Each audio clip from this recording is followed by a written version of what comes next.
I chose on my side. On the front line, you want to save face. Came to the wrong place. You raise a white flag, I give the V side.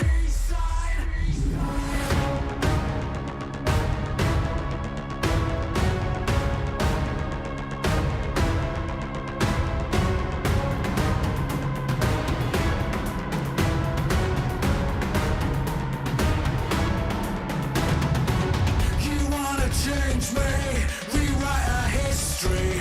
I chose on my side. On the front line, you wanna save face. Came to the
channel will drag you down, down, down. Living with vultures and naysayers. They're going to take your crown. I know where to go from here. I will not let you down, down, down. 'Cause I'm beginning to see you fall to pieces, being pulled to the hollow ground. Please stop, you'll drown. Do you follow your desires? Do you challenge their routines? I will dream, I will aspire, 'cause I know how much it means. And I won't take no more. The bitter end devours all.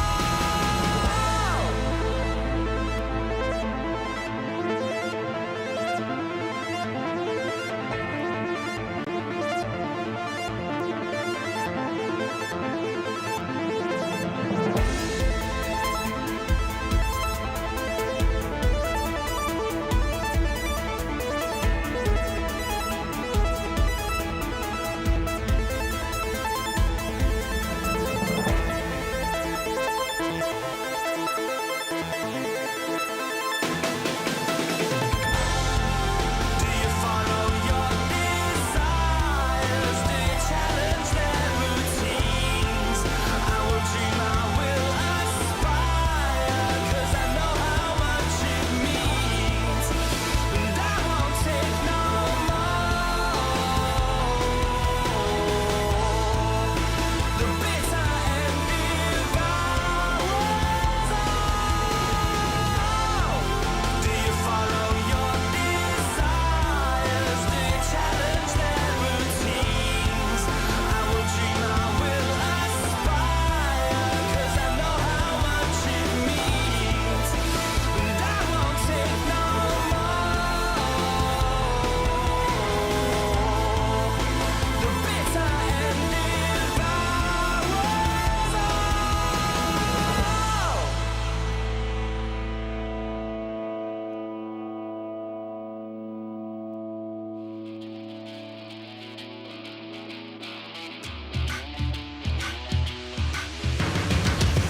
Got a backbone made of steel, make you feel like I'm an animal that you can't control. Walk the walk, talk the talk, I'm the whole deal. Yeah, I'm an animal and I command the show. I can see it in your eyes, I can feel you watching. Got you hooked, got you right where I know I want you. Play the switch, I'm a mystery, but you love it. Hook, line, sinker, follow the leader.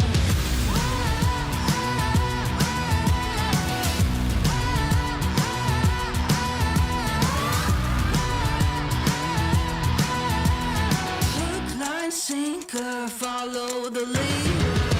Bring you right there to the edge, make you sweat like you can never take the heat, but it's never too hot for me. I walk the walk, talk the talk, you know I'll never stop, 'cause I'm an animal, I'll just laugh it off. I can see it in your eyes, I can feel you watching. Got you hooked, got you right where I know I want you. Play the switch, I'm a mystery, but you love it. Hook, line, sinker, follow the leader.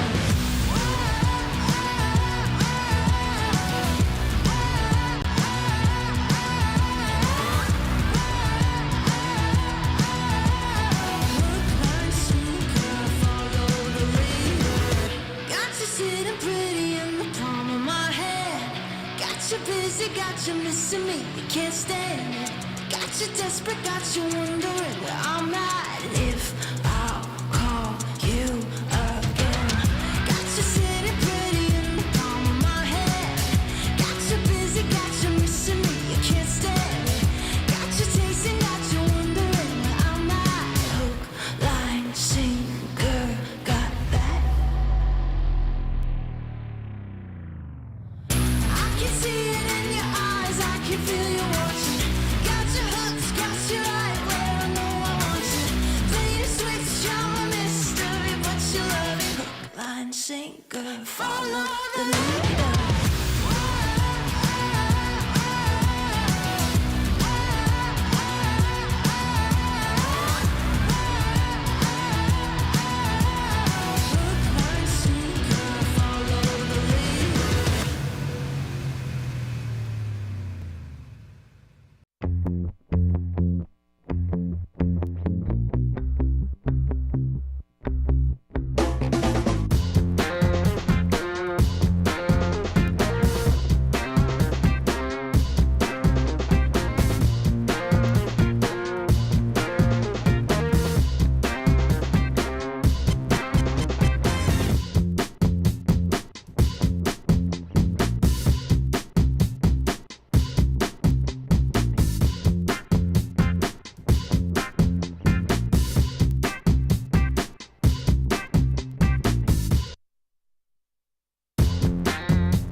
on my side, drawing the front line. You want a safe face, came to the wrong place. You raise a white flag, I give the V side.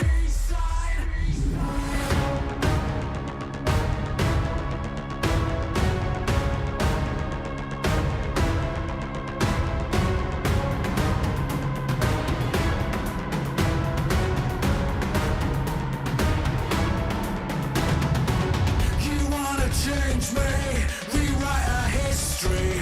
I chose on my side, drawing the front line. You want a safe face, came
There is a place where you can elevate what's hidden inside, where you can reframe yourself.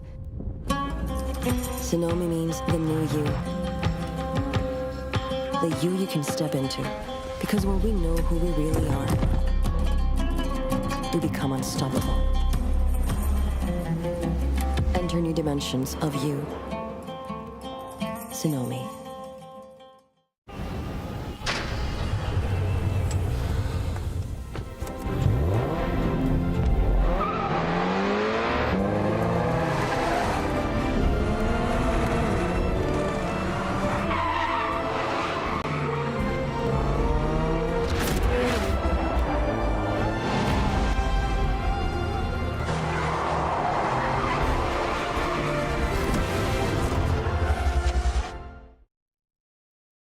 All new Honor Magic 5 Pro.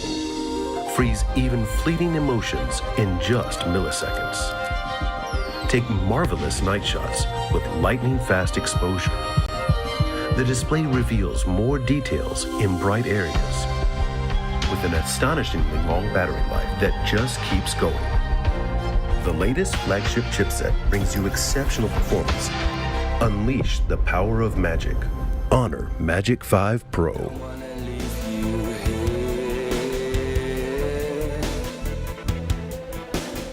Channel will drag you down, down, down. Living with vultures and naysayers. They're going to take your crown. I know where to go from here. I will not let you down.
laugh it off.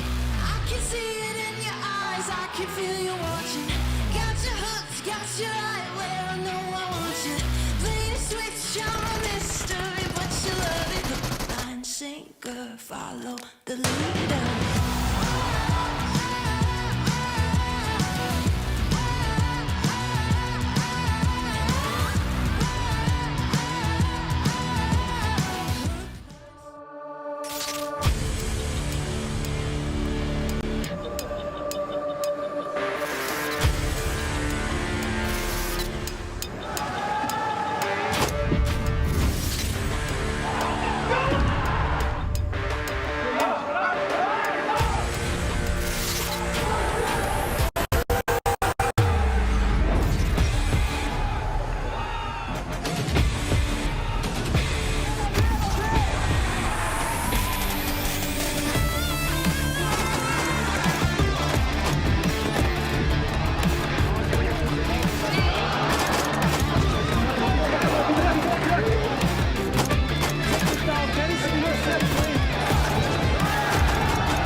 Hey everyone, welcome back to PMWI as the main event is about to kick off. 16 of the best teams in the world going head to head here for $2 million in prizes. You're not going to want to miss this, so let's jump in.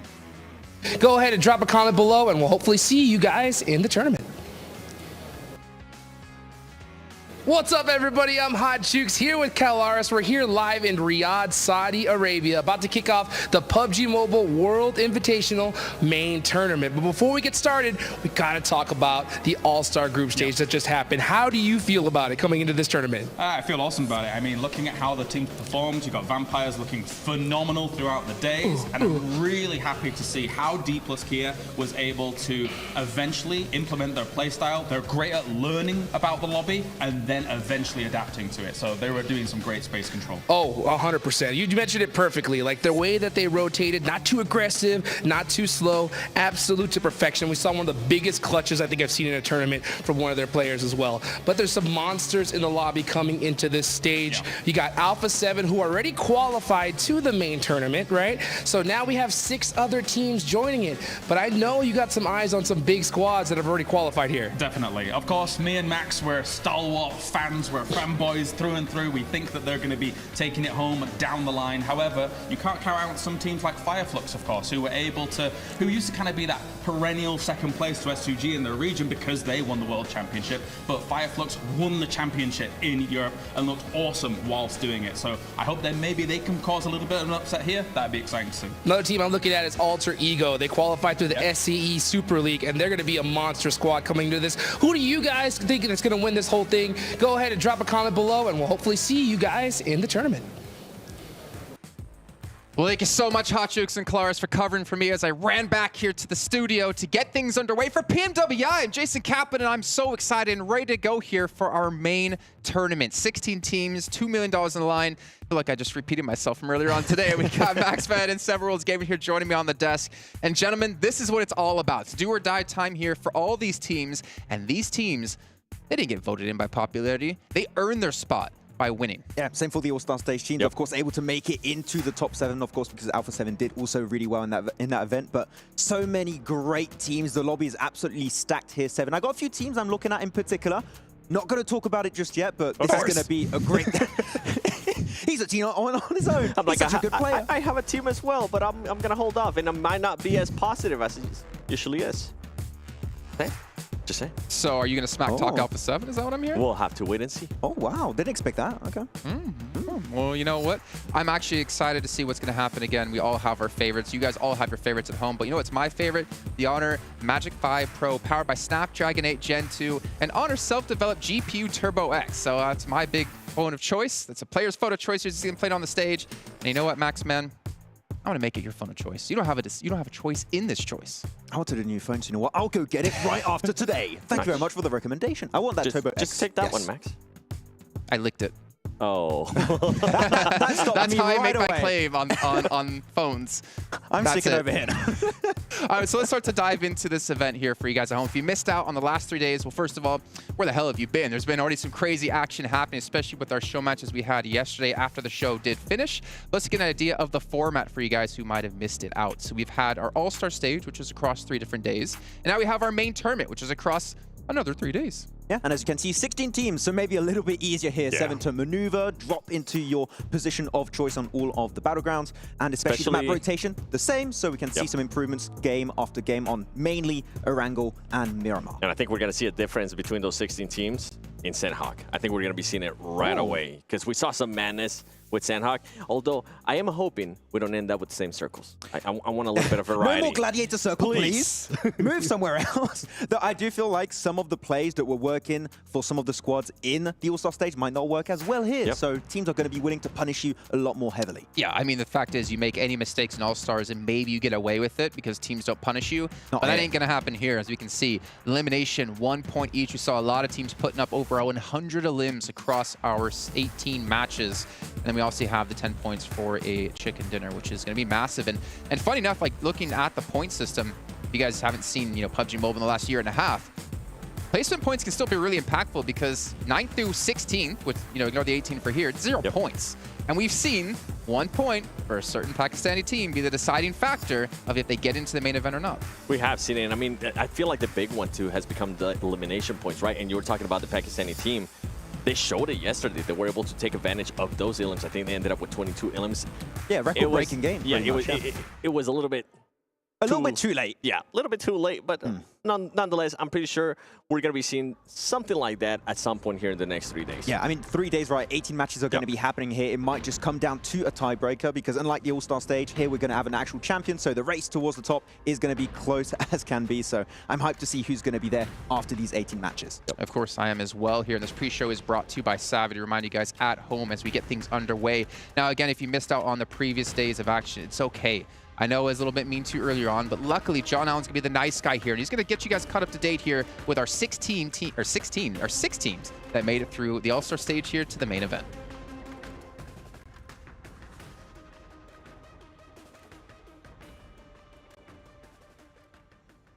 Teams that qualified from this stage. Let's take a look, first of all, at DRS. We're looking at some really, really strong players from the Nepal region, and they have done so well here, placing 3rd overall, just being eked out by Dplus KIA towards the end. But this is a team that plenty will be fearing as we move deeper into this tournament. We've also seen some fantastic plays from plenty of these other teams, Vampire Esports probably most notably. This is the team that topped the tables, and the Titans, who return as champions from last year's PMWI, are not going to let off the gas. They are not going to let anybody step up to them unchallenged. Team Falcons as well, a great new addition to this year's roster. We have had a great time watching this team. They did get a little bit close to the wire towards the end there, but they did manage to hold on to that 6th place spot overall. The Gladiators, a team that everybody was looking at coming into this tournament, with Kitsune's phenomenal play in that buggy as well, saw themselves safe in that 4th spot. A little bit lackluster from what we'd expected, but in general, they kept their heads high and kept themselves in the running. The Infinity IQ squad, they were at the bottom of the bubble and need to step up if they want to stand up with the big dogs in the main stages. We've also seen Dplus KIA do phenomenal things. Seidan, most notably, has done phenomenally well in this clutch specifically. The guy was absolutely on fire. Seidan cannot be challenged here. These teams have done so well to get this far, but there is still a little bit more of a way to go for them. So hopefully they'll be able to have the best of times and the best of chances over in the main stages. Hopefully that got you guys all caught up to date of what's going to be happening here and the teams who did have to fight their way through into the main tournament. But the team we have to start by talking about here is, well, pretty much our reigning champion. They've won 3 out of the 4 total PMWI events over the course of this year and last. Vampire Esports, what is there to say about them, Max? They're pretty good. They're pretty good. They're pretty damn good. I mean, you talked about placement points still being highly relevant, right, in this new point system. And I mean, they still keep getting themselves chicken dinner after chicken dinner, always reaching those podium finishes. They can frag out so efficiently. Yes. And really, their map knowledge is second to none going into this. Like, we see them go for moves when they have literally no information because they know how valuable specific positions actually are. And I feel like in a lobby like this, when you have 2 teams less than the All-Star stage, it's going to be even more powerful for these next 3 days. It is, and what was more impressive to me out of Vampire Esports is the way they were able to just change their playstyle, right? In the first day, we saw them being super aggressive, being able to get to places first. And in the second day, they decided to be a little bit more chill, but they were still able to put up just almost as good numbers as day one. And that right there was super impressive to me. And also Tony K, we were able to see a big step up from him. Yeah. He almost, you know what? We're going to stop talking about his mess up at the beginning of day one. Yeah. I love how he's saying they were pretty chilled. They still got a win. Yeah. They still got really good points throughout the day. So no, even the chill Vampire is a deadly team right now. Yep. Well, the fact is, right, the first day, they got themselves 78 points. Actually, I'm trying to find on my notes where it was. They got, 78 points. The second day, they got themselves 65 points. And we talked to Sertani, or you talked to Sertani, because you're always talking to Sertani. It seems like... He's trying to get a Rolex? they were yeah, he's trying to get a Rolex. They were playing survival mode, and they still got the almost same amount of points. Like, this team, I don't think we've seen their final form just yet. Oh. And when we do see it, things are going to get nasty, because we also had Uzi playing for them yesterday, and now we've had all 5 of their players get some reps under their belts. This is a very scary team. Yeah, I think it's perfect they got Nuzi to play towards the end where they were pretty much assured a spot in the main tournament. So if they do have to sub in Nuzi for X or Y reason, then he should be completely in the mood, in the zone to play in the main tournament. He's always in the and mood, do well. let's be honest. He really is. He's always in the mood to add to his collection of dubs. How many dubs? All of them. So many W's. Well, let's get an idea, though, of obviously the other teams. We obviously know these 6 teams who, well, technically kind of 7 who came in from the All-Star stage. Let's take a look at the teams in the main event, because we have a lot of big dogs coming in here that are going to be destructive. It doesn't get easier from here on out. We've got some replays of DRS. I want to talk about DRS almost. The most improved team, I would say. No? Day 3, I felt like they definitely had a slowdown. A little bit of a slowdown, but I feel like day 1 to day 2 adaptation has been the biggest improvement of the tournament, by far. Definitely the biggest improvement, but I did not appreciate that slowdown out of them on day 3, especially going into the main event and allowing the Dplus KIA being able to pass it for that second place. I wonder how that's going to be affecting them. Nonetheless, they are here in the main event, but still, I think this is going to be a little bit in their heads. Yeah, we saw the fragging power from players like Delta, Giante, and Killer 2. I feel like those players are able to show up big on this stage, so I'm interested to see how it's going to turn out. And one thing that out of DRS, right, they were able to become very aggressive, especially after day 1. I wonder how they're going to be able to manage that here in the main event with some of the other teams that we're going to be having, like Star Wars Esports and also the Chinese teams. Yeah, I feel like the transition from that passive playstyle really to try and get positions in the late game circles and that transition into hyper-aggressive to claim strong positions in the late game to try and get those wins, it's really what we lacked in day 1. And if they bring that level of gameplay from day 2 in the main tournament, I'm telling you, they could be at the top of the rankings. I think we're going to be seeing a DRS from day 1 All-Star event here in the main event. I think they're going to be a little bit passive. They're going to be feeling everybody out, and then tomorrow is when we'll probably start seeing them being a little bit more aggressive. I think I want to say a majority of these teams, these 6 teams coming in from the All-Star stage, is kind of like you're playing high school sports or maybe college sports, and then you make it into professional play. You're like a small fish from a small pond, and you become a small fish in a big pond. Not necessarily to discount the quality of teams we've had in the All-Star stage, but just the level of play here has just drastically increased. You're no longer the big fish, which means you might not be able to dictate the pace here. And we can see the other teams that are going to be participating against here. And Max, if you were to call out one in particular that you're really supporting, you really have your back on. You know exactly where I'm going to go with this one. Forest, no, okay. Star Wars Esports has to be the team I'm personally looking out for. I mean, you got, of course, the fragging duo here, the Powerhouse 7 that is going to be top and action with new additions in the team, mainly IC, that is an old player from IHC Esports, and another player that we're going to be watching at pretty closely later on in the broadcast on this pre-show. But Star Wars, I'm telling you, with their performances after PMGC and in spring, can do big things here. And I would even say, maybe even be the PMWI 2023 champions. I think for me, it's going to be Flux. Now that we don't really have S2G here at the main event, I feel like they're going to have to be that team from Turkey to be able to step up, right? Last time we saw Flux win an international event, they ended up 15th place in PMGC, and I'm pretty sure they're looking to get back at that and show a better image out of themselves, because I mean they are currently the reigning champions out of the European Championship. And I think they still are the record holders of most eliminations with a chicken dinner. I think it was 27 last year, so still record to be beat currently. Yeah. Oh. Okay, well, I got to bring up another. I mean, actually, before I bring up the other team, I want to talk about Fireflux a little bit more, right? We talked about the All-Star Stage, a little bit of a popularity event, because you obviously get voted in by viewers and people who are watching at home, which are viewers. That's what viewers are. Yes. Nice. It's been a long day already, and it's, you know, we just started. No, I think for them, it's also like for the pride of Turkey. This is also, if they can do well here, it's a lot of popularity they gain in their own region too, which can be very important just to have supporters, to have fans, to help build you up as a player. And obviously a majority of this roster previously within Football List, they've had that before in the past, and they want to gain that back. Yeah, I think all the S2G supporters have just taken their jersey away. I don't know about back in that. the drawer, and they put the Fireflux jersey back on right now, because really we saw the potential of this team, and really what sets them apart from a majority of the teams I would say in this lobby here, Seven, is how aggressive they can truly be. I mean, I mentioned the 27 elimination chicken dinner last year, and they got remotely close to that actually a few times in the Championship of Europe in spring 2023. So I feel like their playstyle fits perfectly in this kind of position. Is going to be down to the research they put together, and if they're going to be ready to make those adaptations with our 16 teams in this lobby. And you mentioned it perfect. I love the aggressiveness style. Oh yeah, it's Turkey. That's what they do. It is. It reminds me a lot of Brazilian. You know, I watch a lot of the Brazilian teams. Oh really? But for Fire, yeah, I didn't think you know. Yeah. We'll get to that one at some point. But with Fireflux, the utility, the way they're able to use those nades, I think we've seen it over and over again. And kind of what Jason was saying, was what I was alluding to as well, is that I feel like it's their chance to be that Turkey team, especially since the PMGC finals are going to be in Turkey. They want to be that team that's, you know what, I think we're going to be there in the finals. Yeah, it would be so great to have them defend, like potentially with STG and Fireflux on home ground. That would be such a great storyline. So I hope to see if that might be happening. Because potentially with STG? Maybe. I mean, maybe. They have if fault they play to make like this, up. maybe not. We'll see. Well, another team I did want to bring up really quickly actually was Twisted Minds, because we have to talk about this in particular, because imports is something that's becoming more and more popular in PUBG Twisted Mobile. imports, yes. I mean, pretty much, I mean, you got yourself Raucus in the team that's been all over the place, it's fair to say. And Crypto, like an absolute superstar team that was in the Pakistani region and MVP, top player multiple times in a row.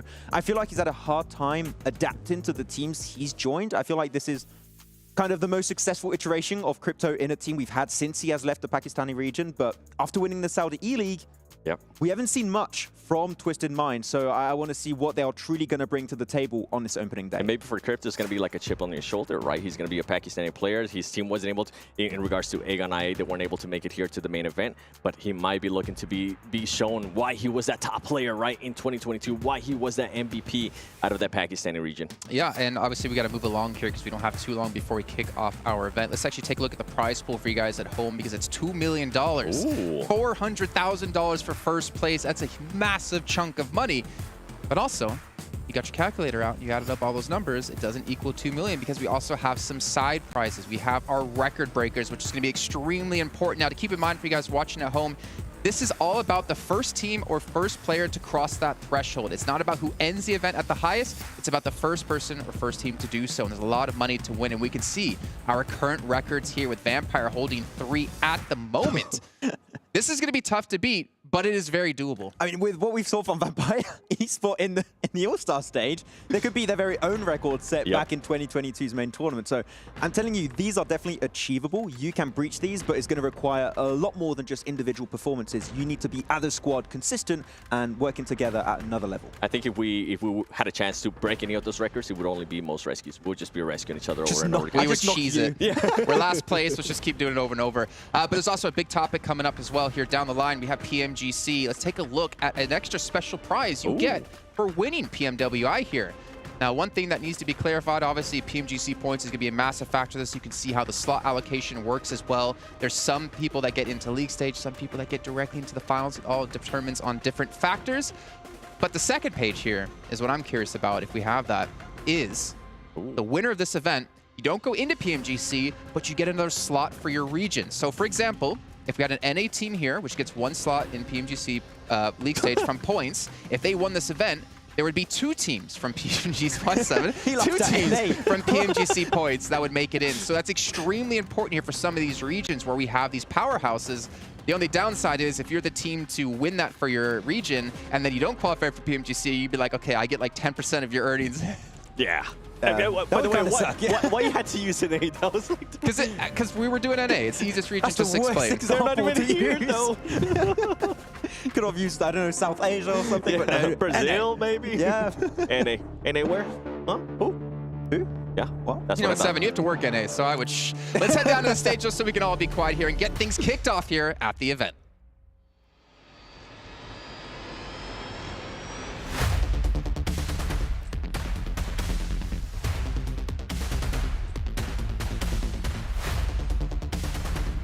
It's about that time. The scene is set and our players are ready. PUBG Mobile esports fans around the world, welcome to the 2023 PUBG Mobile World Invitational. اللحظة اللي كلنا سناناها، اللحظة اللي كل اللاعبين تجهزوا عشانها، لحظة بطولة PMWI الرئيسية اللي راح نشوف فيها أبطال هذه النسخة. 16 teams enter the Gamers8 arena and battle for supremacy here on the main stage. We've got $2 million up for grabs, the PMWI trophy, and of course, all those bragging rights. So trust me when I say, things are going to get spicy here. 16 فريق جانا من كل أنحاء العالم، معنا أقوى الفرق، وبرضه في نفس الوقت زي ما احنا شفنا قبل أن الجوائز هذه البطولة $2 مليون غير الكأس وغير اللقب. راح نشوف في المنافسات هذه منافسات راح تكون معنا غير طبيعية. The best teams from all over the world competing under one roof. What could get better? My name is Banks and I'm your host, and joining me here on the main stage is none other than my co-host, Atik. معنا أقوى الفرق زي ما قلنا لكم فيها، راح يتنافسون كلهم تحت سقف واحد في هذه البطولة. راح نبدأ هذه الرحلة معكم مقدمكم عتيق باللغة العربية ومعنا مقدمنا باللغة الإنجليزية بانكس. So let's kick things off by welcoming our teams to the main stage. والحين أعزائنا المشاهدين خلونا نرحب ب 16 فريق معنا على المسرح ونبدأ لكم فيها المباريات.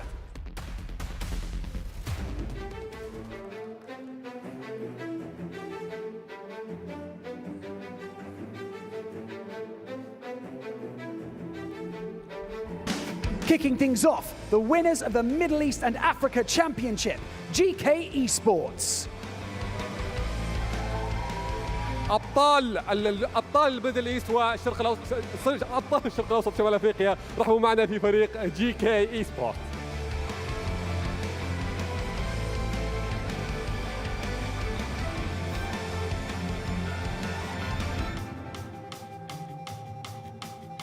Stepping onto the stage, right here, the winners of the European Championships, Flux. ومع ابطال اوروبا رحبوا معنا في فريق فلكس.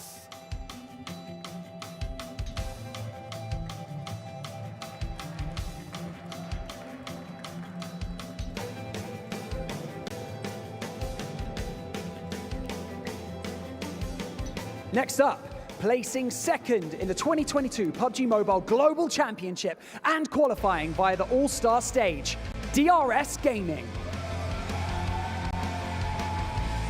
وصيف PMWI. I don't have it.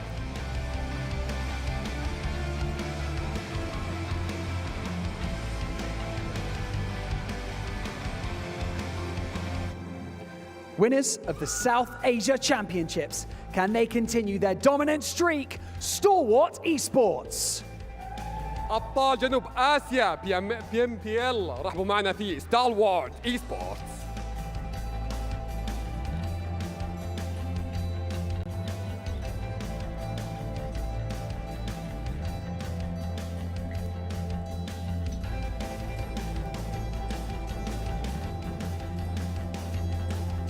Winners of the Southeast Asia Super League, Alter Ego Airs.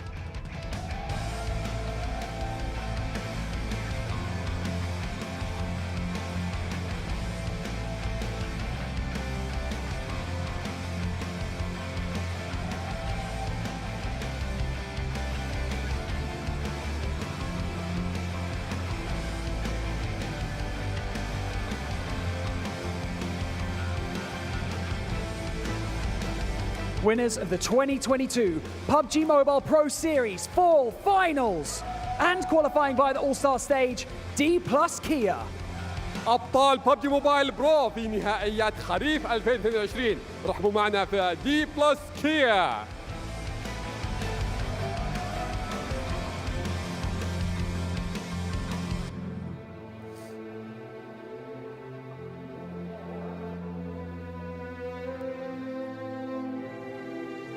And now, entering the stage after placing second in the Southeast Asia Super League, Box Gaming.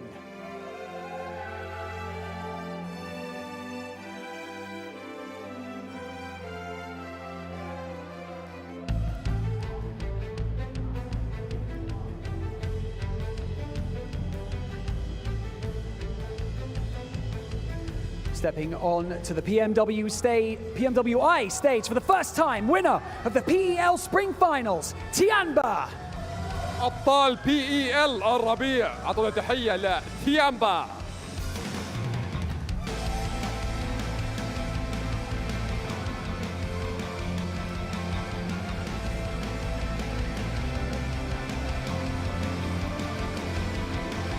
Stepping onto the stage, placing second in the PEL Spring Finals, 6-8.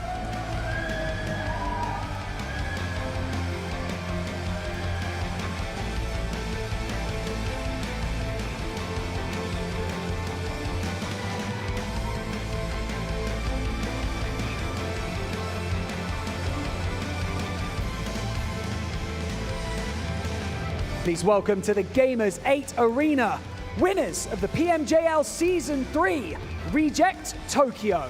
أبطال PMJL الموسم الثالث، أعطونا تحية لريجكت طوكيو.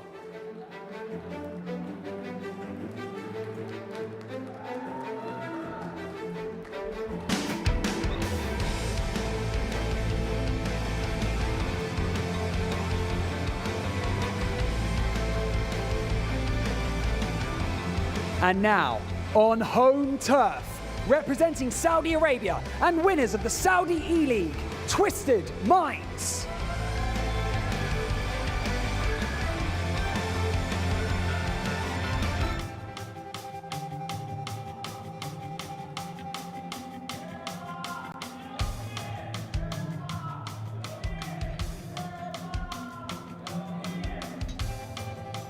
Placing second in the PUBG Mobile World Invitational last year, our All-Star Stage qualifiers, Team Falcons. الوصيف ل PMWI العام الماضي والتشكيلة تغيرت معنا، لكن خلونا نرحب بفريق تيم فالكونز.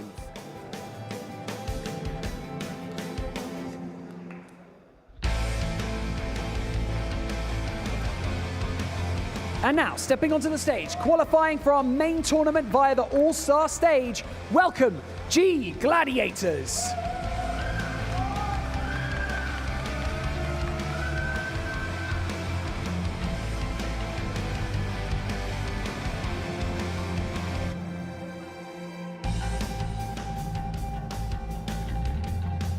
Some familiar faces about to take to the stage. Third in the PUBG Mobile Global Championship. Second in the after-party showdown last year. It's Alpha7 Esports. المركز الثالث ل PMGC ووصيف العام الماضي لجيمرز 8 افتر بارتي شو داون. رحبوا معنا في Alpha7 Esports.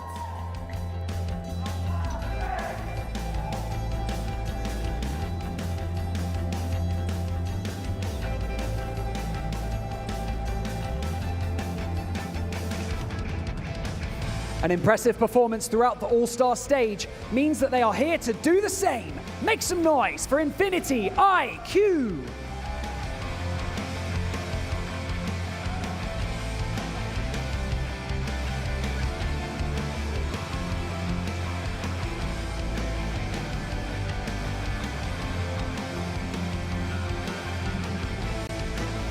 And now, your reigning champions of the PUBG Mobile World Invitational and the After Party Showdown. Welcome to the stage, Vampire Esports. حامل لقب PMWI وأيضا حامل برضو لقب PMWI After Party Showdown لعام 2022. رحبوا معنا في Vampire Esports.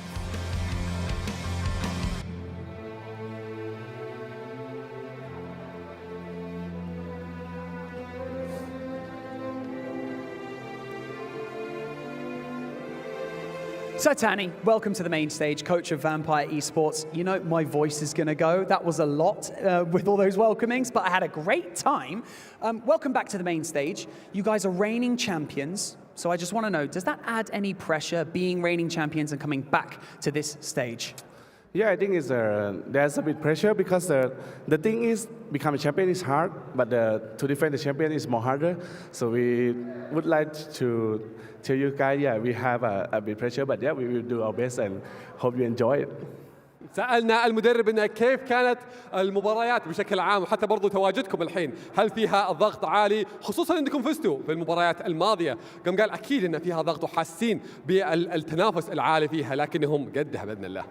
Well, it seems like another congratulations is in order because you placed first yesterday on the All-Star stage, but you know, you have to come back into this tournament refocused. So how did you do that with your team?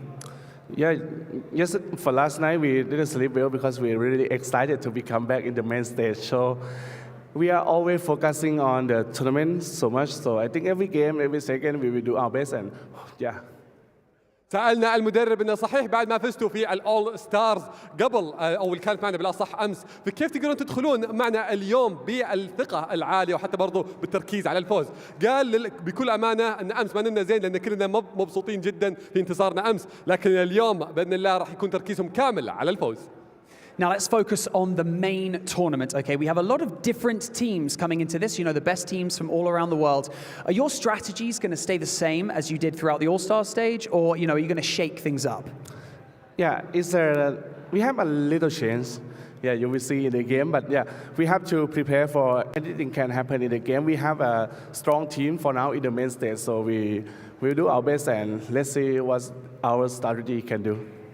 سألنا المدرب إنه كيف راح تدخلون معنا في البطولة الرئيسية وراح تنافسون فيها ضد فرق جدا قوية.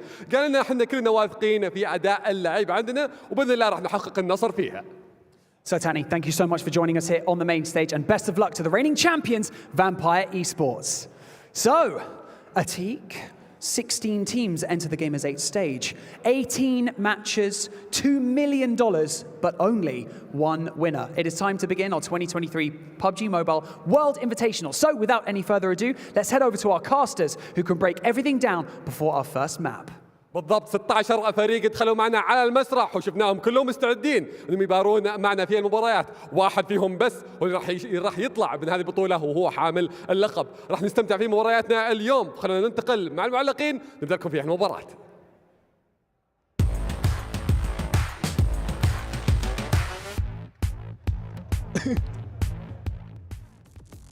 Why laughing? Which one do you guys like? Why laughing, Seven? What's so funny?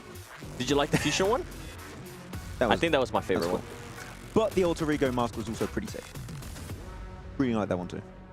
Alpha7? Korea wasn't there. I wonder where he is. You almost got me. Max, every show here, we've been doing a player to watch, or LG player to watch. And we decided to let you pick the player for today. Who's it going to be and why?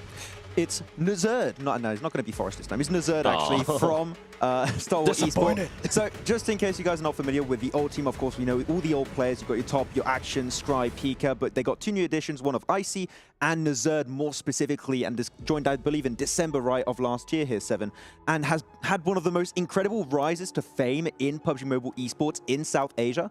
And you don't have too many Mongolian players that really are that strong outside of like these teams of Star Wars Esports and IHC, but really he stood to prominence in such a short amount of time, was picked up, and after his performances in PMWI SA Championship, he is personally my player to watch that can just elevate the playstyle of Star Wars that's already incredibly high to even higher heights, if that makes sense. So we'll have to see how that's going to work out. What's crazy now is with the additions, right, of Icy and Nerstead is the depth of that roster. I mean, they still have Pika, they still have Action, they still have Top, they still have all these other players too. We were talking about Vampire, right? When are they going to be able to put in Newsy? And when they do, how's he going to be able to do because of the depth that they were able to build? And I think now with Star Wars, the way they're going to be able to bring that roster here, the biggest question for me, and I don't know if you're going to agree with me on this, Max, is how they're going to be able to start the tournament. If they start off slow, that's going to be a big question mark for me because we have seen it over and over again. This is a team that sometimes starts slow, and when they start picking it up, it's just a little bit too late, but they do have that fragging power. They do have that it factor, right, that they can get a chicken dinner and also back it up with a bunch of villains. I mean, I do agree with what you're saying. All I can say is I hope it's not going to be too late when they start picking up the pace. And if that is the case, I can tell you they can definitely compete with Vampire Esports to hopefully win the whole event, but it just needs to be that little bit quicker than what we saw in PMGC. Oh, yeah. I mean, the thing is, if we saw Vampire, right, they had a strong start, 2 chicken dinners back-to-back. Obviously, it did fall off a little bit in the day, but again, trying to maintain that kind of level of play is extremely difficult. The thing is, you also don't know what you're going to come into here because you have teams from so many different backgrounds, so many different regions. Even if they did scrims, it doesn't really tell you the true tale of what's going to be going on here. I'm imagining maybe we even have some, not hot drops, but some contention for some location potentially. But with only 6 matches a day, like, you really don't have that room for error. Yeah, and you're going to have a lot of question marks, especially for some of the teams as to how they're going to approach this. One in particular that comes to mind here, Seven, is Jumba. This is the first time we're seeing this team outside of their home region, and there's a lot of questions of how are they going to approach this one? Are they going to struggle on the first day? Do they have a game plan entering today that's going to surprise and shock all of the lobby and everyone at home?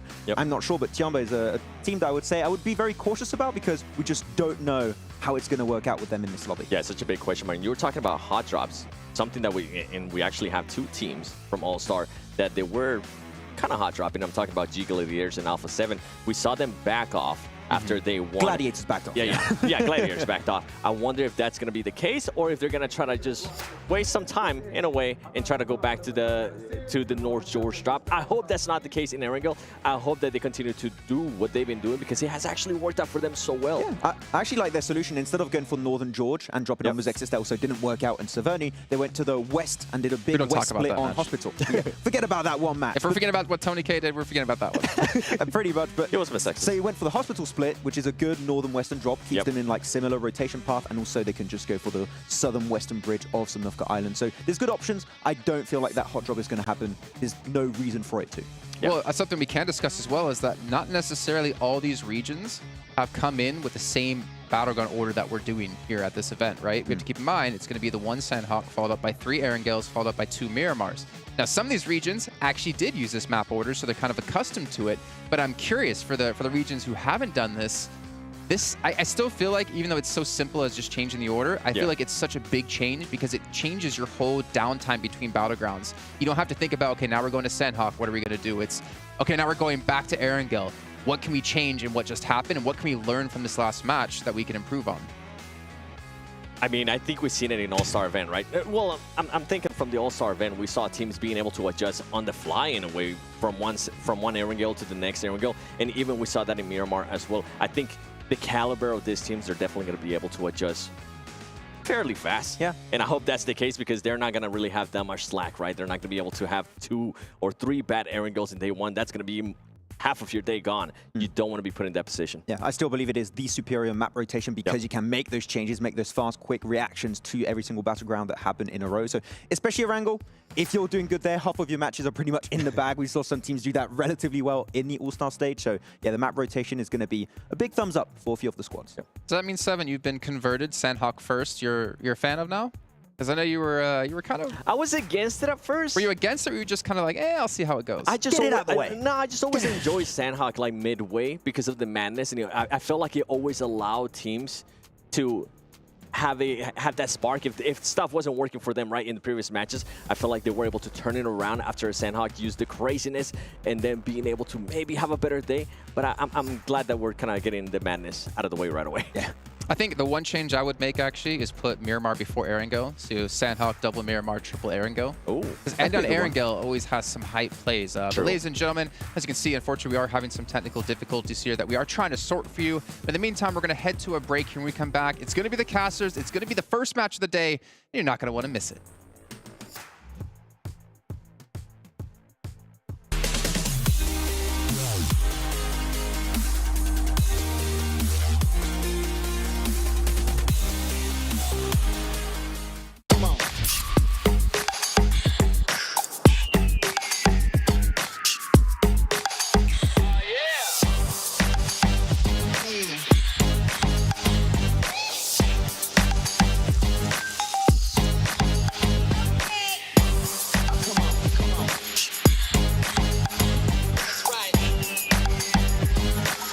All new Honor Magic 5 Pro. Freeze even fleeting emotions in just milliseconds. Take marvelous night shots with lightning-fast exposure. The display reveals more details in bright areas with an astonishingly long battery life that just keeps going. The latest flagship chipset brings you exceptional performance Unleash the power of magic. Honor Magic 5 Pro. Open your eyes. When you look into my eyes, tell me what do you see? Tonight, I'm gonna show you the wonders of the mall. Hey, I got nothing to lose. I got nothing to lose. I need warriors. So is this what you want in? You wanna war? Show me what's up then. Now we ready to bust in. Take everything, leave 'em with nothing.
Xin chào mọi người, mình là Bensu, đến từ team Infinity IQ. Mình đến từ đất nước Việt Nam. Mình cảm thấy rất tự hào khi được đến tham gia giải đấu này và mình đại diện cho quốc gia của mình. Có lẽ team mình chuẩn bị tinh thần thật là tốt và thoải mái để thi đấu hết sức mình trong giải đấu lần này. Player, hình như trong team em là 4 người đều có thể là tạo nên đột biến nên khó mà đoán trước được ai là người gánh team. Tại dòng Monster này hình như tất cả 17 team còn lại có thể là sẽ là rất khó khăn cho mình, không chỉ riêng team nào hết. Mình xin gửi lời hết tất cả các team còn lại là chúc các bạn thi đấu may mắn và đạt thành tích tốt nhất trong các giải, và nhớ đừng quên ủng hộ bọn mình trong giải đấu lần này nhé.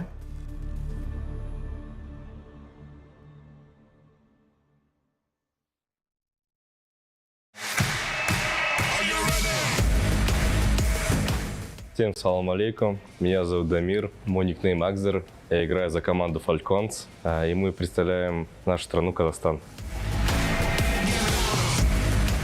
Я себя чувствую очень хорошо, тут очень круто, здорово, организация турнира на высшем уровне, наша команда готова, и мы покажем хороший результат. Мы готовились очень долго, потому что мы прошли через голосование, и у нас было достаточно времени на подготовку.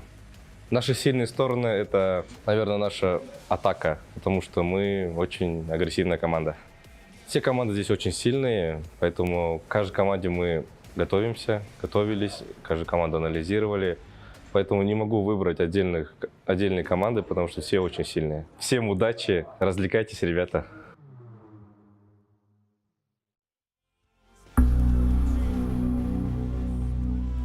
Meu nome é Lucas, meu nickname é Carrilho, meu time é Alpha7.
What an exciting first match here at PMW. No, I'm just kidding. We haven't yet started the matches. Unfortunately, we're still having some technical delays that hopefully we'll be able to sort through quickly. Everyone is on it. The best minds here in the event are working on it. And we got the best minds here on the desk.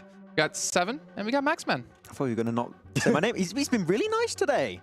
Oh, thank you, Jason. Huh.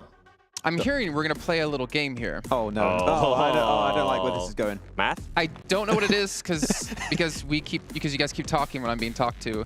So let's have a moment of silence here and I'll figure out what the game is. Let's hear, what is this game? So we're gonna have a video shown to us, a portion of it, and it's gonna be a portion of the map. And we have to guess where it is, what map it is. Nice. Okay.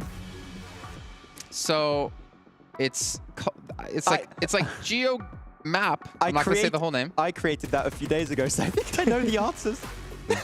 Well, this game is over. Good luck, Seven. I'll let Seven play. Good luck, Seven.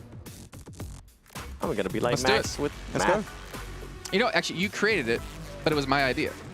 Really? Yeah. Oh. I submitted the idea. It's like in my box. I don't like this. Well, originally it was supposed to be like a picture of a spot on a map, and you have to guess where on the map it is, and the closest person to it would be the one to do it. But from what I understood, we're just guessing what map is it on. Oh. Oh, the ones I gave were all on the same map, so okay, that's probably not what I did. What map was it? So maybe I have wrong info. What map was it, Matt? Erangel. Oh, nice. I'm ready. Hit us with it. Come on, we're waiting. Let's come in. We're ready to play. Hawk. So, yeah, okay. School. Trifecta. What school did you go to, Jason? Back in my day. Back in my day, I had to walk 10 kilometers to go to my school. Oh. How old do you think I got? How old do you think I am? Exactly. Exactly. Sanok again. Is it the same? This is just Sanok. This is Sanok. School. Hey, oh, where exactly do we have to guess? I don't know. Okay, Did so we? Is that what they told you? Wait. I don't know. Oh, so it's trifecta. Oh, beat you to it. Yes. Good job. Yes. GG, sir. Do we have to guess where it is, or was it what map? I guess. Wait, I was told what map. further and beyond. Okay. Oh, just wait, what? Just where it is. So We were double right then. yeah, Sanok trifecta. map and where it is. I feel like We're that good. nice. Okay. Hit us. Sanok again. School. Isn't that behind the bootcamp hill? Behind bootcamp hill? Remember, you did No. these, Max. No, I didn't do these. Okay. I only did Erangel pictures. I like how he's like, huh, I think it's there. What do you got, Seven? I know what you're thinking, but it's not that one. Actually, that little... The real question is, right? Maybe between boot camp and Paradise Resort. There's a lot of... Yeah, but It's between the east and the west coast. It's somewhere between those two spots. But are we even being given the answers to the question? All right, play it. Is there an answer in Yeah, the I think video? this is like the going from boot camp to Paradise Resort. If you take, Oh, is it?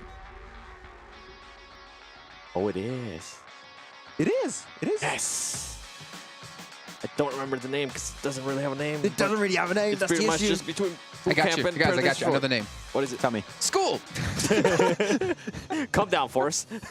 Whoa. Hey, you got Forest. You got Alpha7. I got School. Whoa. I haven't actually used it that much Where yet. do you drop school?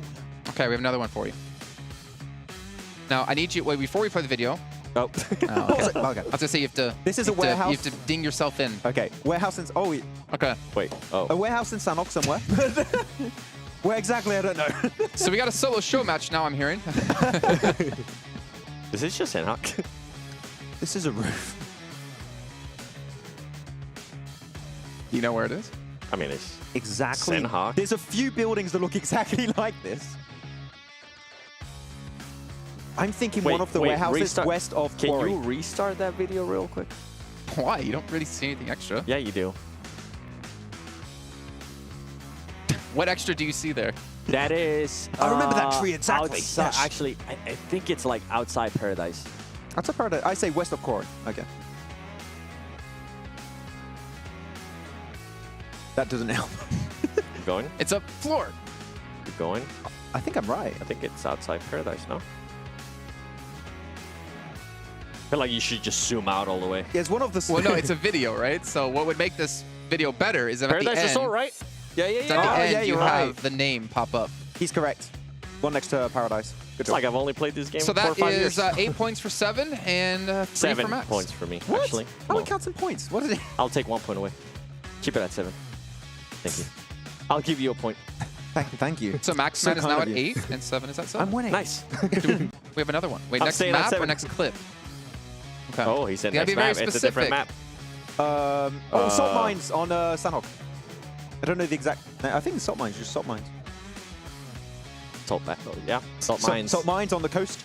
There's multiple spots. Actually. I don't know. That looks like my chair at school. Sandhawk. That's the chalk pile on the board. Sandhawk. They've all been Sandhawks. Good job catching up. Okay. And then the one time you say Sandhawk, it's like, no, this is Livik. Should throw a wild one at This is you. Nusa, I hope not. yes. Throw some Karakin. Do we have more? I wonder how the audience How many is more doing do we too. have? Sandhawk. Painam. I was going to say Painan. Painan's a good one. We got our answers locked in. Let's see. Where is it? If you see a river, I it's feel like it Painan. is. Yeah. River. Show me the river. Painam? Where's the river? Painam. Oh, no, wait, what? actually. Did Hot Jukes just scream Sandhawk? Wait. Wait. Pause it. Pause it. No, let him play it more. No, pause it. Wait. Go back. Pause it. The perspective is actually getting me. It's looking like a different angle compared to what we usually It used to looks see. like Painam. So production, what is it? It's Where not is it? Painan. No, it's definitely not Painan. I don't think showing this the video over is gonna magically make us know where that is. Camp Charlie? No, with that. Camps don't look like that. I don't know. I mean, No, France Samps. camps. Well, no, you want the answer. Kampong? We want the Kalaj. answer. Kalaj found Kampong. Okay. It might be Kampong. It could be. What James said. It is. He confirms. Nice. Okay. He's a referee. Plus 2 points. Do we want the casters to join? Yes. Yes. Hot Jukes wants to join. I don't know if that's actually throwing you in or not. Oh, no. Yeah. I am Carlos's here. laugh? I'm ready. Bring it on. No, it's more like. That's Clark's laugh. What? Okay. That was Okay, so- Claris's laugh. Okay, we pretty have good, another one. actually. We have another one. First to Bring it. answer Sandhawk. correctly. Oh, Sandhawk. Oh. Boot camp. Yeah, it's boot camp. Actually, No, actually, it's not. No, it's no, not. no. It's it's that. Camp It's Alpha. Camp Alpha. Hot Team. Camp Alpha. Camp Alpha. I like how Oh. Clark's like, I don't want to play. And then he's like, oh, I have an answer. I knew it was Camp Alpha, and I put my headset on. Yeah, you see the mountain in the background. He yeah. said it. He Yeah. only wants to play when he wins. So he always plays. Well, none of you guys knew it was Kampong before, anyway. Kampong?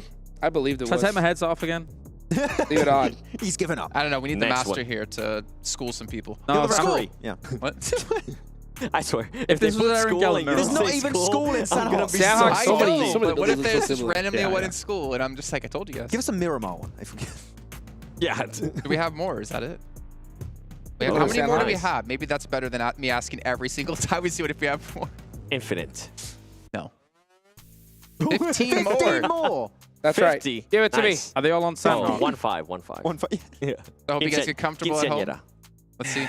Just show me a zoom in of like a rock. You know what I'm saying? Let's go hard mode I with remember it. those Oh, pixels it's a palm perfectly. tree. It's a palm That's tree. Painan. Sandhawk. Hot tin. Hot tin. Yeah. Hot tin. Got it. Yeah. I think it's Hatin. I think it has so. to be. Or is it you got, no, Lakawi? you got no terrain in the background, and that palm tree is in Hatin, I think. That you in the know behind of. it. No, it's too far away from the coast. Nope. It's off the. It's- It's off the Oh, coast. oh, that perspective got me. Oh.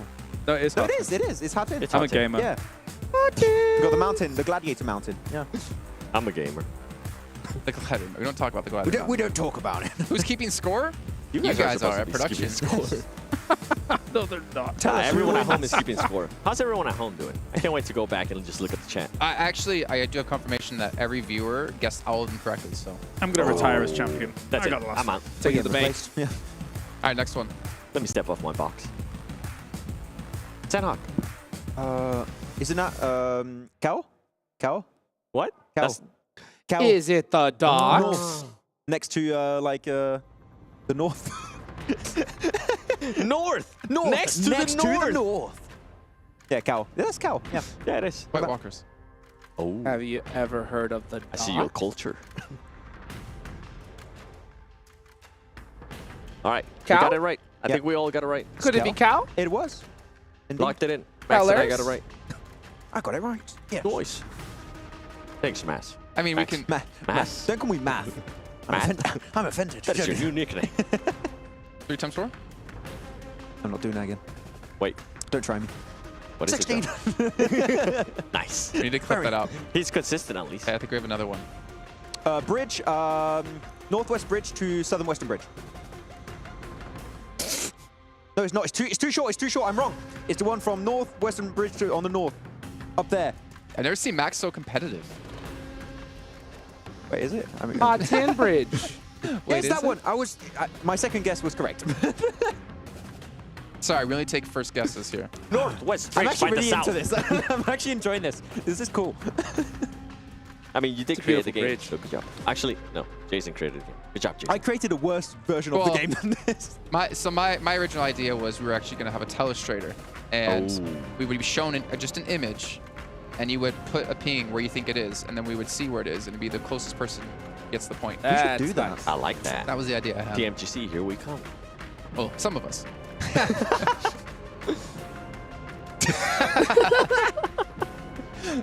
Okay. All right, let's see another one. What do we got? We know somebody that's definitely going to Turkey. Oh, no. I want to go. I heard it's very nice to go on holidays. Okay, 7. Come on, I heard we had 15 more. Where's the next are we one? Let's done? go. Is that it? Come on, bring it. Okay. And now. Next one. All right. Yeah. What's it called? Observatory? No. Stalber. That's not. No. Are you literally just listening to what Kalaris says and That's taking that as not your Stolber. answer? That's not Stolber. No, it's not. It's not. It's not Stolber. I've been lied to. Oh, This is Aaron Gale. I said Milta This is Aaron Gale. You did these. I didn't do these. No, I did a different one. I did a bad version of this. Which is probably why we're not just using images. Yeah. Well, I mean, the image is not bad. Yeah. Milta Next. Power. They're going to throw in He's skull. He's got a map open on his screen. I don't know what you're talking about. This is the racer box. The box is helping him out. Don't worry. If you didn't notice, so did those two. Say what? Hands up, don't shoot. Yeah. What's that in front of you? can't Turn that see. thing in front of you the other way around. A monitor. Yep, no, on the table. Turn that around. An Honor Magic 5. Nice. Turn it around. Oh. So you can see the lovely little camera on the back. There it is. Okay, but leave it flat on the ground. Now it's flat. No, it's turn the screen to face the table. There you go. I die. I was running out of ways to explain what to do there. I was like, okay, make sure it's laying flat down. This okay, is well, why you're not an technically IGL, okay? Oh. I would have understood what you meant If you first can't time. make someone flip their phone, you Understand? can't be IGL. No. Huh? It's very important skill. I wanted to know which way to do the rotation, and I went the wrong way. Can you rotate yourself into guessing what this is? Wait. Military. Just military's enough, I guess. Yeah. So it's actually military base. Sosnovka military base. Yes. Yeah, that's the U-shaped building. Yeah. No. Yeah. Wait. No, it's not. Oh. It's Milta. Oh, no. That's No, Milta. It's not. We got bamboozled right there. Wait Okay. a second. Something ain't right. Okay, Milta. It's Milta. We Milta. got baited right there. It is We did. It's the Milta. exact statue also. It is in, the same one. Yeah, it is the same. It's both start with an N. They're playing mind games on us. Diabolic tricked us. This is Diabolic. Diabolic is Yeah. good. Living up to his name. Nice. Yeah. Next one. I like that it's not Sandhawk anymore. Oh, Fairy hey, Pier. military. Beaches next to Fairy Pair. Fairy Pier. Fairy Pair. Military. Fairy Pier. It's the egg on I8 drop. I'm We don't waiting mention for them that to name. actually put up school. Wait, what? We don't mention that team anymore. This is where I8 used to My play. favorite team? Your favorite team. Nice. Alpha7. Oh, wait. Wait, no, it's not. Oh. No, it's the other pier. It's over to the east side. Near Yeah. your farm. Your farm. It's the newest addition to Arangle. It's a different beach. Nice. Thank you for your additions, Objects, from over there. You're welcome. It goes in the square hole. Which is already some inside jokes. Let's see the next one here, because one of them eventually has to be school, right? Watch it. They're say just school going to right skip away, it. They're just going to It's not skip school. it. It's not school. You didn't have sandbags outside your school? Very fair pier. Yeah, it feels like Fairy Pair. Yeah. If not, it's going to be I like... think you're correct. I remember Ketch getting a clutch here back in the And championship It's good. last It's year. good. 100%. It could have been a different one, No, it's actually. very fair, But yeah. it is fair pier. Don't have Literally, as these soon as I saw the buildings stairs. GG. Yep. Yeah. Good job, 7. You still want to remain on 7 ledge. points, or? Yeah, I'm staying at 7 points. Thank you. I'll take them. I hear we have 11 more. 11 more. 11 more. I hear we have a break coming. I don't know who you're hearing, but that must be a voice inside your head. Yeah. Let's see the next one then.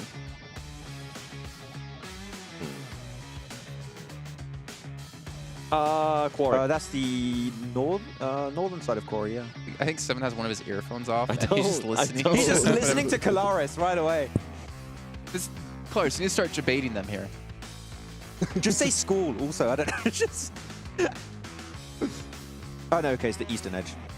Okay, fair enough. I like how Max is trying to be like exact. I really want to be precise on my guess. I want to hear latitude function. No idea. You're not getting the exact coordinates, okay? We're not going that far. It's gonna be C9. Are you counting points right now? Writing a little note for myself for later. Oh, Nice. Hospital. Yep.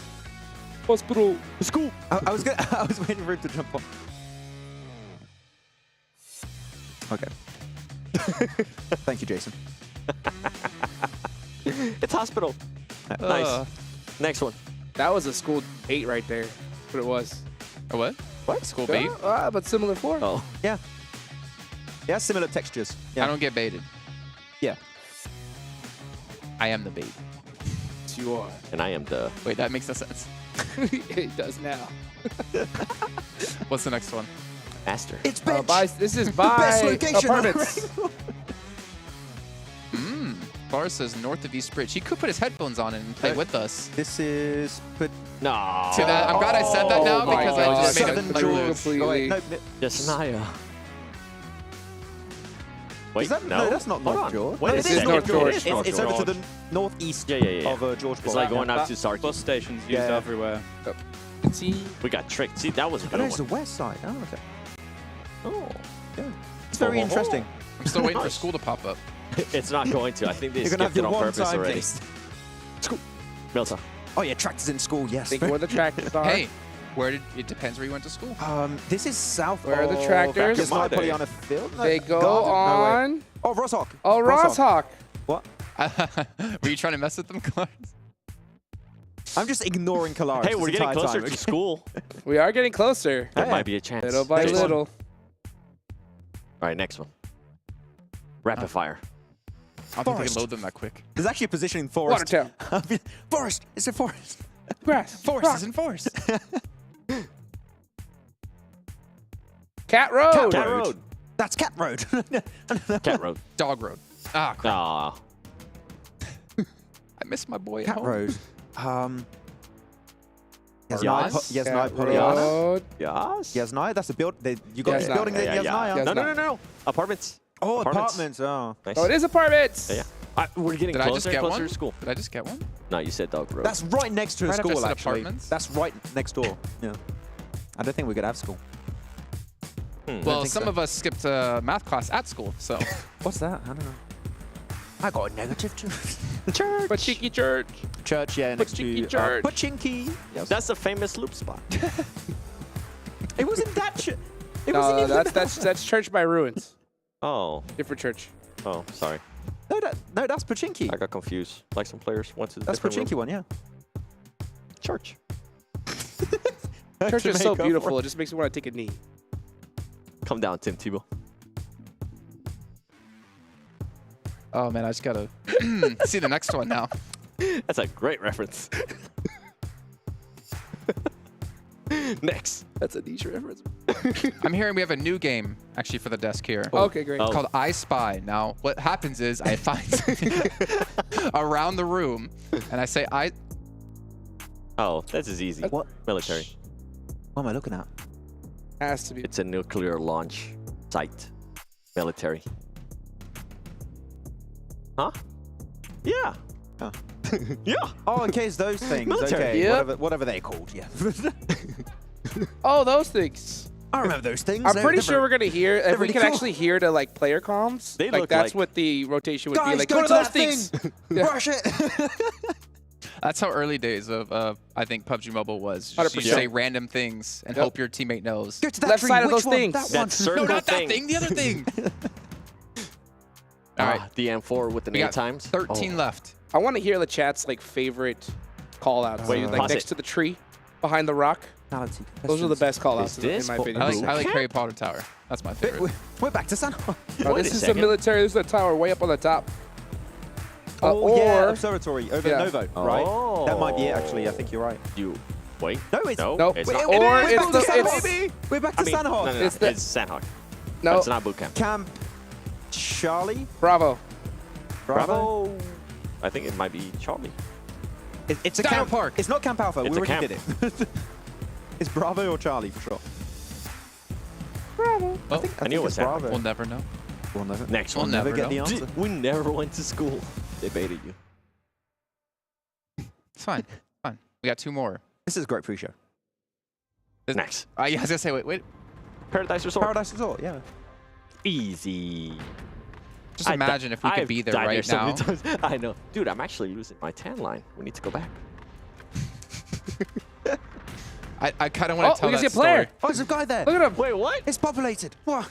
That's Eddie. He's lost. It's an SDG player. Oh no. Eddie, come back. We need you. All right, we have 1 more or 2 more, I heard. 20 more. Wait, what? It'll be. What are we doing after this? We're gonna Well, what start we're going to do playing. after is actually we're going to get out our Honor Magic 5 Pros, and we're going to play some PUBGMOBILE here and just commentate on what we're doing. Nice. That's what we'll do. I like that. 10 out of 10. We got the next one, yeah? There we go. Sandhawk.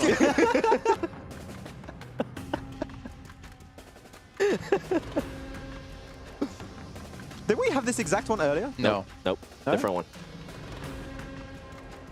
Okay. Okay, we already had it. That's what I thought. You should play along. I get an extra point. No, that's a new Oh, one. where is that That was a position? different angle. It got mirrored. Yeah, well, obviously, as you can see, we are having some technical issues with the... Well, I don't even know actually what exactly it is, but hopefully they will be solved shortly. There's not much we can do, unfortunately, here on the desk. We're trying to entertain you by also retaining our jobs because we don't want to go too off topic. If you guys watch the show match, you might know what we're talking about. I don't think we're allowed to play with our voices either, so what we will do is head to a break instead. We'll save our voices because when we come back, possibly, most likely, maybe, we're going to have a match coming your way. There's a chance. So you're saying there's a chance? All new Honor Magic 5 Pro. Freeze even fleeting emotions in just milliseconds. Take marvelous night shots with lightning-fast exposure. The display reveals more details in bright areas with an astonishingly long battery life that just keeps going. The latest flagship chipset brings you exceptional performance. Unleash the power of magic. Honor Magic 5 Pro.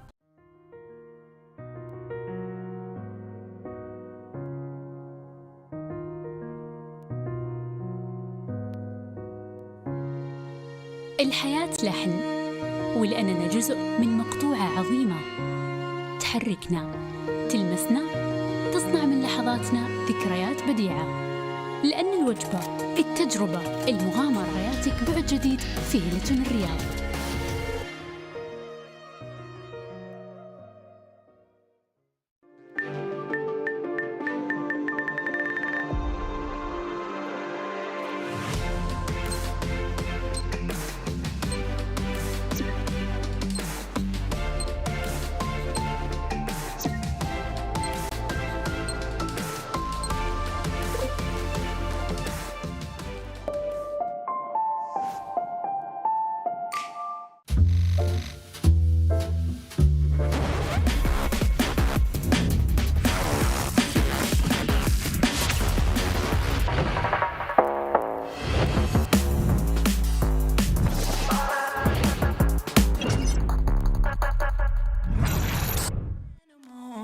I'll just laugh it off. I can see it in your eyes, I can feel you watching. Got your hooks, got your right where I know I want you. Play the switch, I'm a mystery, but you love it. Hook, line, sinker, follow the leader.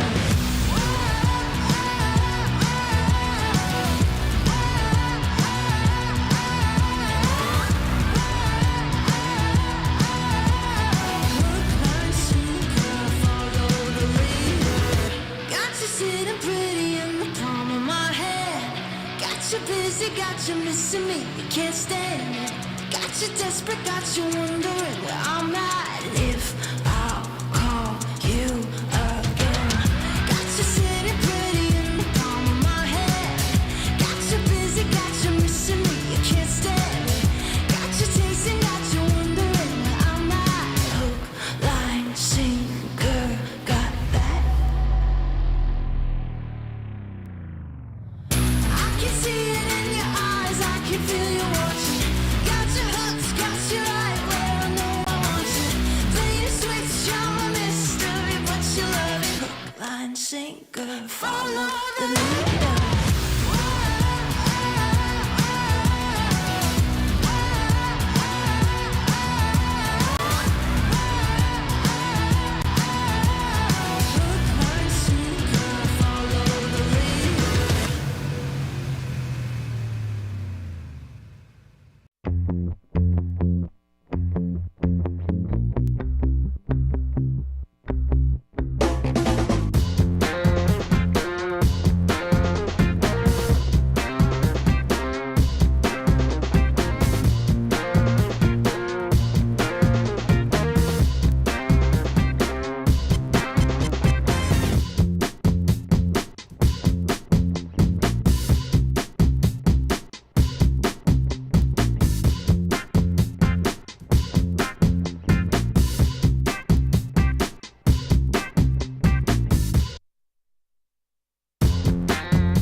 Hi everyone, my nickname is Kitsune and we are from Serbia. Yeah, I'm very excited to be here, especially that last time I was in Riyadh, I won the tournament here. It's a LAN tournament, so of course it brings like warm like memories from here.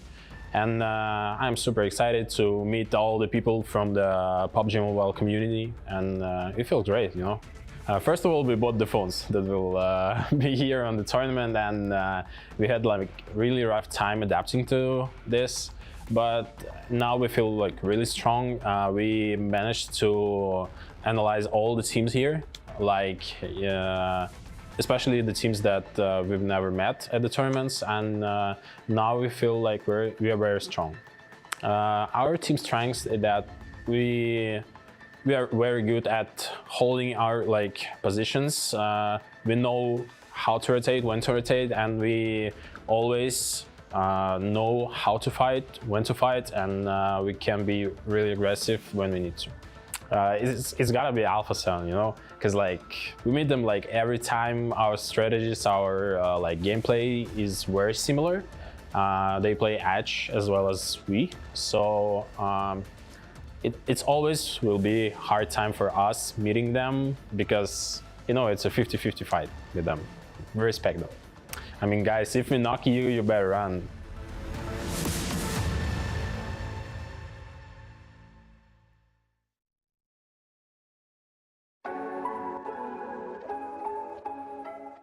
สวัสดีครับผมเชเวฟจากแวมไพร์ Esport ครับตำแหน่ง Attacker ครับมาจากประเทศไทยครับก็เริ่มเล่น PUBG มาตั้งแต่เกมเปิดครับแต่ว่าเริ่มมาแข่งตอนช่วงอายุ17ช่วงประมาณม.5 ม.6 ครับแล้วก็ที่มันเปลี่ยนชีวิตได้ก็คือคัดเข้าลีกโปรลีกของไทยได้ตอนซีซั่น2ครับแล้วก็อยู่ในลีกมาเรื่อยๆเลยครับแล้วก็จนถึงทุกวันนี้ก็แบบว่าซื้อทางสังกัดซื้อโทรศัพท์ที่ใช้แข่งมาให้พวกเราซ้อมก่อนที่จะมานี่ครับแล้วก็ซ้อมมาเรื่อยๆ แบบที่ผ่านมาเราก็มีรายการแข่งมาตลอดอยู่แล้วแล้วก็เอาตรงนั้นซ้อมไปในตัวด้วยครับแล้วก็มาโฟกัสตรงนี้แล้วก็ทำตรงนี้ให้เต็มที่ครับก็ยังไงก็ความมั่นใจยังไงมันก็ต้องพกมาตลอดทุกการแข่งขันอยู่แล้วครับแล้วเราก็แบบแค่โฟกัสตรงนี้ให้มากกว่าเดิมครับผมที่ผ่านมาน่าเป็นเพราะว่าตำแหน่งเข้าทำมันต้องใช้เนตเข้าไปก่อนแล้วอะไรด้วยครับแล้วก็พอแบบน่าโชคดีเนตไปโดนด้วย อะไรหลายๆอย่างครับแต่ว่าถ้าให้เลือกได้ก็จะใช้ให้มันถูกไทมิ่งเฉยๆครับแล้วก็ถ้าให้ดีก็ซื้อถ้าให้ดีก็ใช้ DBS ดีกว่าครับ ไม่บอกอะไรมากครับแต่ว่าจะมาป้องกันแชมป์ให้ได้ครับ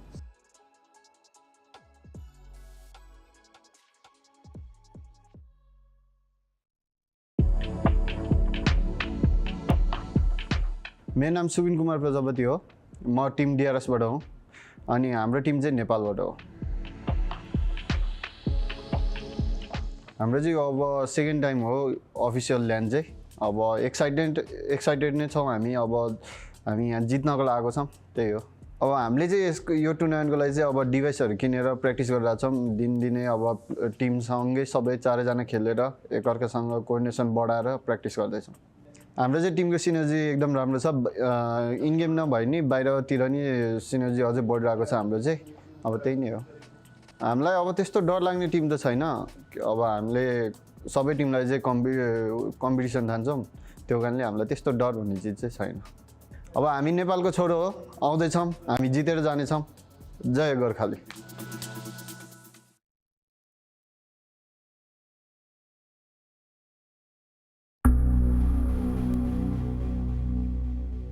Halo guys, nama gue Ryzen, gue dari tim Bigetron Red Villain dan gue dari Indonesia. Yang pasti rasanya senang banget, masih banyak yang percaya pada gue dan juga tim Bigetron Red Villain buat ngevote kita main di PMWI ini. Ya semoga pas main nanti hasilnya bisa kasih yang terbaik. Yang pasti gue percaya diri dan gue yakin gue pasti bakal bisa. Dan let's see. Gue selalu percaya sama teammate gue karena apapun hasilnya kayak kita menang bareng, kalah bareng. Di umur yang sekarang sih I just having fun lah. Good luck and see you. Abis itu semangat, hati-hati ketemu kita.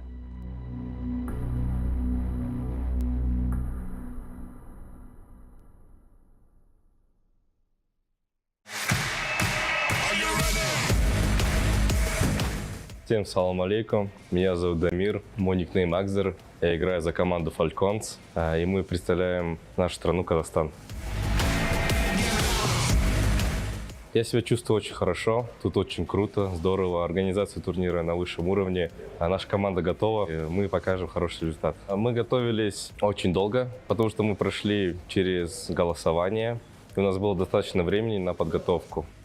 Наши сильные стороны — это, наверное, наша атака, потому что мы очень агрессивная команда.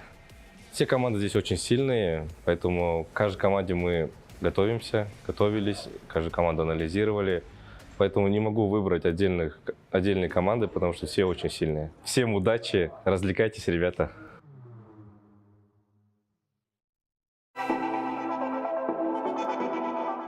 AKM, LAN, Vigendi, Irengal, Pochinki, Breeze, Tiger, UMP, AMR, Dacia.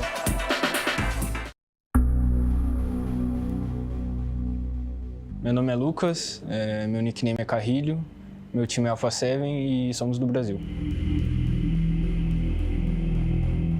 Bom, é um evento muito importante para nossa carreira.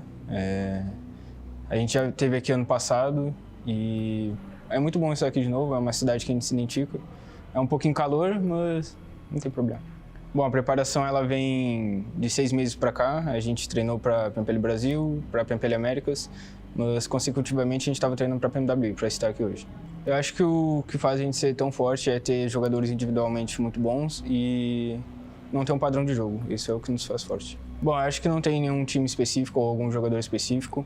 Acho que todos têm muita chance de ganhar e a gente é mais um time aqui em busca do título. Bom, o que eu tenho a falar para eles é que tomem cuidado com a gente. Sempre vai ser assim, essa sempre será a mensagem e é isso. Tomem cuidado.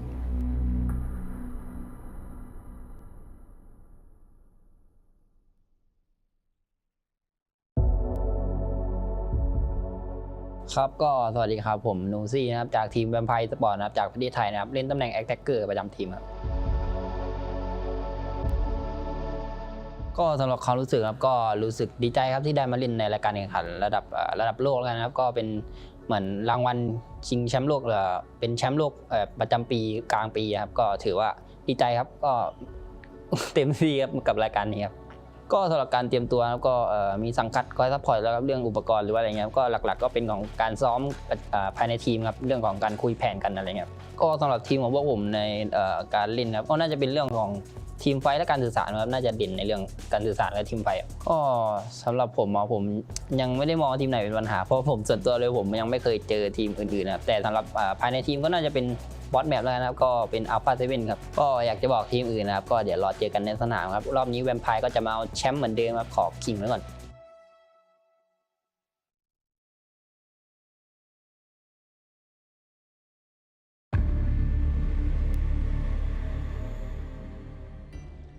Xin chào mọi người, mình là Bensu đến từ team Infinity IQ. Mình đến từ đất nước Việt Nam. Mình cảm thấy rất tự hào khi được đến tham gia giải đấu này và mình đại diện cho quốc gia của mình. Có lẽ team mình chuẩn bị tinh thần thật là tốt và thoải mái để thi đấu hết sức mình trong giải đấu lần này.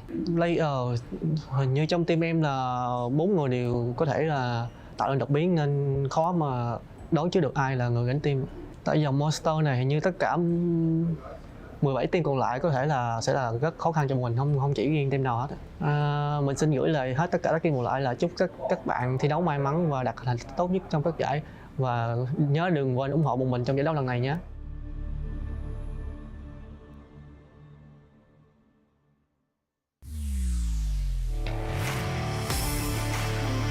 In the 2022 PMWI, VPE and Falcons achieved 3 chicken dinners in the main tournament.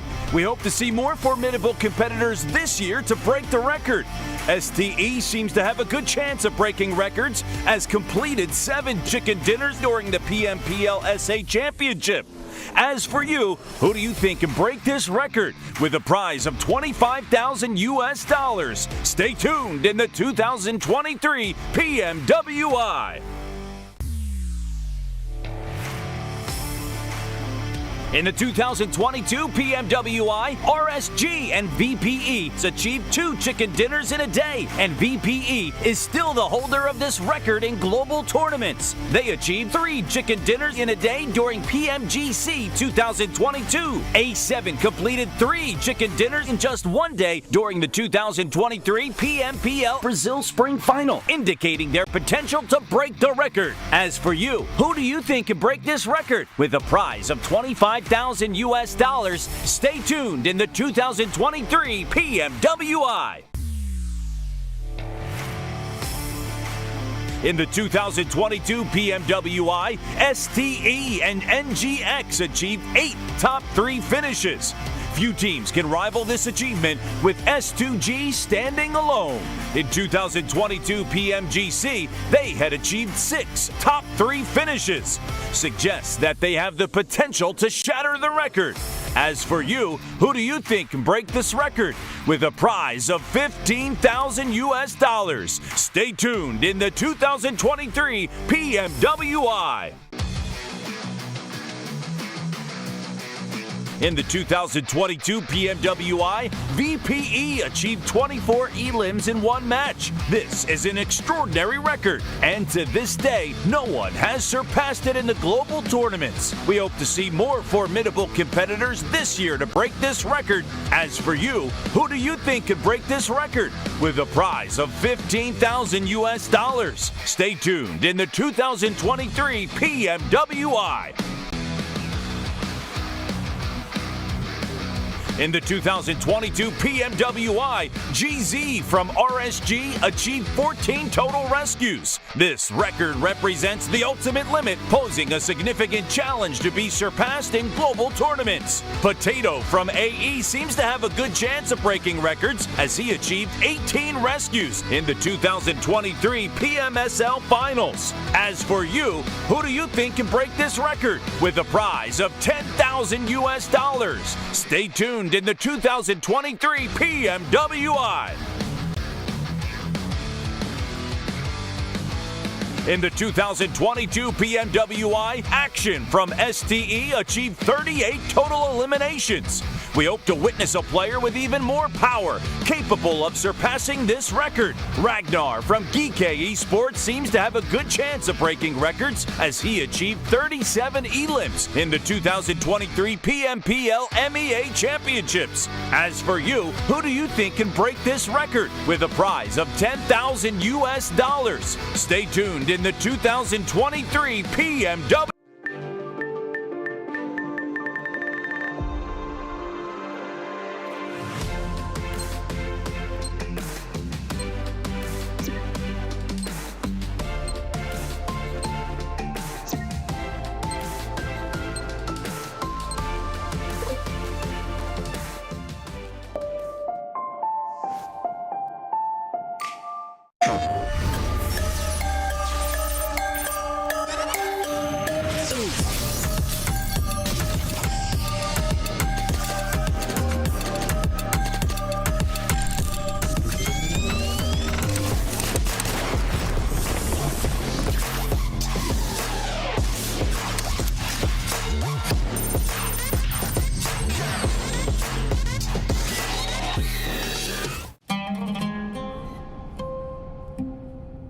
There is a place where you can elevate what's hidden inside, where you can reframe yourself.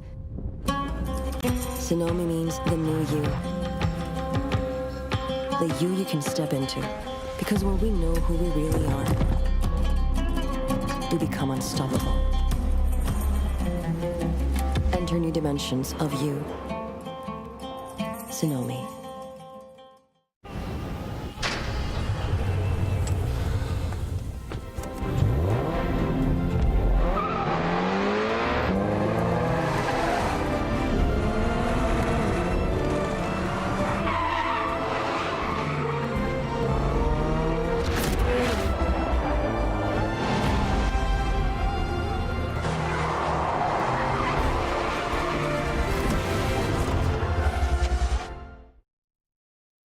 All new Honor Magic 5 Pro.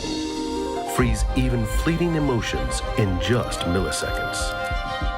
Take marvelous night shots with lightning-fast exposure. The display reveals more details in bright areas with an astonishingly long battery life that just keeps going. The latest flagship chipset brings you exceptional performance. Unleash the power of magic. Honor Magic 5 Pro.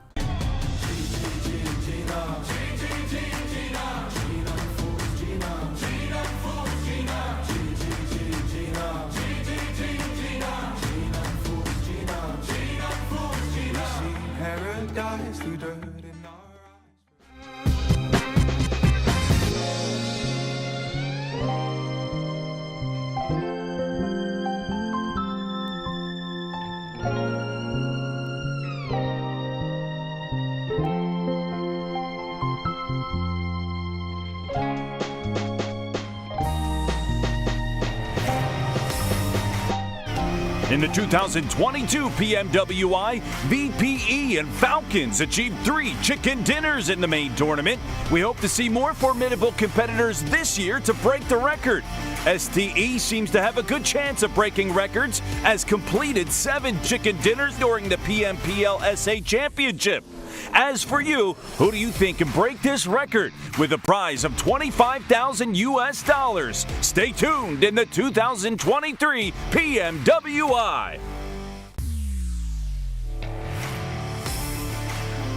In the 2022 PMWI, RSG and VPE achieved 2 chicken dinners in a day, and VPE is still the holder of this record in global tournaments. They achieved 3 chicken dinners in a day during PMGC 2022. A7 completed 3 chicken dinners in just 1 day during the 2023 PMPL Brazil Spring Final, indicating their potential to break the record. As for you, who do you think can break this record? With a prize of $25,000 US, stay tuned in the 2023 PMWI.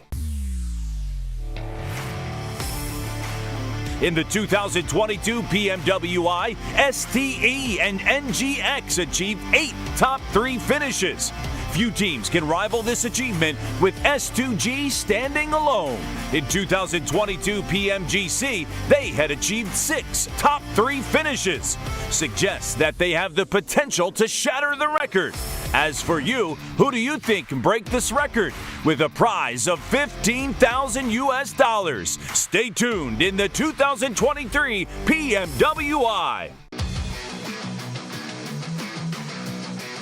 In the 2022 PMWI, VPE achieved 24 elims in 1 match. This is an extraordinary record, and to this day, no one has surpassed it in the global tournaments. We hope to see more formidable competitors this year to break this record. As for you, who do you think could break this record? With a prize of $15,000 US. Stay tuned in the 2023 PMWI.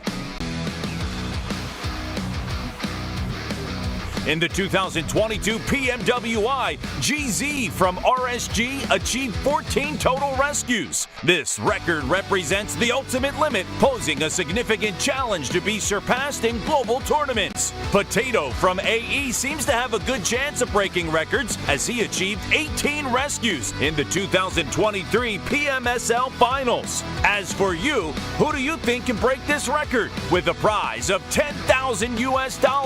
Stay tuned in the 2023 PMWI. In the 2022 PMWI, Action from STE achieved 38 total eliminations. We hope to witness a player with even more power, capable of surpassing this record. Ragnar from DRS Esports seems to have a good chance of breaking records, as he achieved 37 elims in the 2023 PMPL MEA Championships. As for you, who do you think can break this record? With a prize of $10,000 US. Stay tuned in the 2023 PMWI.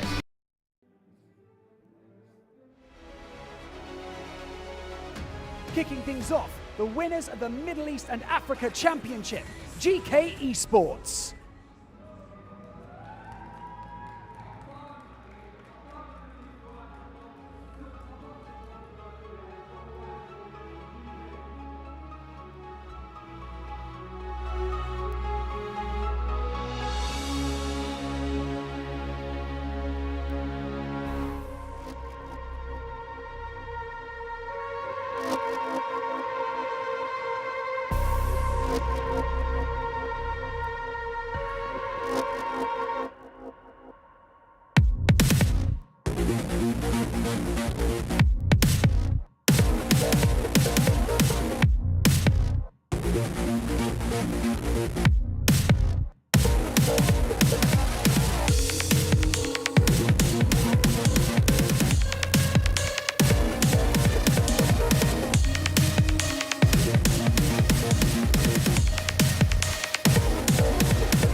channel will drag you down, down, down.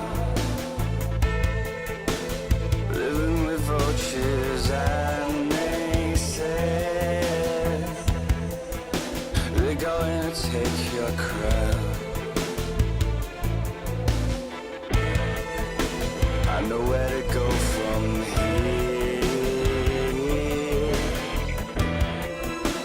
I will not let you down, down, down. 'Cause I'm beginning to see you fall to pieces. Being pulled to the hollow ground. Please stop, you'll drown. Do you follow your desires? Do you challenge their routines? I will dream, I will aspire, 'cause I know how much it means. And I won't take no more.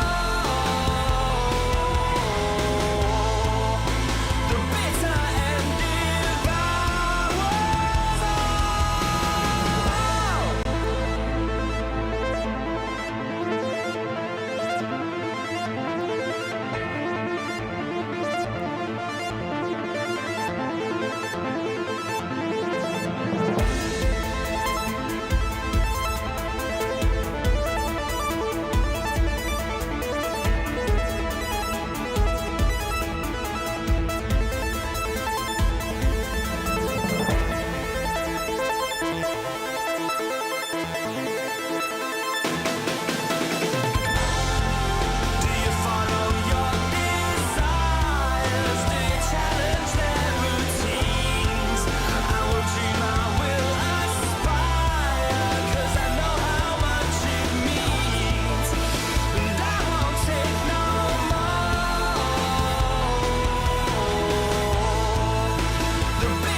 follow the leader.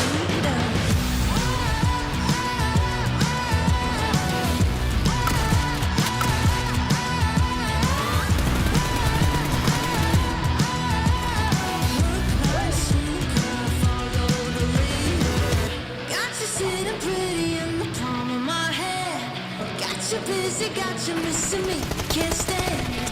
Got you desperate, got you wondering where I'm at. If I'll call you again, got you sitting pretty in the palm of my hand. Got you busy, got you missing me, you can't stand it. Got you chasing, got you wondering where I'm at. Hook, line, sinker, got that. I can see it in your eyes, I can feel you watching. Got your hooks, got you right where I know I want you. Play your switch, you're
I chose on my side, drawing the front line.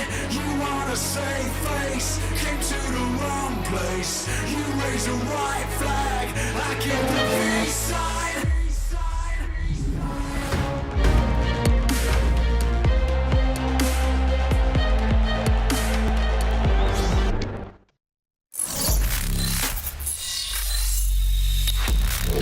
Open your eyes. When you look into my eyes, tell me what do you see? Tonight I'm gonna show you the wonders of the mall. I got nothing to lose, I got nothing to lose. I need warriors.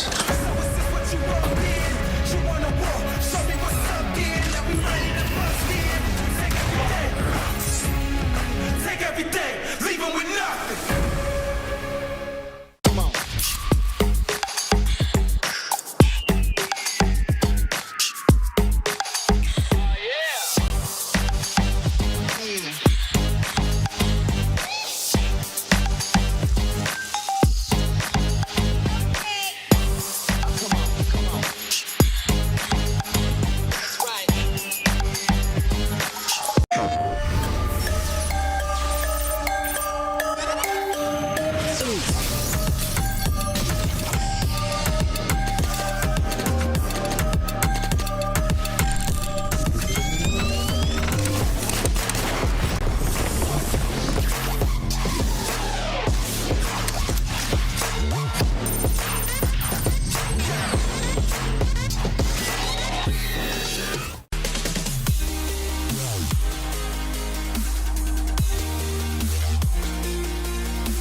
الحياة لحن، ولأننا جزء من مقطوعة عظيمة تحركنا، تلمسنا، تصنع من لحظاتنا ذكريات بديعة.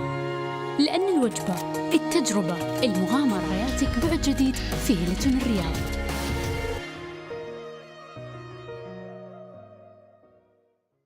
All new Honor Magic 5 Pro.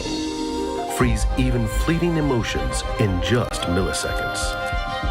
Take marvelous night shots with lightning-fast exposure. The display reveals more details in bright areas with an astonishingly long battery life that just keeps going. The latest flagship chipset brings you exceptional performance. Unleash the power of magic. Honor Magic 5 Pro.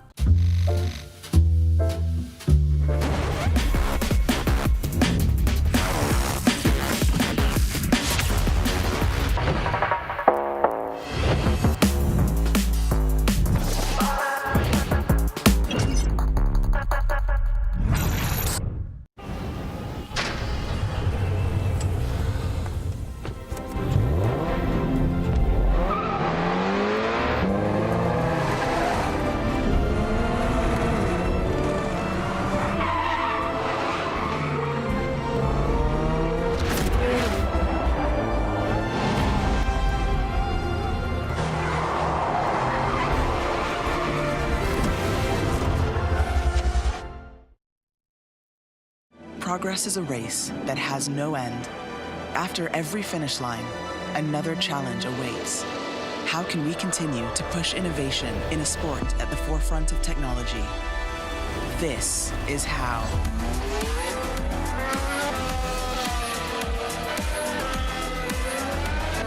Discover how Aramco and the Aston Martin Formula One team aim to meet Formula One's sustainable fuel targets. Aramco, powered by How. Hi everyone, my nickname is Kitsune and we are from Serbia. Yeah, I'm very excited to be here, especially that last time I was in Riyadh, I won the tournament here. It's a LAN tournament, so of course it brings like warm like memories from here. And I'm super excited to meet all the people from the PUBG Mobile community, and it feels great, you know. First of all, we bought the phones that will be here on the tournament, and we had like really rough time adapting to this. But now we feel like really strong. We managed to analyze all the teams here, like especially the teams that we've never met at the tournaments, and now we feel like we are very strong. Our team strengths is that we are very good at holding our like positions. We know how to rotate, when to rotate, and we always know how to fight, when to fight, and we can be really aggressive when we need to. It's gotta be Alpha7, you know, because like we meet them like every time. Our strategies, our like gameplay is very similar. They play Edge as well as we, so it's always will be hard time for us meeting them, because you know it's a 50-50 fight with them. We respect them. I mean, guys, if we knock you, you better run.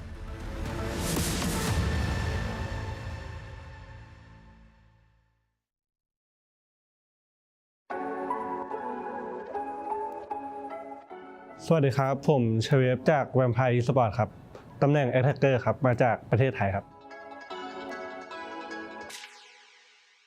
ก็เริ่มเล่น PUBG มาตั้งแต่เกมเปิดครับแต่ว่าเริ่มมาแข่งตอนช่วงอายุ17ช่วงประมาณม.5 ม.6 ครับแล้วก็ที่มันเปลี่ยนชีวิตได้ก็คือคัดเข้าลีกโปรลีกของไทยได้ตอนซีซั่น2ครับแล้วก็อยู่ในลีกมาเรื่อยๆเลยครับแล้วก็จนถึงทุกวันนี้ก็แบบว่าซื้อทางสังกัดซื้อโทรศัพท์ที่ใช้แข่งมาให้พวกเราซ้อมก่อนที่จะมานี่ครับแล้วก็ซ้อมมาเรื่อยๆแบบที่ผ่านมาเราก็มีรายการแข่งมาตลอดอยู่แล้วแล้วก็เอาตรงนั้นซ้อมไปในตัวด้วยครับแล้วก็มาโฟกัสตรงนี้แล้วก็ทำตรงนี้ให้เต็มที่ครับก็ยังไงก็ความมั่นใจยังไงมันก็ต้องพกมาตลอดทุกการแข่งขันอยู่แล้วครับแล้วเราก็แบบแค่โฟกัสตรงนี้ให้มากกว่าเดิมครับผมที่ผ่านมาน่าเป็นเพราะว่าตำแหน่งเข้าทำมันต้องใช้เนตเข้าไปก่อนแล้วอะไรด้วยครับแล้วก็พอแบบโชคดีเนตไปโดนด้วยอะไรหลายอย่างครับแต่ว่าถ้าให้เลือกได้ก็จะใช้ให้มันถูกไทมิ่งเฉยๆครับแล้วก็ถ้าให้ดีก็ซื้อถ้าให้ดีก็ใช้ DRS ดีกว่าครับ ไม่บอกอะไรมากครับแต่ว่าจะมาป้องกันแชมป์ให้ได้ครับ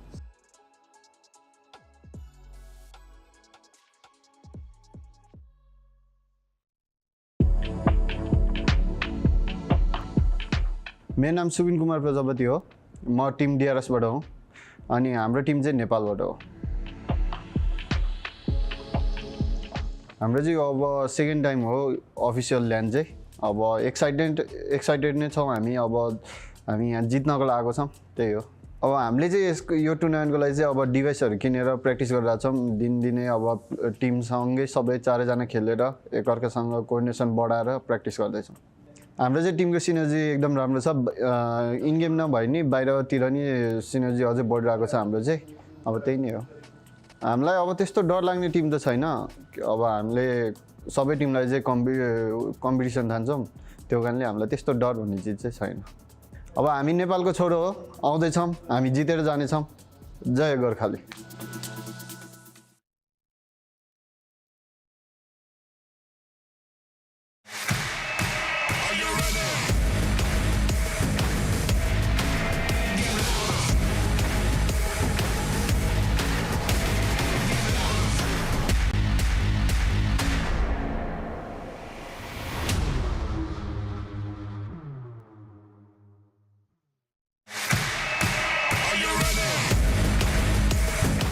Всем салам алейкум. Меня зовут Дамир, мой никнейм Акзер. Я играю за команду Falcons, и мы представляем нашу страну Казахстан. Я себя чувствую очень хорошо, тут очень круто, здорово, организация турнира на высшем уровне, наша команда готова, и мы покажем хороший результат. Мы готовились очень долго, потому что мы прошли через голосование, и у нас было достаточно времени на подготовку. Наши сильные стороны — это, наверное, наша атака, потому что мы очень агрессивная команда. Все команды здесь очень сильные, поэтому к каждой команде мы готовились, каждую команду анализировали. Поэтому не могу выбрать отдельные команды, потому что все очень сильные. Всем удачи, развлекайтесь, ребята.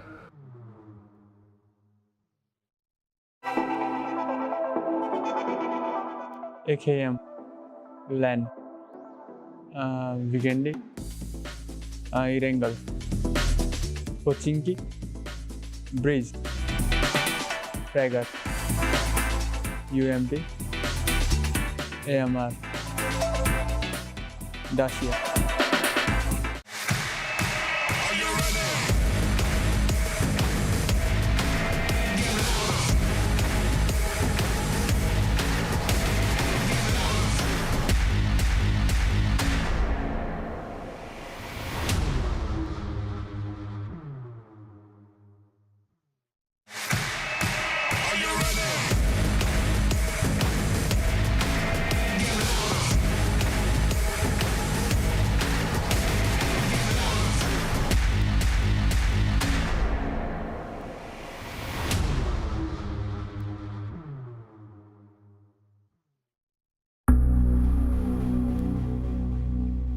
Meu nome é Lucas, meu nickname é Carrilho, meu time é Alpha7 e somos do Brasil.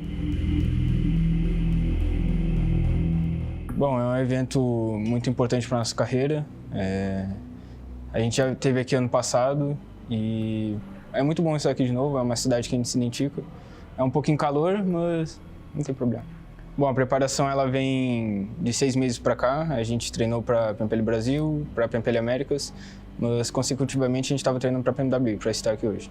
Eu acho que o que faz a gente ser tão forte é ter jogadores individualmente muito bons e não ter um padrão de jogo, isso é o que nos faz forte. Bom, eu acho que não tem nenhum time específico ou algum jogador específico, eu acho que todos têm muita chance de ganhar e a gente é mais um time aqui em busca do título. Bom, o que eu tenho a falar para eles é que tomem cuidado com a gente, sempre vai ser assim, essa sempre será a mensagem e é isso, tomem cuidado.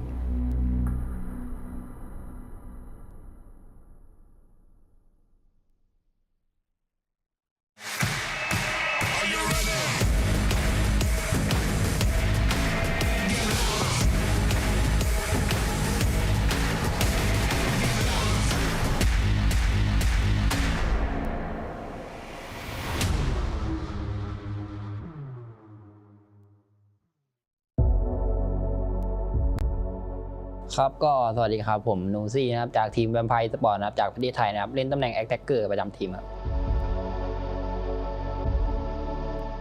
ก็สำหรับความรู้สึกครับก็รู้สึกดีใจครับที่ได้มาเล่นในรายการแข่งขันระดับโลกแล้วกันนะครับก็เป็นเหมือนรางวัลชิงแชมป์โลกเป็นแชมป์โลกประจำปีกลางปีครับก็ถือว่าดีใจครับก็เต็มที่ครับกับรายการนี้ครับก็สำหรับการเตรียมตัวก็มีสังกัดคอยซัพพอร์ตแล้วครับเรื่องอุปกรณ์หรือว่าอะไรเงี้ยก็หลักๆก็เป็นของการซ้อมภายในทีมครับเรื่องของการคุยแผนกันอะไรเงี้ยก็สำหรับทีมของพวกผมในการเล่นครับก็น่าจะเป็นเรื่องของทีมไฟและการสื่อสารครับน่าจะเด่นในเรื่องการสื่อสารและทีมไฟก็สำหรับผมยังไม่ได้มองทีมไหนเป็นปัญหาเพราะผมส่วนตัวเลยผมยังไม่เคยเจอทีมอื่นๆนะครับแต่สำหรับภายในทีมก็น่าจะเป็นบอสแมปแล้วนะครับก็เป็น Alpha7 ครับก็อยากจะบอกทีมอื่นนะครับก็เดี๋ยวรอเจอกันในสนามครับรอบนี้แวมไพร์ก็จะมาเอาแชมป์เหมือนเดิมครับขอขิงไว้ก่อน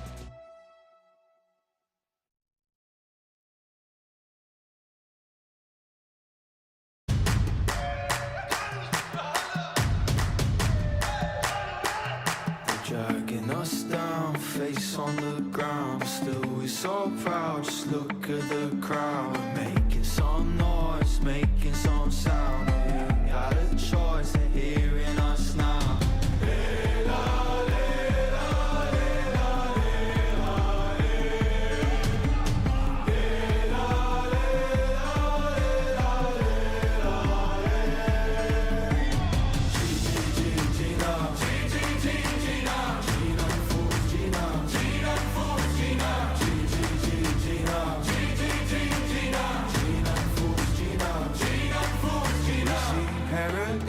see dirt in our eyes for us.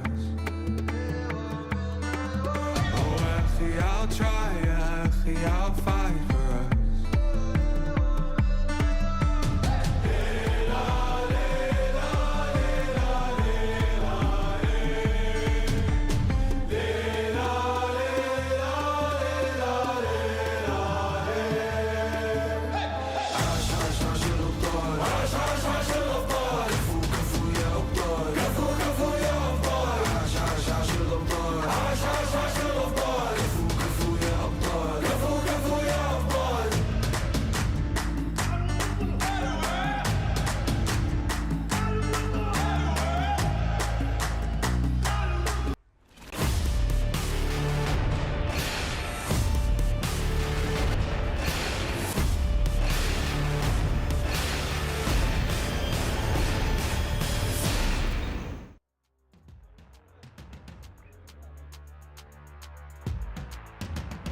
And we are back. Welcome back, everybody, here to the PUBG Mobile World Invitational Main Tournament. Live here in Riyadh, Saudi Arabia. I am Hot Jukes. Right next to me is the legendary Calaris. I want to thank everybody for their patience as we're getting started here today. But there's $2 million on the line here. I'm excited. How are you feeling, Cal? Feeling good, feeling fresh. We have got ourselves ahead of us 6 games between what I believe to be one of the most stacked lobbies in PUBG Mobile history. I don't know why it was a PUBG Mobile history. PUBG Mobile history. It is going to be a good time, especially with these main event tournament teams coming in looking good to go. But the teams coming in from the All-Stars, they're going to have had significant warm-up. So maybe that gives them a little bit of a leg up. We'll see, we'll see. And you know what? They're going to need it, to be honest, because the teams that have qualified here already are some absolute monsters, some legends of PUBG Mobile, and we're looking at one of them right here. So let's see how this is all going to turn out. I know you guys watching are as just excited as I am. One thing I really love about this tournament, as well as I like the additional little perks here. We have the record breakers as well, whoever gets the most chicken dinners. A lot of incentives for these players to pick up some extra cash. Definitely so. Definitely here as we have everybody getting good to go. It will be Sandhawk to start things off. As you can see, all these teams getting ready here for this. Now, one big thing compared to the All-Stars is that we're back to 16-team lobby compared to the 18 here, Hot Jukes, which means everybody's kind of going back to the idea of how much room that they're going to have usually on those drop spots. We could see some hot drops, of course, but it's going to make those rotations a little bit easier for these teams to try and get used to and adjust. 100%. Well, let's see how adjusted they are as we're starting to see these teams lock up. One thing that's really advantageous for these squads, too, is the fact that we're back to a 16-team lobby. That's going to make this Sandhawk a lot nicer and a lot sweeter. Definitely so. All right, let's get into it, Hot Jukes. Let's do it. Here we go. Match number 1 of the PMWI Main Tournament, presented to you by Honor Magic 5 Pro. We can already see these players. They're dropping into the lobby, and always, every time we have the first tournament of the day, first game, I am looking to see if we were going to see any hot drops. Usually these teams have already done their homework. They've already kind of done their handshakes before the match, because you really want to avoid those hot drops at all costs. It's just not worth it at this level. Even if you do beat that team, you're most likely going to lose a player or two, and that's going to make things that much harder for you. That's for sure, that's for sure. I did wonder how they were going to remedy the STE tagline versus STE tagline. So we see SZ STE up at the top here for 628. And then meanwhile, we have Stalwart dropping in boot camp. So if you're keeping track of those two teams, we got you good to go. Yes, you are indeed. And it looks like, Gladiators are going to have a couple players nearby them. They do love that Camp Alpha mountainside range, so they're really hoping that first zone goes to them. But so far, so good. Doesn't look like we see any teams really getting too close to each other. Yeah. Oh, and a mainland circle to get things going, as mainland as you can call the big island. But one slight change we've seen here, whilst we have this Paradise Resort going down, is that Gladiators had to move their drop spot a little bit, but I can talk about it in a moment. Yep, we'll talk about that in just a second as we're watching GK go up against Dplus KIA in Paradise Resort. Ragnar up on the roof. Gets one, looking to get another, but he's waiting for his teammates. He wants to be able to get a little bit more room. Yeah, he jumps off, says, you know what? I got one. I need the rest of my squad to help me out for the rest. Especially smart because he saw a second head coming his way, right? Just over the lip of that building, so you do not want to be taking that 2v1 situation when two players could be trying to jump shot you. Especially with an M16 in hand. If Yes, you would have had a DBS, maybe it was something different. But right now, with that M16, he's got to play things very carefully. Dplus KIA were able to get a full reset off. GK, unfortunately, do lose a player in the process, so they're going to be down a man here, and they're at a huge disadvantage. Definitely so. And we've seen Dplus KIA be very strong when it came to kind of the long stay engagements that would go down, but at the same time here, this is kind of really on their doorstep. They're going to have to change gears a little bit and eventually take this fight fast, because, I mean, it's faster than most of their engagements in the All-Stars. This is what I think is the reason why Dplus KIA is such a threat. They are so patient. Even though they have the man advantage, they want another knock. They don't want to risk it. They say, okay, we know that we're up. Let's just take our time and slowly creep on GK, hopefully get another knock, and then it's going to be easy pickings from there. Definitely so. Okay, if there's a lull in this for the moment, actually, no, I still can't talk about the Gladiators situation until this one is concluded. So we do have a QBZ in hand, and Heights will be able to get Forrest straight away. Forrest with getting knocked here is going to even the fight here. GK Forrest, Sayden actually does go down. That makes things tough. But Dplus KIA with their teamwork working so well together. And now Ragnar versus Fabian. This is going to be a huge fight. I love the fact that he does go for those finishes, wants to eliminate all the information that they have, leaving Fabian completely blind. Very important. Now it's 2v1 advantage. One's going to go for the res here, whilst the other one's trying to get out the angle. Using that perspective to try and get that scan going on. QBZ trying to go for that trade. Reinforcements coming along. Has to abandon the res. Will finish it off. And we see a full team wipe. If they can get them on their feet, that's a huge win for Dplus KIA. Fabian with 3 eliminations to his name. And this is what I really like about this team is you could see right when one got low, they immediately backtracked, waited for their teammate to come and support them. Yes. And it was just back and forth because even though they were really hard hit, they wanted to make sure they didn't lose one player. Yeah, that was brilliant. Brilliant stuff. Really low, but great recovery there from Dplus KIA. Okay, so Rejects Tokyo, which is actually one of the teams we really need to talk about because of that Gladiators situation earlier. Gladiators, they dropped differently compared to what they normally do. They didn't drop anybody at Trifecta because they saw Rejects dropping there. They then rendezvoused together with 2, pushed Trifecta, eliminated the member of Rejects that was there, and now they've had to rotate away. So a slight adaptation from Gladiators, but then they punished the people that were encroaching on their territory, which was very smart, and maybe that might ward off Reject Tokyo in future Sandhawk games. Absolutely. Gladiators want that northwestern island to themselves. So, you know, knocking out a player from Reject Tokyo, scaring them off, is going to help them out. They didn't get the zone this time, but, you know, setting yourself up for future matches is what kind of sets you up for a championship position, like you mentioned earlier.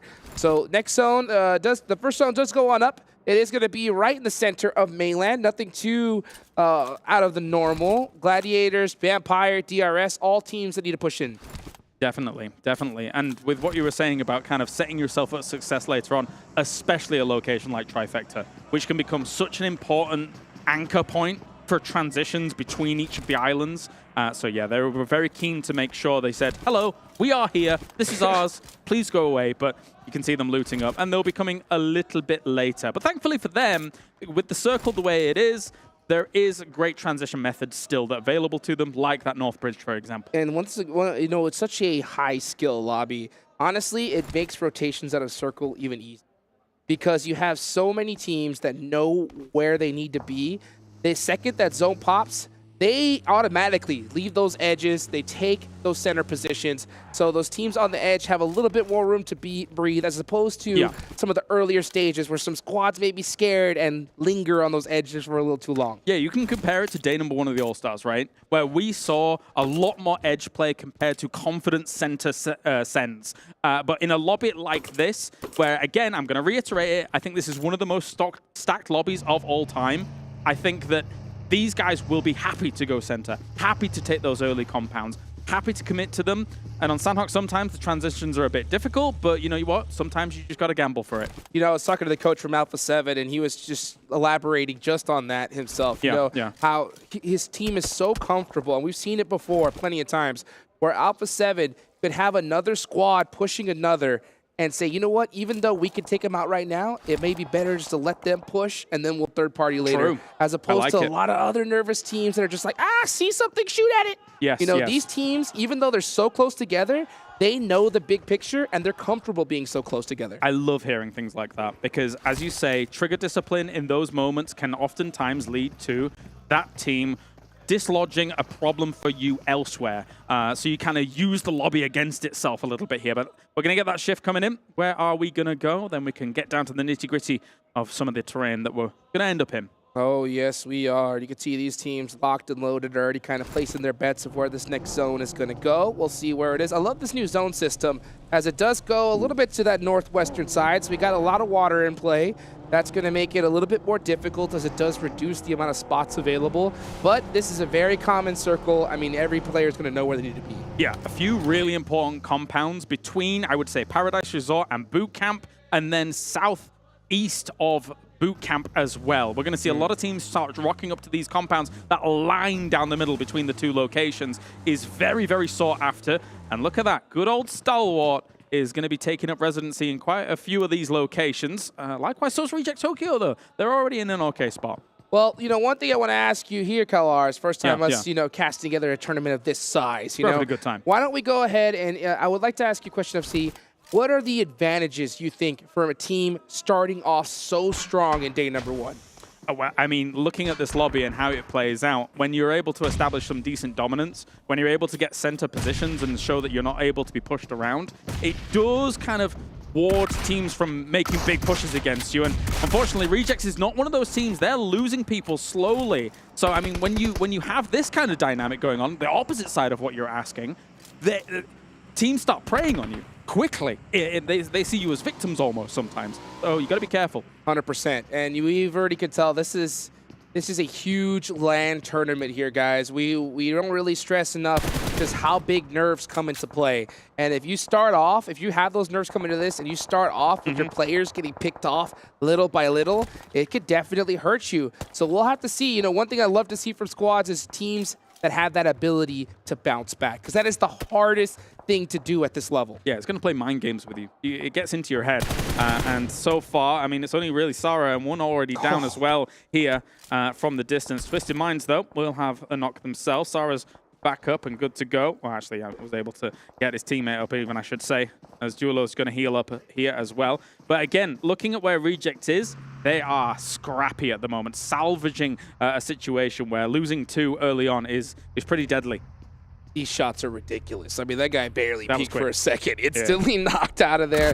Let's take a look at this little replay here as Lupa, monster player himself, just, man, like we mentioned, we got dislodged by Gladiators, lost 1 player, and due to that spread out, now they just seem to be getting picked apart. With 2 players up, it's not going to be the start that they're looking for, but Reject Tokyo has plenty of skill in the bag. Hopefully we can see them bounce back. What scares me as well for Reject Tokyo, whilst we're still on kind of the topic of them, is they've got Fireflux on a hill where I've seen Fireflux win games from.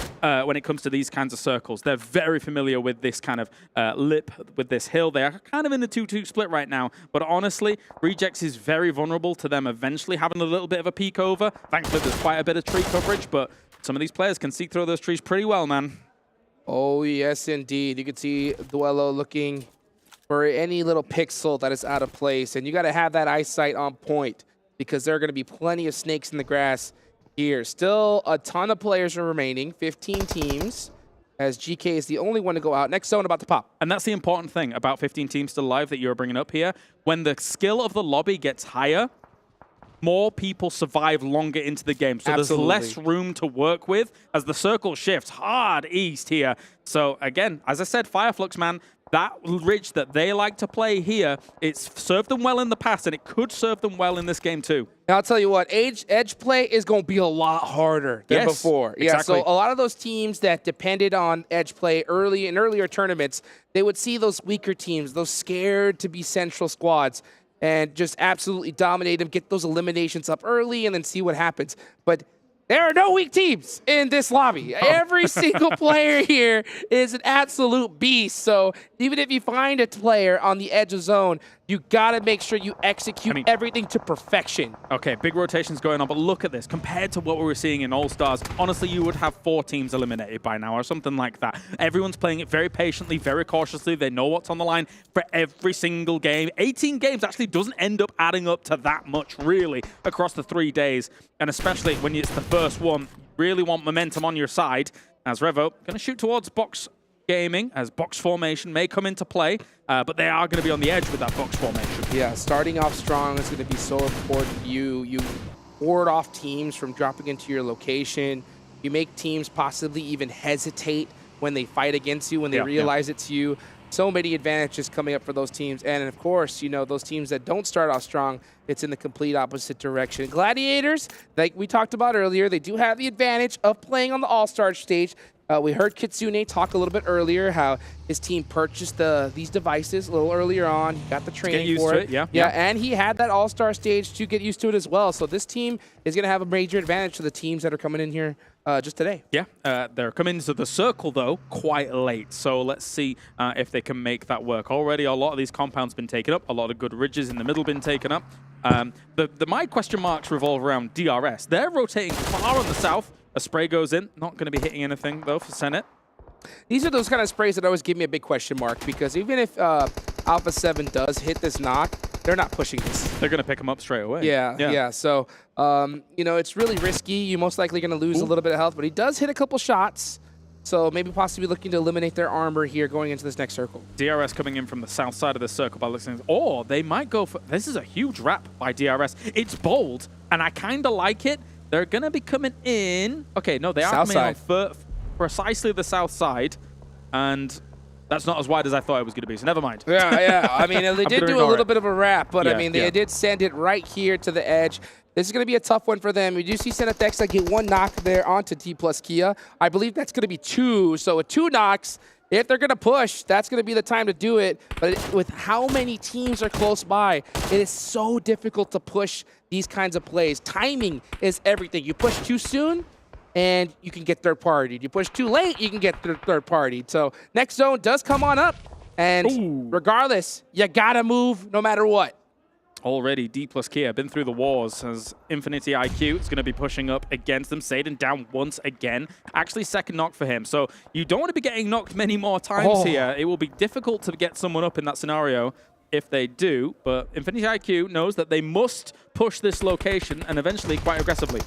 Vampire going up against Twisted Minds. Here comes a big battle here, 4v4. Schweppes does have those angles. He's going to throw that jump nade. Ooh, gets beat up pretty bad, but he hits the nade onto Dami. That leaves 1 player up for Twisted Minds. We should see a full send here from Vampire. Difficult to deal with this as another nice nade was going their way. Didn't quite connect with as much as I thought it would, though. A bit of a push-up. 2 trying to push on this. Crypto not with too much opportunity here to get this going. He's sticking the res. This is very bold. He's now going to have to remove, considering Ravenclaw was looking for the off angle. DBS is out. Here we go, Ravenclaw. He's got the advantage. And Nade does it, though. And that is Twisted Minds out early. And our All-Star Stage champion starting off strong. Rough stuff for Twisted Minds. Box are going to be taking a fight against Alpha7 down towards the bottom. It is going to get so crowded here. Hot Jukes, as now Box has found Carrillo. He's going to go down. Senna is in the smoke with a DBS prone. He could be the snake in the grass they need. Here he comes. Pops out. Gets 1 DBS shot. Gets another. Looking for the double play. The nade comes out, but he gets knocked in the process. So Box Gaming down 2 players. But Alpha7 is hurt big time. I believe it's only 1 up. Yeah, that's going to be Revo, the last 1 player up for him. Trying to make something happen here, but it's very, very difficult. Even if they do, Box has already done a significant amount of damage here to be able to make this go. I think if you're Revo, you got to push here. Like, you just got to send it at this point. So I mean, don't get the reses, etc. Yeah, because your teammates are already going to be down and out, and the chances of you even surviving for placement points here in the Sandhawk is like practically 0. Yeah, it's very difficult. Again, with the amount of people that are still alive here during all of this. Alpha7 is gone, though. That's them down in 13th place. Here comes Vampire, pushing on Rejects. This is actually such a great opportunity for them because this team was already wounded. Jula is going to go down. Sarah's charging a nade. Unless they group up massively, this isn't going to get much done. It's not bad. Where's it gone? Does he hit it? He does! And Tony K's down to 1 HP. Sarah, oh my gosh, catching another player. He catches Matic off guard. Another nade here. Good, he did. Oh, but his back gets shot. And he is out of there. A lot of words about Rosemary. Pundits looking at him as a great player here to be able to knock it out of the park. Tony K, though, in the distance. There was a molly on this rock, not actually catching him off. And then Smoke even blocking a little bit of vision, but 3 players here. Rosemary completely out of utility, so he is stuck in a position, but here comes the rest of his team. Potato coming up close. You see he's got that nade locked in hand. Vampire on the back ropes. Going to have to hit some major shots, but they're actually getting helped out from all sides. That's going to be Stalwart there with a huge off angle on Alter Ego. Makes it all the harder when teams survive this long, and they will be taken out here on the push. Vampire shut down. Oh man, center circle being so advantageous here. Stalwart holding it down, but look at this. This is 628 with the DPS, getting the double knock on the Infinity IQ. Kaido La gonna have to make a play here from this tree. He has to watch his teammates go down, but you can see Falcon Esports in the back looking to clean this up. Yep, you got to take all these third-party opportunities whenever you can. But the problem with Sandhawk is sometimes you can even be fourth-partied, etc. With how many teams still alive, the terrain, the way it works on out here. Ferrari charging up that nade, going across the hill. He was hit as well by a nade. Punching King takes a bit of damage. Sunan going and getting that secure. Very, very important for his team. He has 3 eliminations, so he is definitely starting things off for 628. Meanwhile, you got Falcons on the edge of the circle. Papa Blue coming in hot. This is stage number 5. Blue zone hurts real bad. Yes, it does. You got to be careful about this. Ferrari lying down prone, actually sees Falcons members in the distance here. Look at you can see the pixels on the head, but he's not going to take the shots just yet. Yang actually knocks him from the other side of things to get things going, and trying to go for Punching King straight away will get him. Tries to go for the flush, doesn't get the flush though, and he was stolen, I think, from shots from Ketch. Ketch, I mean, these players are picking up these steal elimination points like crazy. This team was on the thin side of the circle, so they had a little bit of time to be able to push in, but they're not going to be able to get a break at all. We're seeing teams drop like crazy. Meanwhile, Stalwart have the strongest position, and they are big chilling in the compound. Look at that. Surprise, surprise. Oh, and the circle. I mean, honestly, Stalwart, they drop boot camp. They had the pick of the litter when it came to compounds, and they are not going to squander it here, as they're going to have a few teams trying to push up against them. And whilst we're watching this go down here, 628 is having a bit of a rough time. Oh, yes, they are. They're going to be forced to try and push into this next zone. Meanwhile, Falcon Esports are right there next to him. TQ with a huge off angle. Gonna go ahead and apply some pressure. Coexisting.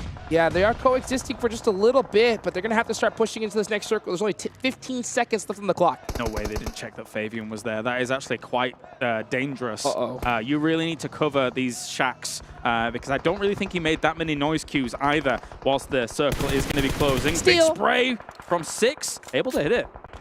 Taking up all those points he can get. Meanwhile, Stalwart refusing to give up this location. Doing a great job of holding this down, that yellow push. Oh, I thought we were going to see a little bit of shenanigans there from that nade. This is actually quite dangerous for Stalwart because, of course, they were separated across this compound. This big push in by Tiamba could cause some problems, but they're holding well so far. They're also shooting at Gladiators from the opposite side. DBS coming in at hand here for Stalwart, trying to clear them out. They completely crush them. Stalwart doesn't even take a knock. Bang! 4 eliminations for Stalwart, and the best position in this zone is definitely their game to win. Meanwhile, we're seeing a lot of action here on the edge of the zone. Falcon Esports down to 1 player, but they do have 7 eliminations. Alter Ego with 2. Nice. Meanwhile, having 7 as well, so that's going to definitely offset their finish here. Man, Rosemary was just shooting everything, and he continues to do so. Kitsune in the distance will get absolutely obliterated from across the way, and that's quite the distance there across compounds. So Stalwart's in the circle again, but they're hearing these shots zing across them from side to side. They must be so content with this.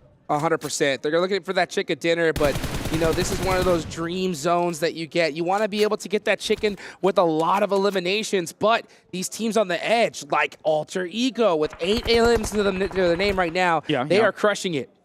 Honestly, at the same time, though, for Sandhawk, sometimes you're just content with getting the victory and a handful of elims here and there. It's the kind of game that you're like, well, thank God we didn't get caught on the edge of these zones with all of these other teams, right? As Ketch has actually pushed up for Fire Flux, but I don't know if anybody's going to deal with Stalwart here. Yeah, 6-8 was definitely one of those squads. Meanwhile, Gladiators forced to push in the middle of that. Blow the play zone. Papa Blue taking down McHugh is going to make things pretty difficult. Tixie misses those shots. That is going to hurt.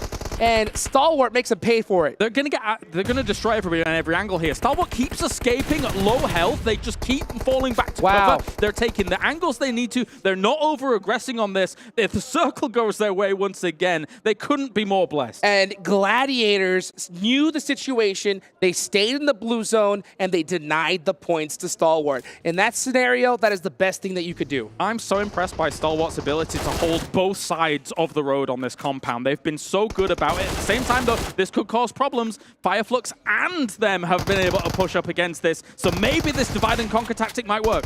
Well, Potato is up close. Top is completely separated. They can take the advantage here with a 2v1, but now it's turned into a 1v1. Oh. Potato is going to get a finish. That is 9 eliminations.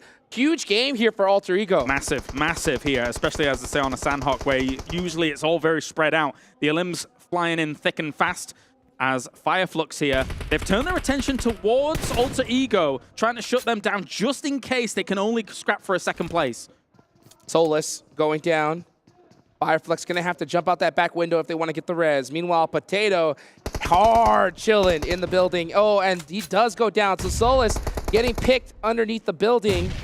Meanwhile, Fireflux, here comes Papa Blues. This is stage 9. It's going to go down to nothing. What a shot from Lutz. What a shot here. Fireflux really contending and trying to push on against this, though. They're on fire, trying to get out of this situation. It's not going to be easy. Potato actually able to shut them down. He's able to scrap second place from this here. And Stalwart should be able to get the first. Potato is hungry. He's got the Uzi. No it's a way. 1v1. No way. Potato. No way. Looking to steal the chicken dinner from Stalwart with the jump shot. DBS. It's going to be a Stalwart Esports chicken dinner. That was way too close. That was too close for comfort for Stalwart. They thought they had that in the bag for so long in this game, and yes, they do. But Alter Ego, man, what a play from Potato to be able to get that as close as it was. I mean, their whole entire team to even get Potato to that stage. Yes. Stalwart had to do nothing. All they had to do was sit back and shoot at anything that moved at them. Alter Ego,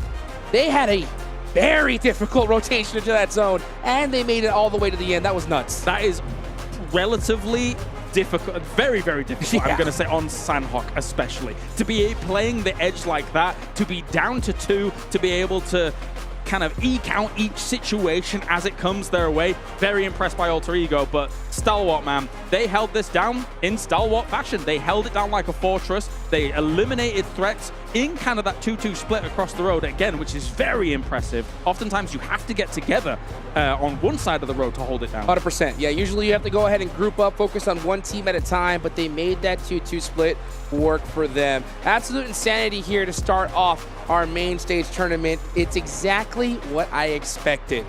Absolute insanity. Let's go ahead and take it on over to Jason Kaplan and the rest of the desk to see them break it down for us. Well, break it down is something we definitely need to do here, because that was a spicy way to start off the main tournament here at PMWI. Alter Ego, a fantastic push, as we saw, by Potato. But Max, I mean, just throw it to Max. Just get him on camera. Get him a solo shot. He's happy. I mean, a Stalwart win, finally. This is the best start I could expect from the main tournament, right? It's a good time. We were wondering. Not an easy compound to hold down because you're split, but they made up for the weaknesses in so many good ways here. And I really want to dive deep into it because it was such a good game to kick off the event. It was, and I felt like they showed us what we've been wanting to see out of other teams, right? When they get it wasn't even blessed by the sun because they were able to rotate so well. But they just, the synergy was there. They were able to move alongside with each other. It was just so good. I can't wait to talk more about it. I mean, to do plays the way they did and at the speed at which they did it, the communication needs to be a 10 out of 10. And in that game, it really was. Same with Alter Ego. I mean, for them to be able to do that with just 2 players after being able to survive a lot of stuff too, being able to take on fights with other teams, it was impressive. So do I hear some Alter Ego fanboys here on the desk? Maybe. Yeah. No more Alpha7, it's Alter Ego. We'll get to Alpha7. Alter Ego 7? Alter 7. A7. It's still A7. I think we're onto something, just like we're onto the Honor Magic 5 Pro, powered by Snapdragon 8 Gen 2 and Honor self-developed GPU Turbo X. Big shout out to them as all the players are playing on one of these awesome devices. And well, it helped Stalwart get the victory. Which, honestly, Max, I mean, we were watching it together, and he was just getting jittery. He was getting excited. He was like, they did such a good rotation, then they did this, and now There's a lot to talk about. The whole game was really good. There's a lot to talk about here, so I should take a look at the match rankings so we can dive into some of these teams in particular, because it's all about the points. And Alter Ego had a lot of eliminations behind that second place finish. Yeah, actually, I thought at some point they somewhat saved Vampire Esports from Sora, from Reject, and I was like, okay, they kind of helped out the team. It's not going to be that easy to take away, but man, they're still scoring here. 10 eliminations on the game 7. Alter Ego coming in with a bang, which I would say aggressiveness is well, aggressivity, if you, well, that's my word, which both work. Was something that was lacking from this team back in the PMGC Grand Finals. But adding Rosemary and Potato more specifically is looking even more aggressive in these fights. Is exactly the change we expected. I was just so impressed the way they were able to play that edge. It was so wonderful, especially when DRS tried to push on them. By the way, DRS tried to do a very, very wide rotation, and it backfired when they ran into Alter Ego. And looking at here, which Vampire, man. Yeah. 6 eliminations, and they went out in 11th place. Like, we're talking about the defending champions. They were actually in a fight. Let me take a look at my notes. Up against Reject, right? And Twisted Minds, yeah. And, funny enough, guess who saved them? Alter Ego. Guess who eliminated them? Alter Ego. It was a very nadeable mini compound. So it was the moment you knew you were going to get pushed away because of the blue zone, you had that kind of like rush factor. You had to leave ASAP. You were not going to make it out. But yeah, Vampire, still a few eliminations. Sure, 0 placement, but that's the thing. Even a bad game for Vampire, it still results in a few points coming their way. So it's not going to allow them to fall too far behind on this first game. I gotta give a shout out as well here to Falcons, like for them to get 7 eliminations in that first match. I know it's Sandhawk, but it's still a lot of limbs to put up. Dplus as well getting 6. You had Vampires who saw get 6, and Firefox getting 5. Like, we saw some teams picking up some pretty good eliminations. And again, considering the delays we had, which is very hard to keep your mental state to kind of stay focused, I think it's kind of impressive and shows the caliber of these teams. And I think that's the main thing, right? The main thing that we've been hyping up about the main event. Every single team has that fragging power, and I think we're especially going to be seeing it in Sandhawk, but I can't wait to see what's going to be happening there in Gale as well, because I think we're going to be able to see it even more, right? With the rotation, with being able to work with more space. Yeah, I mean, they didn't get voted in, right? All of these teams qualified for a reason because they can back up their spot in the main tournament with great gameplay right here. Though we had some great moments, and I mean, the DBS is still the DBS. Nothing to say too much about that one, but once again, the way they just played around this compound, the synergy from them is so good. And the Zed, once again... Your player to watch? My player to watch, for a reason, up here, top damage and maybe top eliminations. They're all pretty close to one another. Oh, actually, Icy's up there. Okay, the other pickup. But you can see the big impact that those 2 players, the ones that we're talking about, the new addition, I mean, Icy and Zed, 4 elims, being able to back it up too. And I mean... Top, you know 0 what? healing for top. He's really not moving from that one compound. I mean, they barely moved. They were from boot camp, went to the hilltop northeast of boot camp, then into that trifecta road compound. It's good movements. I actually like the rotation out of them with North boot camp. They had that 2-2 split, and then they decided to move on together, which I really appreciate, especially here in Sandhawk, and especially with how compact everything was. Not only that, also, the moment they moved to that hilltop, after they close up that 2-2 split, they send the Zerd into the trifecta of the road, and the moment they see Gladiators get close enough, they just instantly pull back. No, they don't want to take that fight head-to-head into the compound, which, luckily enough for them, the circle ends up going, but the execution after that was absolutely magnificent. Well, the thing was, right, Stalwart, as I think John put it, actually, they're just playing tower defense here pretty much, right, inside the compound. But I bring it up in particular because we did see Tianba try to go for a game-winning play, and I wanted you to actually break that down for us, Max. That's actually the big standout for me in this game in particular. One weakness when you're holding on to those road trifecta compounds is you have to be relatively split to have information and to know when teams are pushing your way. The instant Tianba make it, like, I think in a 50-meter radius of the compound, they just regroup as a 2-2. I think it's Icy and the Zerd that actually regroup together, and they can just gatekeep the entirety of Tianba. And because Tianba just arrived, they can just chuck mollies, utility, push it to close off the last few eliminations if needed. The communication set, I really have to say, it was just so on point, and that compound is not easy to defend. Actually, go ahead, and then I'll bring up my point. It's pretty much what Max was saying, this synergy and then being able to just be on the same page. If somebody is going to be pushing on them, being able to back up your teammate, and that's something that a lot of teams tend to lack. They just kind of leave that player alone by himself, and we kind of see that out of Gladiators, right? Even Nitsuna was able to tell me. It's the opposite almost. Yeah, Nitsuna was able to tell me, you know what, we're not going to send all our players in, we're going to be just sending 2, but you can see Stalwart Esports, they will send 1, and if the needs for it, they're going to be sending the other players as well. Well, you did also say, Max, though, looking at that crash again that we saw at Tianba, Gladiators could have actually crashed that as well around the same time, and that would have decimated Stalwart potentially. I was expecting it to come out from all Gladiators or Fireflux. Actually, no team was actually willing to go for that move. I think Fireflux did try to initiate something once Gladiators started to go for the push, but the defense system, well, the tower defense really, as John stated earlier in the green room, that was set up by them was just too strong that you just didn't have the time to third party, because even after they eliminate gladiators, there's still 4 players alive. Yep. Nobody goes down, so they can instantly be on the pivot, on the pivot, On the pivot. on the pivot for another 5 versus 5 Flux, and they're just an absolute force to be reckoned with. Yep. Well, we can see here some highlights from the last match as well, and honestly, it was kind of a bloodbath off the beginning. We saw Dplus KIA, or Dplus KIA. Oh man, they changed the name so many times. It's a headache. Yeah. Up against GK, yeah, and they were able to eliminate them pretty quickly, but I feel like we got to a point, I don't know what zone it was, I want to say like around 4, where we had like 15 teams left alive, and then you like blink and you open them again. It's a very long blink, obviously.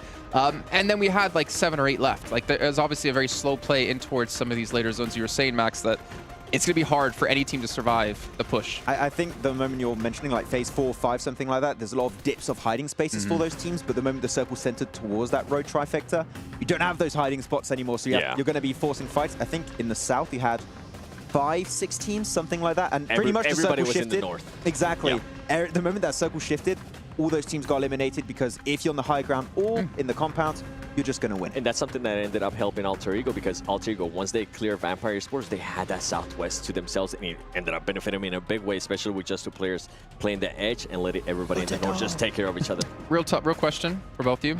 If Vampire was able to fend off Reject and fend off Alter Ego, do you think they could have won this?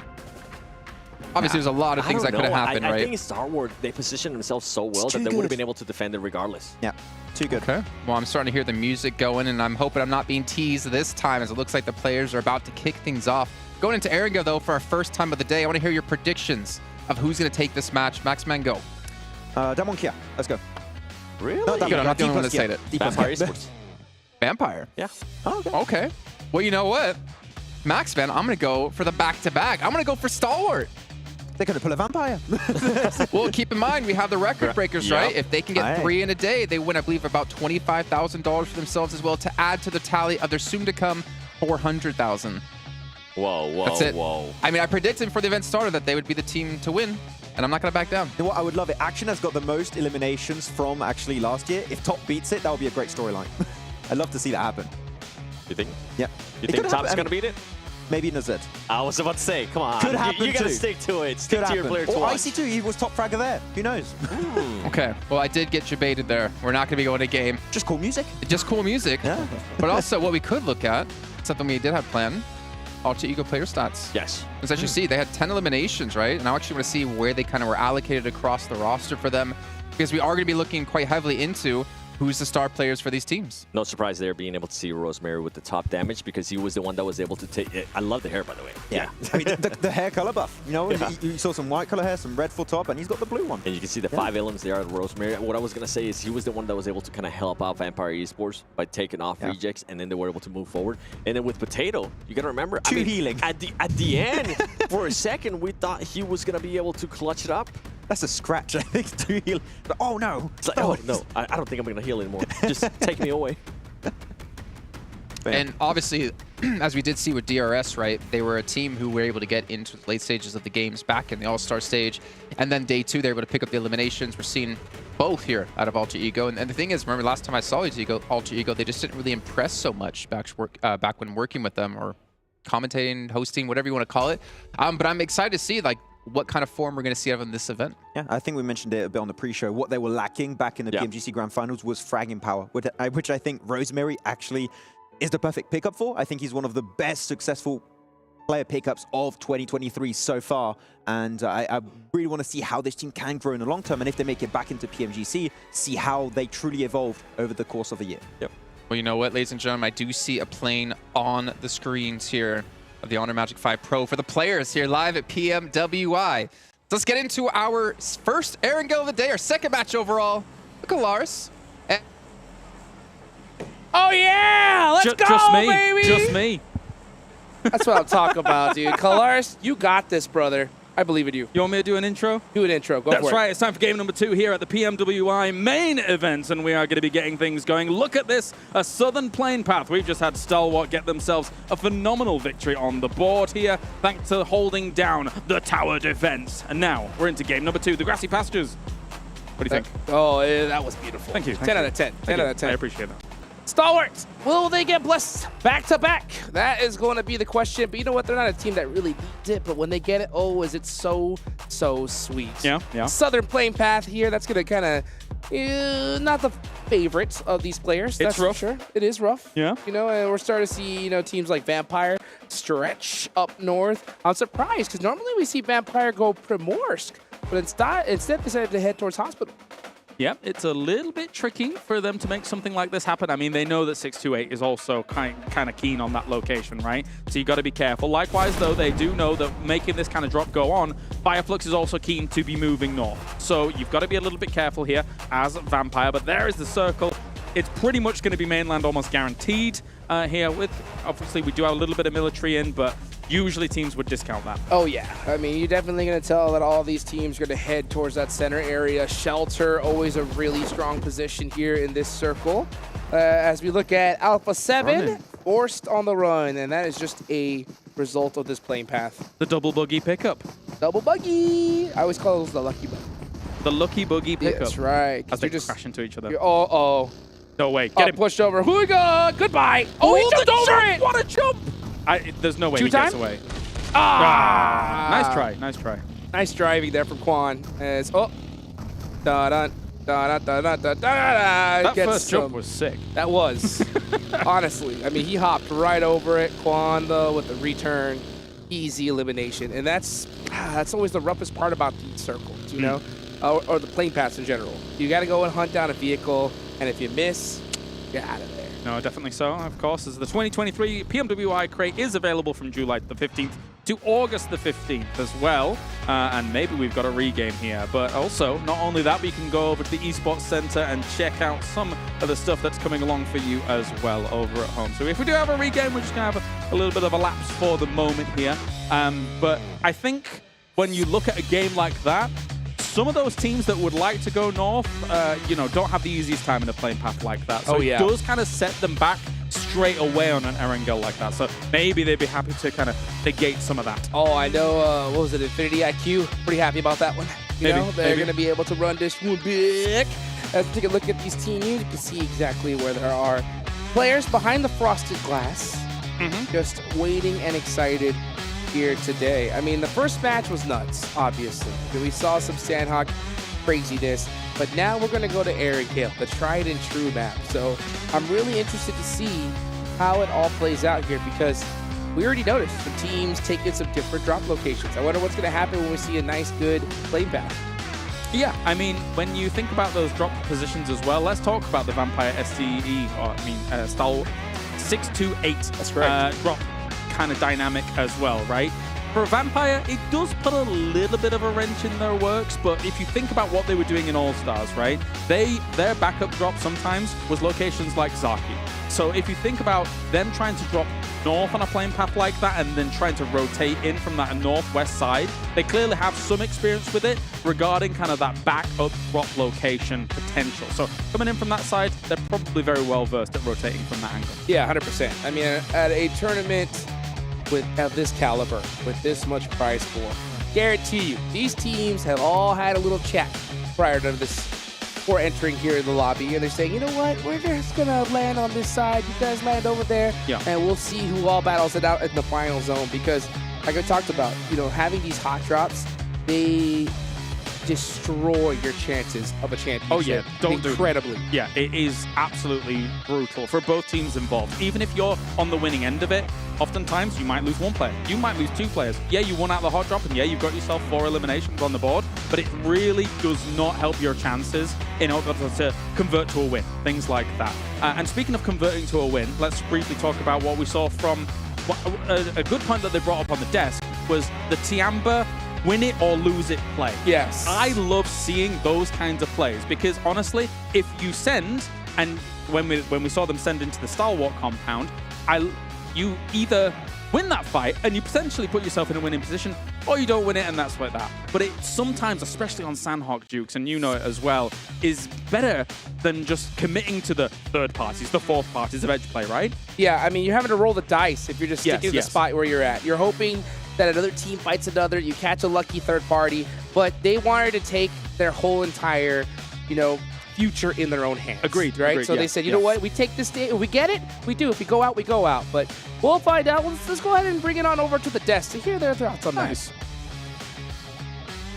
Well, my thoughts are actually thinking towards the teams who came in from the All-Star stage where they are used to this happening and they get to keep their mental focus, whereas the teams coming in, this might throw them off a little bit. You know what? You got to stay focused because you only have 3 days of play. You know what? Which team actually just got rolled over? At the start of the game? I think that was Infinity, wasn't it? Was that Infinity? It was, yeah. Good for them. Yeah. They're like, start. yes, Yes, saved. another chance. Shout out to whoever that was. Yeah, do you see the guns of that reject player, by the way? Man, he built different, literally. Not quite there yet. Yeah, you got More to like try and stay Jason. in that More- mental state, right? Yeah. More like Jason. He's I got don't the know. I guns. saw you curling like 10s this morning. 10 kilos, which equals 10 20 different pounds. Pano chocolates. Chocolates. Yeah. Oh, yeah, that's perfect. You just French. gotta. Never mind. This man, I don't. Okay, we'll get back to topic really Yeah, quickly. yeah, This yeah. man, for some reason, every morning orders a cappuccino, takes his cappuccino, takes like a chocolate croissant. Okay, no, we'll go to And back. then I So share production with saying, Jamba. Jason, stay back and stay focused. I don't want it from the match we just saw, though. I want it from the match we just had happen because I think they definitely had more damage than that, didn't they? Yep, and I think they had some elims too. Is that actually from last match? I thought they had way more than that. I mean, they They didn't get any they ills? got no damage or like Okay. eliminations on their push in the Color me wrong. trifecta. Yeah. So I think this is accurate. They actually got just the one placement point then. Yeah. Also. Okay. So he takes a croissant. No, we'll skip past that. I mean, obviously, it is a tough time here for the teams. Obviously, stay focused. I'm trying to think, is there any teams in particular that we kind of looked at in the last match? I mean, if you think about the PEL teams coming through, we didn't see too much about it in the first match. However, I'm very conditioned to see PEL teams come in with Nova, and it's just like, first day is not a big deal. Day 2 and day 3 is where they really come out the gates. I think the Sanhok is not very telling of what we can expect from them. I'm going to wait maybe for an Erangel or two, a Miramar especially, see how they're going to be adapting to the lobby. I think after one Sanhok like that, it's a bit too soon. I want to have a little bit more time. They're actually bringing up one topic for Sanhok in particular and see how that's going to devolve in the next day and next 2 days actually of the main tournament is are we going to see that hot drop happening in bootcamp that we saw of GK taking that fight versus Dplus KIA. Dplus KIA completely dominated it, but in Paradise. I hope it's not going to happen again because it's just, as we know, not really worth it. I think it'll probably happen one more time. It takes 2 days. I think, I don't know if it will happen tomorrow, but depending on where GK is at, depending on where Dplus KIA is at, I think they'll probably land on each other one more time. I mean, we saw it, right? We saw it happen, I mean, during the All-Star stage between, what was it? I think it was Dplus KIA. I can't remember the other team. It's always Dplus KIA. Yeah, I can't remember. Forest. Forest It away. was Forest. I can't remember the other team, but I mean, it happened 2 days in a row. Well, we saw that happen a lot, actually. I'm trying to think like a season ago, not this season that just passed, like the fall season of PMPL Europe, where we had the same 2 teams dropping every single time on the same compound on Miramar, if I'm not mistaken, right? Yeah, we had even Or was a that few of that on PMGC? Erangel. Yep. We had some I think PMGC you're thinking about G Gladiators when they were previously named different. And No, then there's Alpha another 7. HVVP. No, it was one team. But I mean, they would always just ego hot drop each other. Basically, hot drops are bad, don't do them. Yeah. That's what we're trying to get to, okay, right now. It's just not going to be helping you out. It's just Sanox is not as impactful if you had a hot drop happening on Erangel, which is why I'm really willing to see if that is going to be the case on Erangel. Are we going to see Alpha7 Gladiators retain, especially the changes that we were able to witness at the end of the All-Star stage? Are Gladiators going to keep dropping towards Hospital Split? Are they going to go for the southern western bridge of Sonovka? I feel like teams have already adapted so much, and especially we got 3 full days of broadcast that the main tournament teams have been able to watch and see this is where the teams dropped, this is where they rotate typically. You can dodge it. I don't want to see hot drops happening at least as often as we had at the start of All-Stars. And I feel in Erangel, it might come down to that playing path, right? Because in this previous match before we restarted, we did see G Gladiators go to Ferry Pier, where they've been going over and over again. And I think they had Alpha7 starting to go towards Lipovka. Well, here we go, some total damage from the last match. We did have 2K reached and breached by Stalwart. Onto Ego at 1,700, a better ratio there between obviously damage and eliminations. Gladiator, though, kind of enjoying seeing this amount of damage. Obviously, one thing we've been criticizing them heavily on is having the Matic Classic. Yep. This doesn't rhyme. When I say it doesn't rhyme. Really? The Matic Classic. If I do it like that, yeah, the Matic Classic doesn't really rhyme. Got to enunciate, yeah. Matic? And in American, it doesn't rhyme. In French, English, it seems like it Matic does. Classic. Ah, no, it doesn't. Nah, not really. That's Magic meta? No. We'll have to find That's something. alliteration. No. We'll think of some. We'll think of something. Don't worry. I mean, we got the Terminator. We got Darth Dante. We got to figure out a couple more. But what about Alpha7, since I'm looking at you? Not a strong first match, but not necessarily a big deal for them. We always know they start slow in tournaments. The only weird thing is that this is technically like day 4 for them. You're going to set me up for it? All right, I think it's time. I think it's time. I actually wanted to talk about this at the beginning of the show. I don't want to see a slow start out of them. I feel like they don't have any excuse now. They were using the excuse of, okay, we already qualified to the main event. We're going to be able to try different stuff. And I feel like it is now time for them to not be using any excuses and actually show up here and not be like, okay, you know what? It's usual Alpha7. They're not going to be doing well here in day 1, but in day 2, that's when they start picking it up. I kind of want to just not continue to give him an excuse, because that's what I feel like is happening. We just saw what World Esports was able to do, right? And they haven't been playing the previous 3 days. They were able to come in here. They were able to get a chicken dinner. They were able to back it up with eliminations too. So it's time we start getting off that narrative of, oh yeah, this team is used to starting off slow. They're going to come back in day 2. I'm just tired of that. I want to see Alpha7 show the caliber team that if they want to become the champions, right? We always talk about with Alpha7, they really want to become PMGC champions. At this rate, I just don't see it happening this year. Something needs to change. Yeah. I mean, I could see some people saying like, oh, but it's different teams than what you had in All-Stars, so they need to adapt a little bit more. And I mean, not really, because... You know what that's called, Max? It's called excuses. Exactly. Yep. And the thing is also on top of that is that these are internationally renowned teams. Like we know how they play, we know where they drop, we know how they rotate. If you're doing your research, which it should be at this point, you shouldn't be having any major issues. And you have 16 teams compared to 18. It should be technically even easier than what you had in the All-Star stage, except that the teams are a lot stronger coming into it. But at least you should not be going out as early for like reasons like hot drops or rotations, I feel. But even when the teams are stronger, if you are considered one of the strongest teams in the world for PUBG Mobile Esports, that shouldn't be an excuse. I feel like you should be able to maintain it. I just want to see something out of them. Coming in this angle, I think we were talking about this actually before the show even started. We were wondering, okay, how many matches are we going to be giving Alpha7 if they don't start pretty well? I think I was saying 3, and you said 2. And I went back on it. I was like, you know what? It's actually accurate. I think after the first Aaron goal, it'll set the pace for the rest of the day. What about, so we're talking about strong teams. I'm actually curious, and before any of us get any hate messages on Instagram again, what about the other end? Who do you perceive to be as the weakest teams in this lobby right now? And not necessarily, again, not in negative connotations, so don't hate on us. But in terms of like the power we've seen in the past, the raw power of the talent they have on the rosters, who do you perceive to be weak? Comparatively, relatively. You said one team earlier. Which one did I say? Starts with a T. Twisted Mind. It's like, I was like, where's he going with this? I don't know. I mean, yeah, Twisted Mind comes to mind then in this one. Well, you look at Crypto, right? I mean, back in North America, Crypto used to be one of the strongest players, I'd say, right? In Pakistan, yeah. No, Pakistan? Yeah. Okay, I thought you, oh, it's Europe, right? Yeah, he did come to Europe, right? You're thinking right. back, there used to actually be a Crypto at NA as well. Because I was trying to think, like, how often has he played internationally at events like this? Because this is obviously a massive step up compared to just playing in a solo PMPL region. And there's a lot more pressure on a person like him who's supposed to be a star player. Yeah, and we did see them go out really early in this previous game, right? Right into Vampire Esports that were gatekeeping the southern-western edge of that circle on Sanhok. I feel like it was a little bit of lack of scouting. I don't want to judge too much on one game, especially at Sanhok, right? I want to see, as we stated, Miramar. I want to see Erangel, how it's going to be panning out, but it's not good for the mental state, especially after a rehost on your first Erangel too. So I want to see them get in the zone.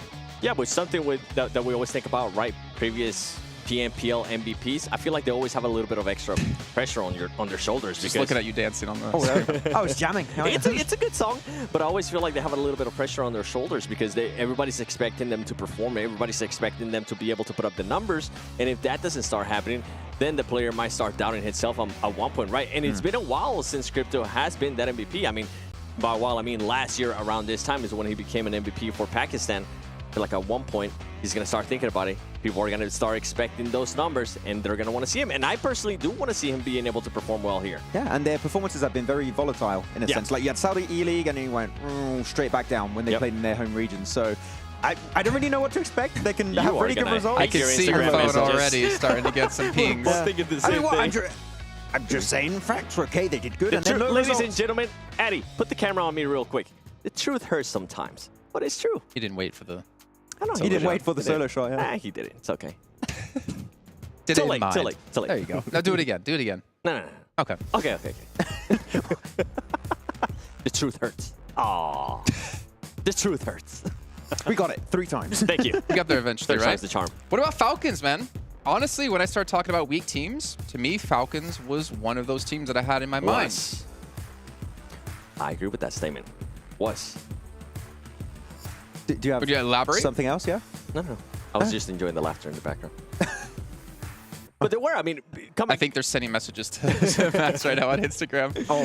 Before All-Stars, I think everybody was expecting Falcons to not even be here in the main event, and I think they were able to showcase in a big way what they are actually capable of with this new team. They're not the same Falcons that we saw last time at PMWI, and they were able to kind of back it up, right? They're a new team. It's a new team's Falcons. They're new roster. They were able to put up good performances. And the way they were able to actually start the match, start the day here, they were able to put up some elims as well, which, yeah, it is Sandhawk. Yes, there is some manage. You are able to take advantage of it, but it's still a good way to start the day. I would say you have a very few amount of regions where the transition from your home region to international events like PMGC, PMWI is really rough. Yep. One of those is NA, but also Africa, right? Yeah.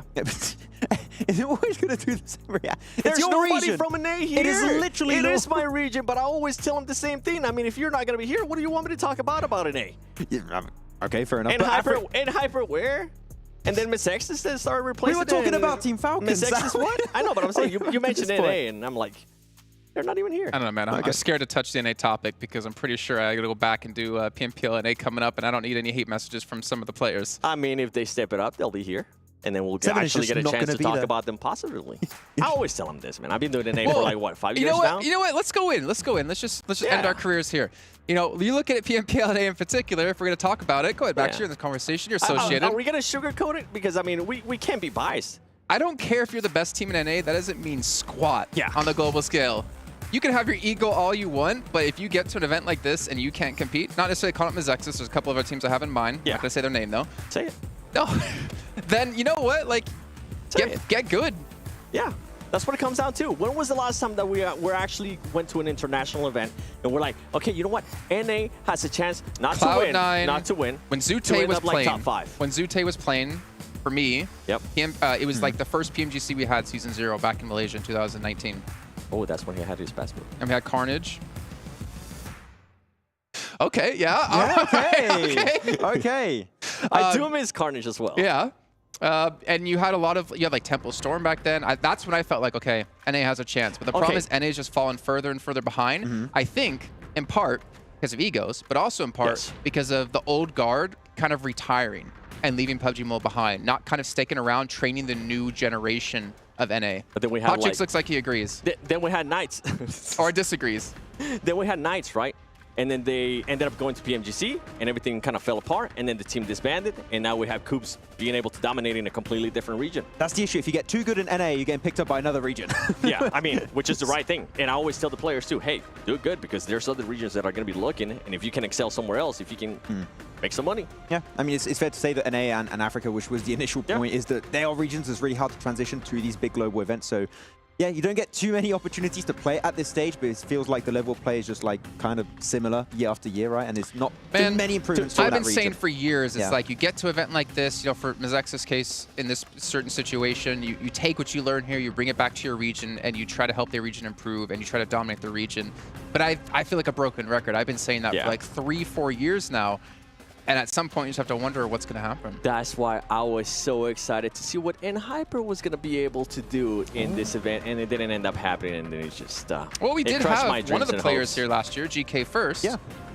Under TJB, right? Under the TJB flag, and it didn't do well. Yeah. That was a rough transition also for them, unfortunately. I mean, there were some moments where GK First did do well, but the team just were not able to compete at all at this level very clearly. I just hope we actually get a chance to see a top NA team like Hyper at an international event, so we can see what they're actually capable of at a LAN event, not online. Well, maybe next year that'll happen. To be fair, when you are playing like America's regionals or European regionals, some people are playing with higher pings than others.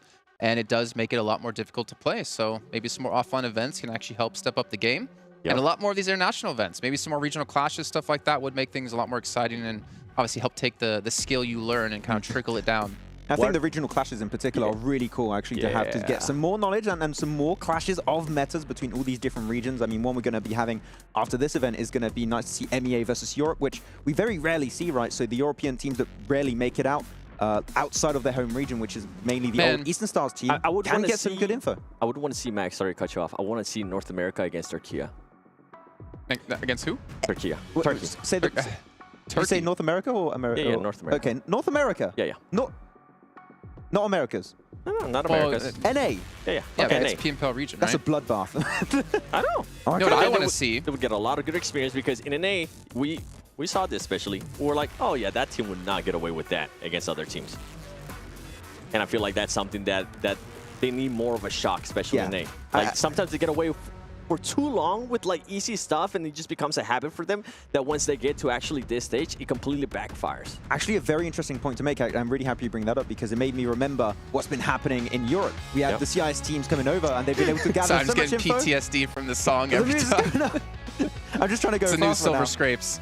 All right, it's time to head into game here, and hopefully I don't get cut off this time with Kalaris, and let's go, Hot Jukes! Let's go! Here we go. Jeez, that was loud. We are headed into Arrogale. What can I say? I have one volume, and it's set to max. It's set to American. May I get it max? There you go. Oh, yeah, okay. Oh, yes. No, he's French, he's quiet. Oh, le bison. Oh, le petit bison. Le bison. That's right. You know, I'm sad, man. My premium limited edition intro was squandered on the regame. It really was. I'm It was so so sorry. good. It was so good. Maybe that's what it was. Maybe it was too good. Yeah, maybe. They said, you know what? We just have to settle for the let's go. I guess. All right, well. Is what it is. Let's go. There you go. Let's go indeed. Look at this. Here we go. First Arrogale here of the day. Northern play path this time. Much more favorable for a lot of these teams. Yes, so they're going to be much happier with what they're seeing so far, and maybe we see slight adjustments here and there. But one thing's for sure, if you're going north of the river, you're going to have a much easier time of getting to where you want to go. You see Vampire drop on out here, heading towards that kind of, well, south of South George area to get things started. And likewise, where is, I want to see where is 628, because their reach down towards Primorsk is a little longer.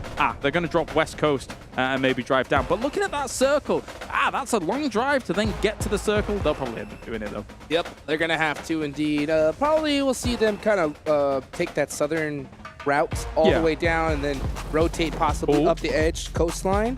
Oh, what do you see? A knock already on Stalwart and a complete finish. We're looking at the map, but this is an important fight. Meanwhile, there's another fight going on with GK and Dplus KIA. Double fight. Here we go. GK Esports looking to get it done right here next to Rozhawk.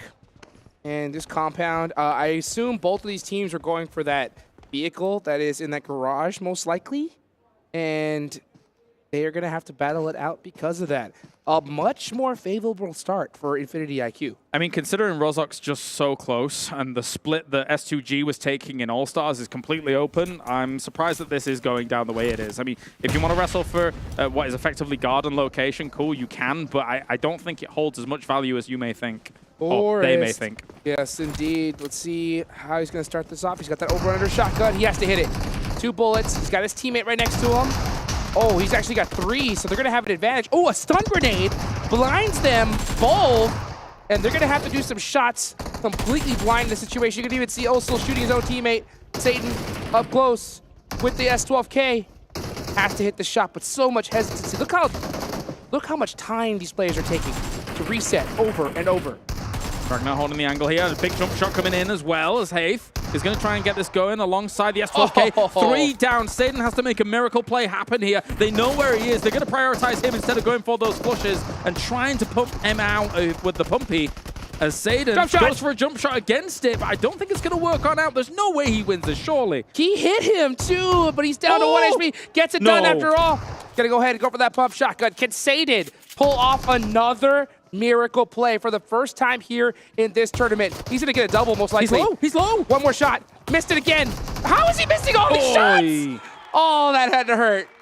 That did. There was very little opportunity there for them to salvage that, and they will be going down. 7 points from the previous game, nothing for this one. Stalwart is bailing as they got caught very early. Here it was a run over here as Infinity IQ were able to finish off top. That's got to hurt. Hey, Infinity IQ getting a little bit of revenge, right? We saw a run over happen to them, but now they're the ones doing the run over. So that's going to be not the best start for Stalwart Esports, especially considering they're coming off of a chicken dinner. But, you know, we have a nice northern circle, very, very typical. And teams are taking a little bit of time to get looted up here. Yeah, and speaking of getting looted up, this is actually Stalwart looking for somewhere that they could potentially call home in this circle. They dropped, they knew that they had someone be run over, and the trash loot that they had around or west of that shelter area was not enough. Now they're rotating south away from the circle, knowing that farm's taken, Milta's taken, any trash loot would be kind of not very wise. They're coming down here to Novo for a better loot secure. There is a world where they could take a boat from here and enter far north, but that's a quite ridiculous call. If they did it would be insane. They might just probably drive back up. Oh, I want to live in that dimension, though. Yeah, I'll tell you that right now, where that happens. It's next level plays, but I don't think they're going to do it. I've seen it before, though. The thickest of botates. Yeah, and this, if honestly, if it's going to happen, this is the zone for it to happen on. Because to be honest with you, I mean, yeah, they are having to go all the way down to Novo to loot up. Yeah. And it's going to be difficult to push up the circle. But we'll see how fast they're able to get that loot and go. Only with 3 players on the board. First game in the books. First day is so important in this tournament because we've seen it happen. We saw it just there in the All-Star stage. Towards the last day, the last game, there's so many teams that have nothing to lose. So you do not want to put yourself in a situation where you're needing points in the last game. No, absolutely not. I mean, we saw as close as, you know, Egon I8, for example, in the All-Stars.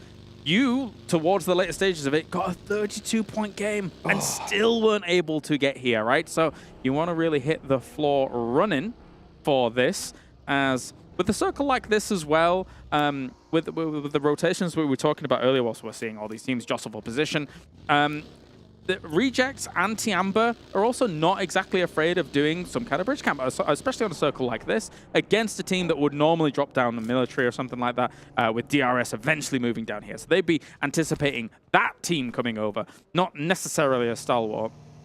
I wouldn't be surprised if we do see that bridge camp. But man, you just, those are a dagger to the heart hearing that, because just seeing those RI8 players after a 30-point chicken dinner. 32. Yeah, 32 points.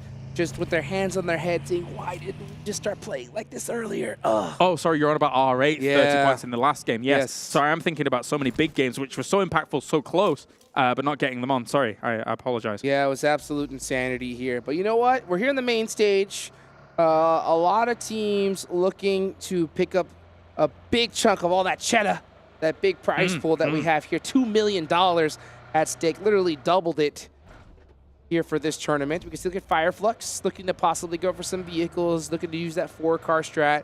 You know, everybody just taking it kind of easy right now, just trying to get looted up, getting ready for the next circle. Yeah, you can play this circle slow because of the differences that exist in the circle, right? You can eventually have to go all the way up Stalber, try and play the side of Stalber Mountains. You have to sometimes play Yaz Fields here. So I don't think there's any hurry for a lot of these teams to try and scramble for a center position, because center could quite easily not have any value whatsoever in 2 circles time. Like, you go and pitch up at Alamo, south of Yaz Fields, right? And then all of a sudden the circle shifts away from you. What are you supposed to do? Yep, and who knows? We may even see a Stalper finish, maybe even a Kameshki. Maybe. Well, steady on. That would Let's be not get too interesting. wild. Yeah, let's not get too crazy here. Let's take a look here at the bottom. We can see GK Esports completely focused right now, laser focused after their rough start in Sandhawk. Yes. So now they have a great start. Yeah, 4 eliminations on the Dplus KIA, and it was a very well fought. I love seeing battles at this stage because they're so patient. Even though they have a couple players knocked, you don't see any kind of crazy sense. No, they'll reset 3, 4, 5, 6 times if they have to. And we're going to see a difference in the next game, right? I doubt we're going to see that compound fight again from Dplus KIA going up against GK and the next Erangel and Dead Center. Wow. Okay, so a lot of priority compounds. Where are we going? Looking, I'm thinking to myself, southwest of Yasnaya Polyana. Already we're seeing Flux there. They're going to be taking up some of those locations. GK's in the area as well. All of this is about to get very hectic because it's quite flat terrain. Oh, yes, it is. Tianba trying to get a rotation on, but Twisted Minds is waiting for them. They were right next to him, and you can see as Dami does go down, Tianba do have one knocked in the process. Crypto, monster player, trying to get some sight lines here as Ren's backing it up, looking to rotate away from this. Currently sat over at Alamo's Twisted Minds as Easy and Crypto going to lock this down, looking each and every way. Some big names on Twisted Minds, big expectations from the fans to see the guys like Crypto be able to perform here on the international stage. Tianba just finds themselves in this position where they're just covering themselves with smokes for the moment. They do know that Alamo was taken thanks to the shots that they could hear over there. They did get an elimination onto Twisted Minds, so they are big chilling right now. Getting a nice little reset for themselves. Taking a look at Reject Tokyo. We saw them a little bit earlier, but now we got eyes on to 628. Oh, there they are now. They were the first team to really get eliminated in that Sandhawk match. Just got picked apart little by little, so they really need a good bounce back game here. Yeah, and just to play your next game a little bit more slow, get some kind of change your mental state about it, and if you're playing slow, surviving into some of the later stages of the game, you can be okay indeed.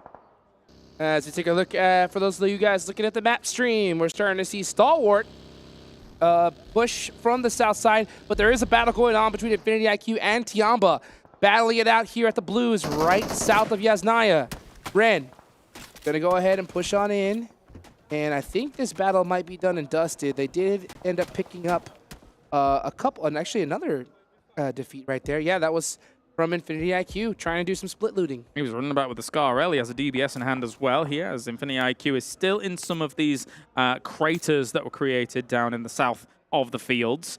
So this is just close to Alamo, but again, Crypto has now moved up. You can see him on the high ground in the distance, doing some scouting, because with this kind of circle, it's unlikely usually that you would be able to stay there forever. There is a chance, of course, you know, but just going up to that slight high ground, getting as much information as possible across this field is going to be absolutely necessary. 100%. Yeah, that little hill right next to Alamo. Yeah. Pretty good spot. And let's see exactly where the zone's going to go, though. I wouldn't be surprised if it is a Yasnaya field zone. Those are a dime a dozen. And scary. That'll definitely make things interesting. We may see some hay bale battles. Yep. As we see Stalwart all the way at the south side. They did come all the way from Crate, so they do get up here safely. But in order to get into a good position... Oh, actually, this zone is actually a pretty favorable one for them. Okay, so what am I seeing? Already, Heaven is still in play, right? So you've got Rosemary and Potato and the guys over there. They've got themselves technically a great spot to try and stage this from. It really depends on which side of road it ends up going, right? If it does go east, they are absolutely sitting pretty. Very, very happy indeed. Meanwhile, you're seeing STE here trying to fight off against Rejects. Rejects needs to bail on out. And thankfully, no casualties just yet. 628 holding the edge of the circle now, just as we see the scramble to try to get into the center of the zone. Infinity IQ making some shots onto Solke. Are they able to bust out the buggy? No, instead they get ran over.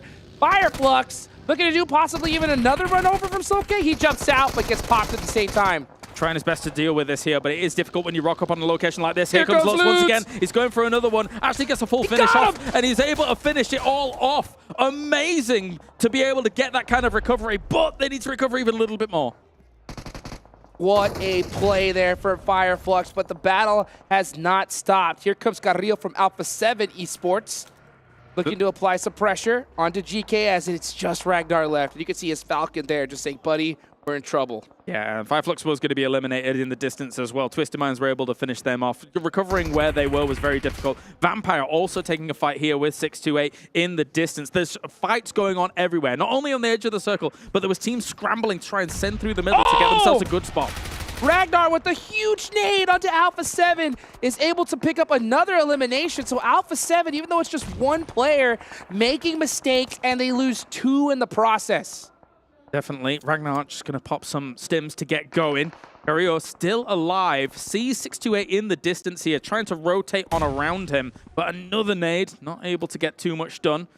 Thank anything for the back. You know exactly where he is, and unfortunately they're not able to thread the needle and get any utility in there. So Ragnar is going to hold that down. I'm surprised to see so much hesitancy from Alpha7. I don't think they want to walk outside right now. I think they feel like they're surrounded.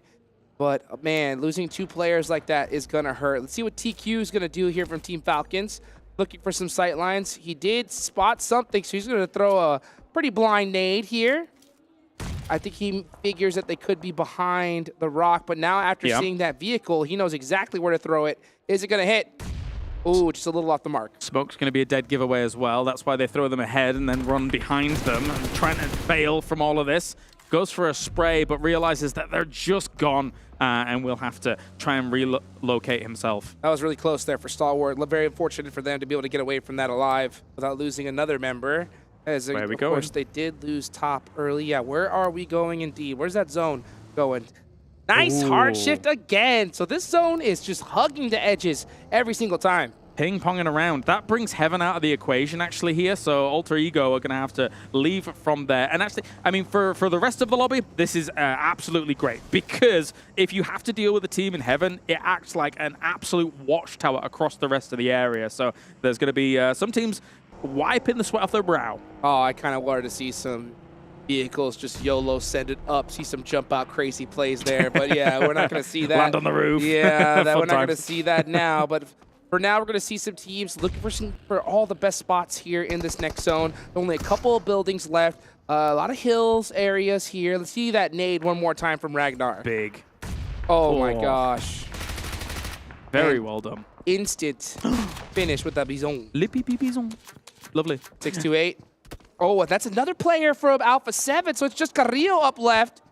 And is he going to be able to hit that nade? Oh, Zing knocking it onto him. And that is Alpha7 eliminated in 12th place. Eliminated, but I'm sort of surprised 628 stuck around on this west side as long as they have done. I saw them in their vehicles. I thought they were going to rotate, but now they've put themselves in a bit of a precarious spot where they're going to have to move into a circle like this. I thought they were going to get ahead of it. But anyway, Gladiators here up on the north side. Box is just taking pot shots at them whenever they can. Whenever they come across this hill, they have to go past them. So somehow they have to figure out and solve the puzzle that Box is presenting them. And we'll see if that puzzle is going to be complete or not. You can see McHugh trying to figure out the puzzle of how to get out of here alive, and he does find the right piece. Gets in the vehicle with Kitsune. Meanwhile, 628 full sending it on a DRS. Maybe for some reason they thought that this was open. It is closed for business. The rest of 628 have no choice, I think, but to send it in that location. But instead, gonna just take this little hillside. They have to edge in some way. Oh, this is a blind rotation. It is not looking good for 628. The lateness of this makes it very, very difficult, although Killer is all on his lonesome, just ahead of the pack here. So maybe they weren't really expecting that. Spray's going to come in, tries to get in. They might have even got a wheel on that, but likewise, they're going to return fire, take him out. The rest of DRS not here to be able to support it. Kind of a misplay there from Killer. Do you think he was just kind of holding that position, waiting for his team to get there? Trying to, as an anchor point here, and not expecting 628 to really move in. If he's got an anchor position there and the rest of them rendezvous faster, it's a great spot. But, just a little bit too slow on the uptake. Yeah, a little bit of mistiming. It's crazy how much that could cost you. For all we know, for sure, that could have costed a few $100,000. Crazy to think about in the future. But you know what? That's what it comes down to. Let's take a look here at Reject Tokyo. Had a tough start, but now they have 4 up. Yeah. Good control. They have a nice spot. They do have full sight lines onto Vampire, trying to control this edge of the zone on the west side. Meanwhile, Falcons battling it out with Gladiators. Here comes TQ with a nice nade. Is it well placed? Ooh. Oh, perfectly between them. Pieces them up a little bit. Doesn't get the knock, though. Here comes another, though. Do we have a follow-up? That's the question, yeah, because if that doesn't get anything as a conversion, it was a nice nade, but the guys are probably going to try and heal up. We've got ourselves a Falcon. In terms of their triangle position, they were looking for off angles against Gladiators where they were sending it to. So maybe they can completely dismantle them. They're driving in, actually. Yeah, I think if they realize that it's only 2 players, especially with this circle, I think they really want to control this southern side of the zone. So if you're Team Falcons, I think right now you apply the pressure, turn up the heat, and take them out. Because if you play this way too passive, you're going to let them buy way too much time. Big kind of blind sprays into smokes here to try and just get a tag wherever they can. And already hit, so it has to go prone there for a second. Yeah, I don't like this. I'm glad TQ backed off because he needs the rest of his team with him. If he gets knocked, he's going to get thirsted, and that would be a huge mistake for the Falcons. He has a beautiful angle, but he needs his squad. I wonder what they are doing. Meanwhile, you got Axer way far in the back, still in the zone. Maybe possibly they're trying to defend against a team rotating on the side. Yeah, well, thankfully for them, they don't have to move too much just yet. So they can still prolong this out for a little bit, take it slow against them. Meku will go down. Likewise, Kitsune's gone as well here. Falcons cleanups Gladiators. And meanwhile, on the other side, Rejects trying to dislodge the Vampire problem. Very fortunate for Team Falcons to get that finish. And not to mention Kitsune running out of 5.56 right there at the end. That is going to bite them. Meanwhile, we're going to see Vampire give up their compound and start heading towards the center of the zone. They do notice that they're going to have to make some shots out of this vehicle, because you can see Stone pop it out now. This is a really tough angle. This is still outside of the circle, but I think they just wanted to avoid the vehicle explosion. Yeah, if this doesn't stalemate out, a Vampire might get really desperate and try and send it over the road, which, by the way, they don't really have much information about, and then run straight into the jaws of Falcon. So you've got a choice. You can either try and win this gunfight quickly and then move in up against it and then try and take that lip underneath DRS, or big send without much info. Maybe with some buggies, too. Clear out the smokes. You got the buggy, you got the vehicle power. Meanwhile, though, Jing does clutch it up with a DPS. Ravenclaw is knocked. They want to be able to support their player. They don't want to lose anybody right now. I'm surprised we're not seeing another vehicle drive up. Maybe they're just thinking it's too risky with that DPS. Oh, there was a nade there, and it will shut him down. So they take the calculated play on this one. Stay on this side of the road, get rid of the two that were there, and they should be able to recover as a four-man. But again, they're edge-heavy here, so they've still got a lot of work ahead of them. Oh, yes, they do. They are straight up on the edge of this circle, but they do get a few eliminations in the process. Still 9 teams remaining here. As we take a look at Twisted Minds, possibly trying to get a nade onto Yante. He knows exactly where he is. I think Easy's going to probably hit this eventually, though. Bear in mind, teams here that have been able to leapfrog ahead of Twisted Minds have had the opportunity to do so at the behest of Twisted Minds, because they've had Alamo for so long. Not bad at all, but they need to get rid of these teams that have leapfrogged ahead of them. They should have shot at them as they came in, and I think that probably did occur, but they weren't successful to get rid of them, basically. That's one of the hardest things here at this stage, is you have to decide, do we leave our compound and take these players out as fast as possible? And sometimes you're just so comfortable where you're at, where you just kind of want to survive for a little while longer, and I can't blame them, because if you go too early, you open up the chance of a team third-partying you. So Twisted Minds trying to play this very safe. Definitely. Stone looking towards Twisted Minds as they're trying to find themselves a little bit of a closer location towards the end of that circle. And the hard shifts continue in this one, Hot Jukes. That is rough for some of those teams in the south. Oh my gosh, straight goes to the other side, and it's a huge zone shift for Alter Ego, a team that had to really work for it in Sandhawk, finally getting blessed here. Let's see how many eliminations they're going to total up before the end of this. Yep, same time. Let's take stock of things. He's winding it up, man. He's winding it up. What's he going to hit? As Falcon's driving around near STE, actually. They're going to try and get rid of them and clear their backs even further. They're doing a lot of this clearing their backs tactic, which could work out for them in the long run. That is something you definitely want to do. You want to make sure that there's nobody ahead of you. Action, very worried about that Molotov. He's going to pop out of his US here. Meanwhile, TQ doing a great job of just applying a ton of suppressive fire. They need to make this a bit more strong, this kind of push. I don't think they realize fully it's just 2 people. That's the thing. They might have had a little bit of information, but they're kind of cautious as to whether or not there might be other off angles in the distance here for Stalwart. Stalwart is definitely in a weakened state. Uh-oh.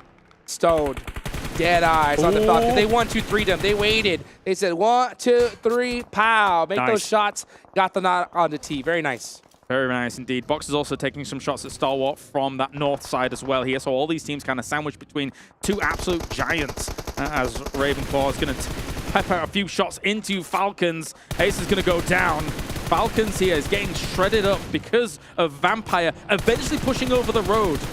And not to mention their hesitancy. They could have pushed on Stalwart, but like you mentioned, they could have thought that there was still a full squad there. Yep. They hesitated for a little bit, and now that off angle from Vampire is really biting them in the butt. Yeah, the slow roll over the road whilst Falcons was preoccupied with the north if Falcons is looking to try and hold this down completely, they probably would have still had to try and go for a 2-2 split, still looking at the road, waiting for a team to come over, because they had very limited options, those teams on the other side of the road. I'll tell you what, though, this is a massive game for Vampire Esports, as they've already racked up 8 eliminations here, and they are looking strong. They're not laying down, waiting for teams to come to them. They are pushing the action here and taking teams out one by one. All right, blowing up some of the vehicles now as well, making sure that your opponents can't do it themselves. As Twisted Minds here, still on this edge side. They haven't lost anybody else since Crypto's got himself 3 elims. Nice. All by his lonesome, too. He's got all the eliminations on the team. And I can think if you see Ravenclaw slowly wrapping around, trying to catch an off angle onto DRS, looking for any intel. I like to see Ravenclaw use that vehicle, even though he's in the blue zone, eating a lot of damage. He's getting a ton of intel for his squad. Yeah, it's sneaky to be able to go for that. He's trying his best, because the thing that really does hurt you is the fact that you need intel of who's over the road, are they trying to move over the road, because they will appear in a moment's notice, especially if they're blitzing it in vehicles. So you've got to be really on the trigger to be able to deal with them. 100%. That intel could be huge. Maybe you realize that there's a full squad. Maybe you realize there's only one player and you send it. Any intel is good intel. And let's take a look here at where these teams are going to go. Next zone about to pop. And it centers on up. Again, Alter Ego, dead center. In a really good position here. And how many eliminations? They've got 4 eliminations, and I expect to see a lot more from them soon. Yep, they've been chilling in the center of the circle, man. I mean, it's a deceptively good area to take. You have to expend some smoke sometimes with the lines of sight we're seeing here. You can see them in the distance on the left, but car forts are super important at this point. And for for them in the middle, I mean, it's going to be a case of you need those vehicles to be able to give you a bit of cover. Yeah, those car forts are huge, but I'll tell you what, that is a very dangerous spot to take. You know? Yes. I have a high likeliness feeling that they are going to be surrounded by these squads, and every single team is going to be looking directly at them. They're going to have to make something happen like crazy. Don't know why I couldn't scrabble together Alter Ego, but they're out getting knocked in the distance as well by Tiamba, who've now pushed on against them. Nade's going to rain down on their position here, and Stalwart is now gone. They will go down in 7th. So here we go. Let's see what Alter Ego could do. Can they defend this position? Beautiful. Nade there from Octa.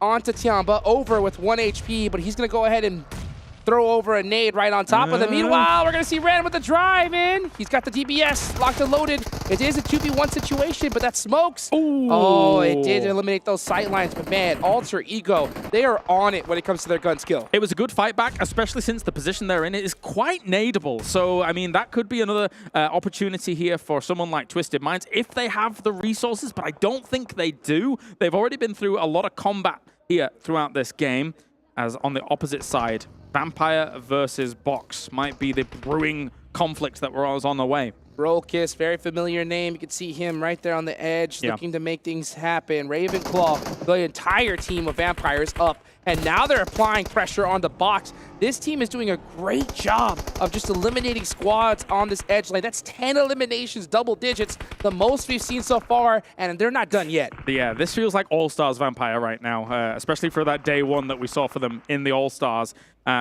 Really good usage of smokes. They've been rolling from fight to fight, so they've been able to steal some utility from their opponents as well. If they deal with Box, they might have this in the bag. I think so. It's totally possible. I mean, especially with how they're playing. There's something about getting into the action early on. Your reflexes are just that extra quarter second quicker than those teams that have just been waiting for the fight to come to them.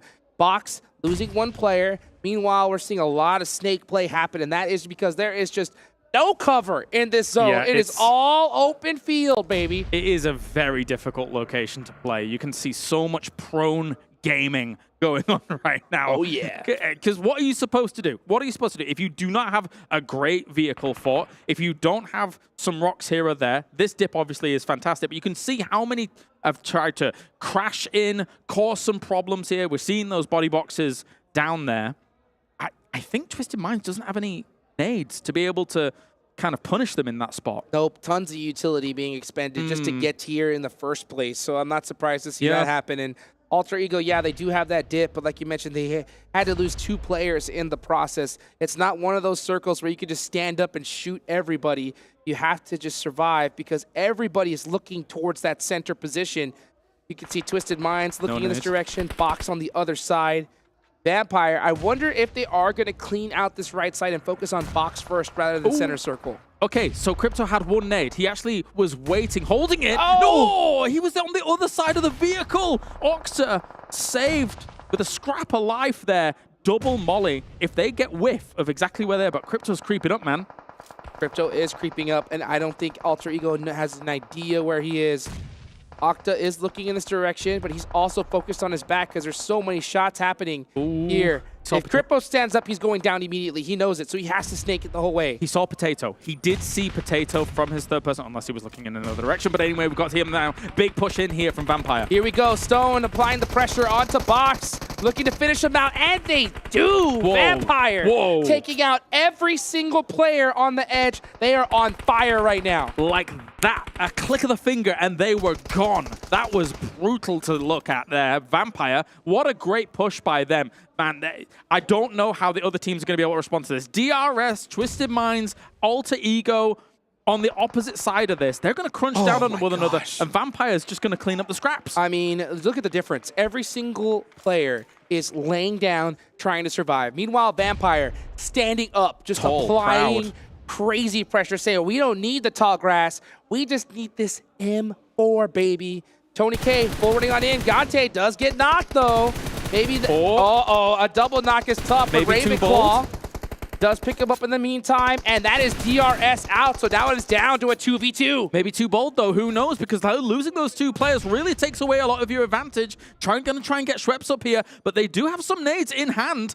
If they're in nade range, this could be deadly here for Vampire. The circle's pushing them. They have to move away from this rock before Alter Ego has to move themselves.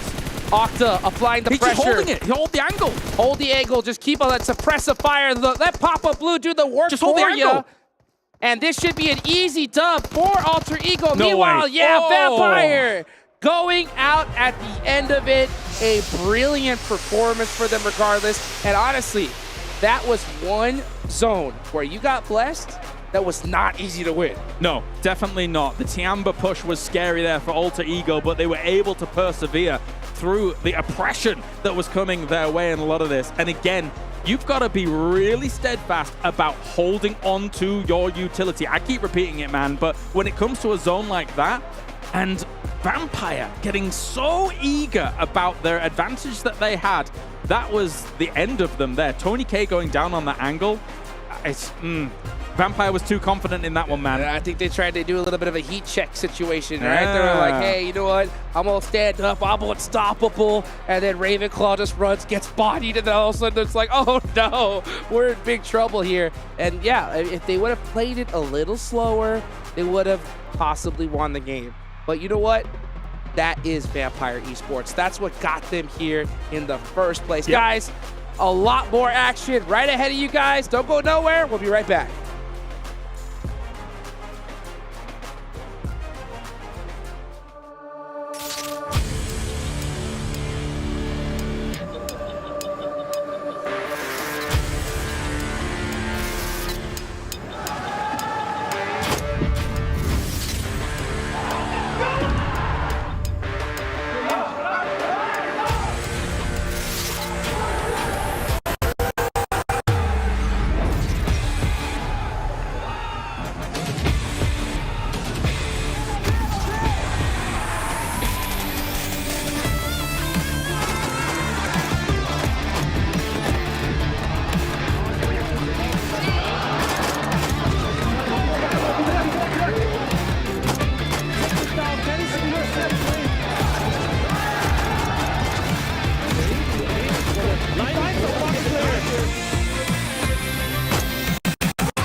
Well, they came close in the first match, but they closed things out in match 2. Alter Ego take home a chicken dinner, and again, a lot of points to boot. But there's some other teams out there we have to start to talk about here. Maxman and Several Worlds Gaming. Well, other teams, it's pretty much just the same team. Yet again, Vampire, man, able to put in some serious work there, sweeping up the edge of the zone, while Alter Ego instead were cleaning up the center of the zone. And those two teams in tandem taking home a lot of points. Yeah, and that nade from Tony K, especially right onto 628, that was such a good play when they were trying to rotate around the southern western edge, and then they transitioned onto Falcon, a really good third party. And that's what we talked about on the pre-show, right? Vampire Esports playstyle we saw in the All-Star stage can very easily be successful against some of the best teams in the world in the main tournament, and it's already been proven here on this second match. And I feel like you mentioned too, the grenade from Tony K allowed them to be able to pick up his teammate, then have all 4 players still alive, and being able to just run through everybody. We were able to see, I mean, when they went up against Box Gaming, they were able to get rid of them just so quick. Close my eyes, open them again, Max, and then we're gone. Pretty much, they just disappeared, poof, and they're gone. Actually, I'm surprised Alter Ego did not die to nades, though, because there were so many teams close to them. Their position is so nadeable, but there's so many cards you can somewhat dodge that. How many cards were there? Like 6, 7? Jason asked me this, but I can't say it on camera. There was way too many. There were 7 cars on brand. 7. Yeah, nice. I'm surprised you missed out on that, actually, because I instantly caught on. Why am I helping you can stay on brand? You will. Nice. Okay, well, the Honor Magic 5 Pro, powered by Snapdragon 8 Gen 2, an Honor self-developed GPU Turbo X is the device they're using. A big shout out to them for helping sponsor this event. As we take a look at the match rankings as well here in just a second to see how many points, obviously, all the teams here in this lobby did accomplish. And look at that, Vampire actually coming out ahead with 22. Now are we surprised? I'm like, are we surprised with that one? Because they were just going through everybody. Look at the point difference, though. 22, 21, 8. It is very top-heavy. I think it's fair to say that Alter Ego and Vampire Esports setting a standard here for the very first wrangle. But Alter Ego, too, we're talking about how they wrapped up this game.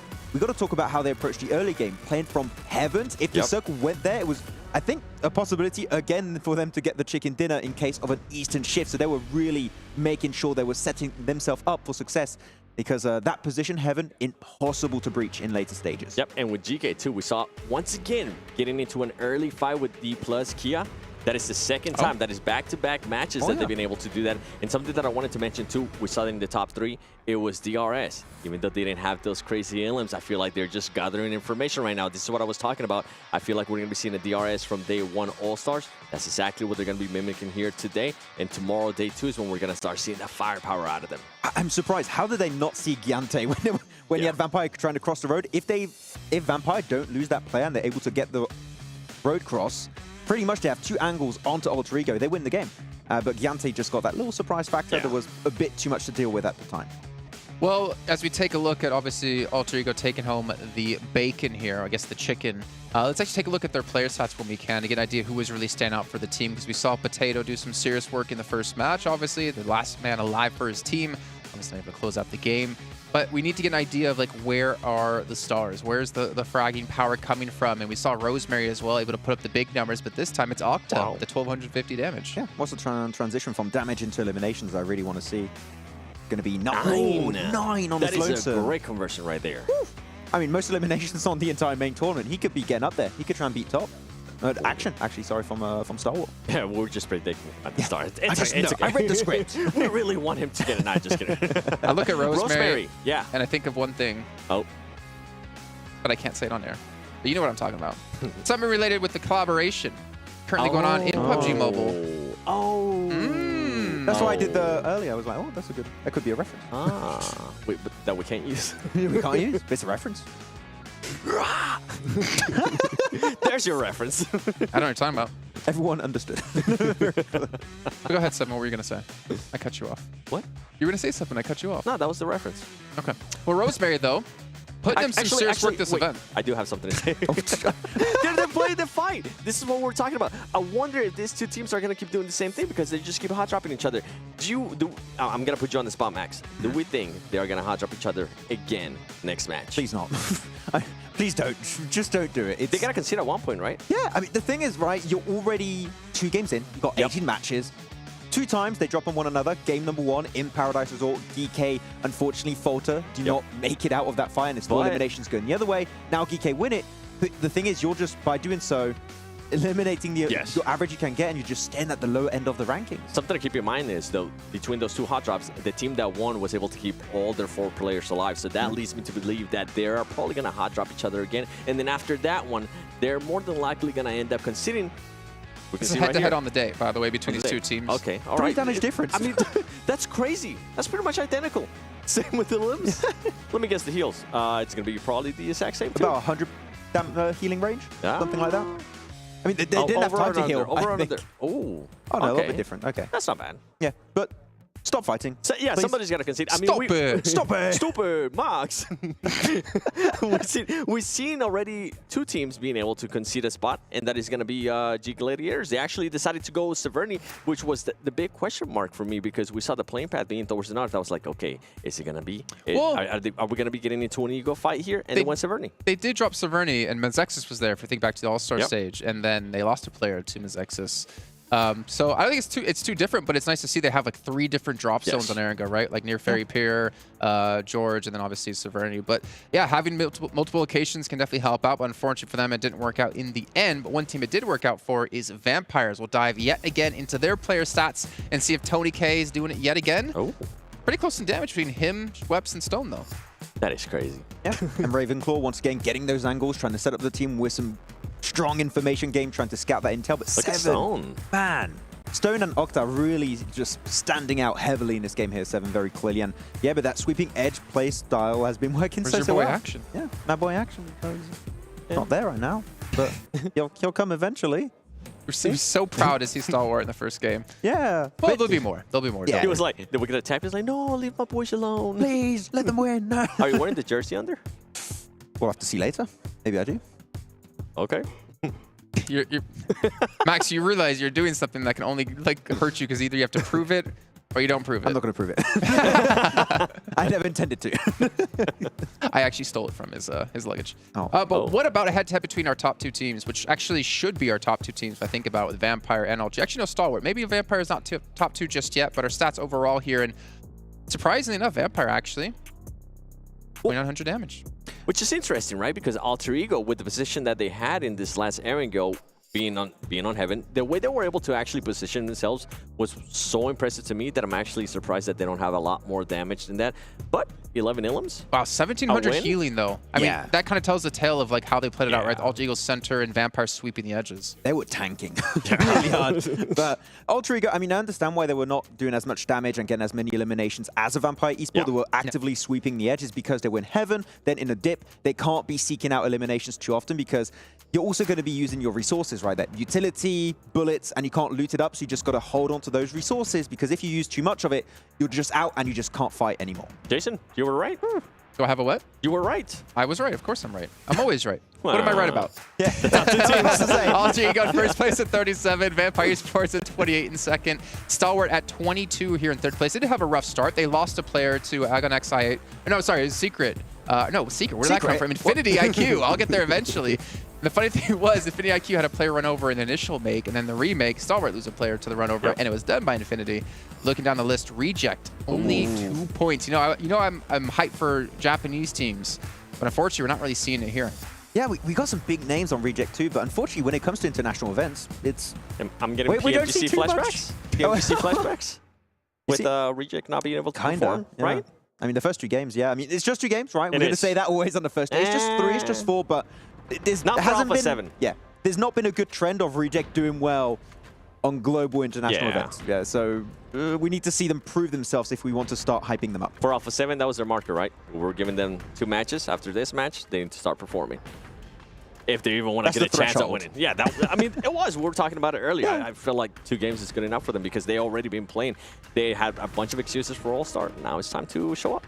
You know, I see 30 seconds on the timer before we get to next match. Now, whether I'm confident in that is a different question. So I'm going to bring up a topic that might drag us out past the 30 seconds of something I see in different esports, actually. It's about a team playing down to the lobby's level or the other team's level, or rising up to playing to a different level, rising to another team's level, or setting the pace. And right now, I actually wonder, for the 2 teams coming in from PEL, Are they playing down to the lobby? Because they seem to be struggling so far that I did not expect. I think they're having to readjust. Yeah, I mean, Tiamba is doing some very desperate plays. They're very reactive instead of being proactive. I want to see Tiamba more specifically be proactive and trying to set up some game-winning plays a little bit earlier, if possible.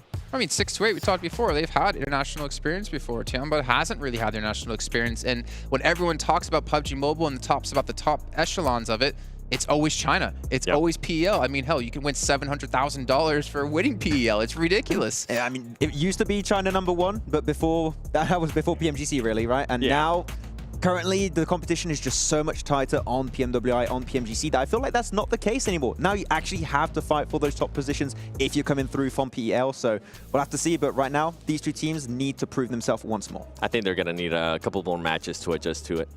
Especially Tiamba. Yeah. Oh, yeah. Well, that's what I mean, right? When you look at these lobbies, like you could have the best team that we look at S2G, like they were the best team in the world. PMGC, not to keep hammering home at them, but they're the perfect example. They come into the All-Star stage and they kind of, whether or not they played well or bad, that's not the point I'm trying to make. Is like they didn't dominate the lobby like expected.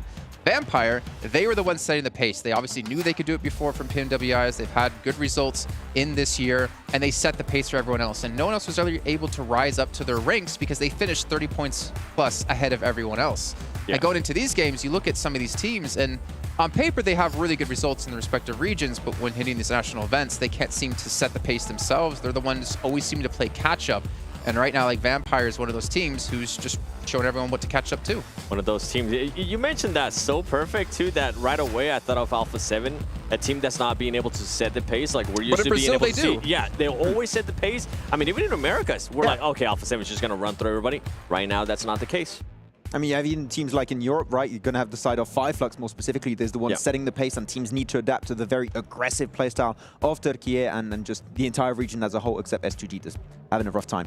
But yeah, you have to adapt to the teams that are currently at the top, that are setting the pace. Vampire is one of those teams as of right now. I mean, Reject is another perfect example. They like pretty much dominated their region. They had almost like 100 and some odd points ahead of everyone else that could have contended for this position. They come in here, last place.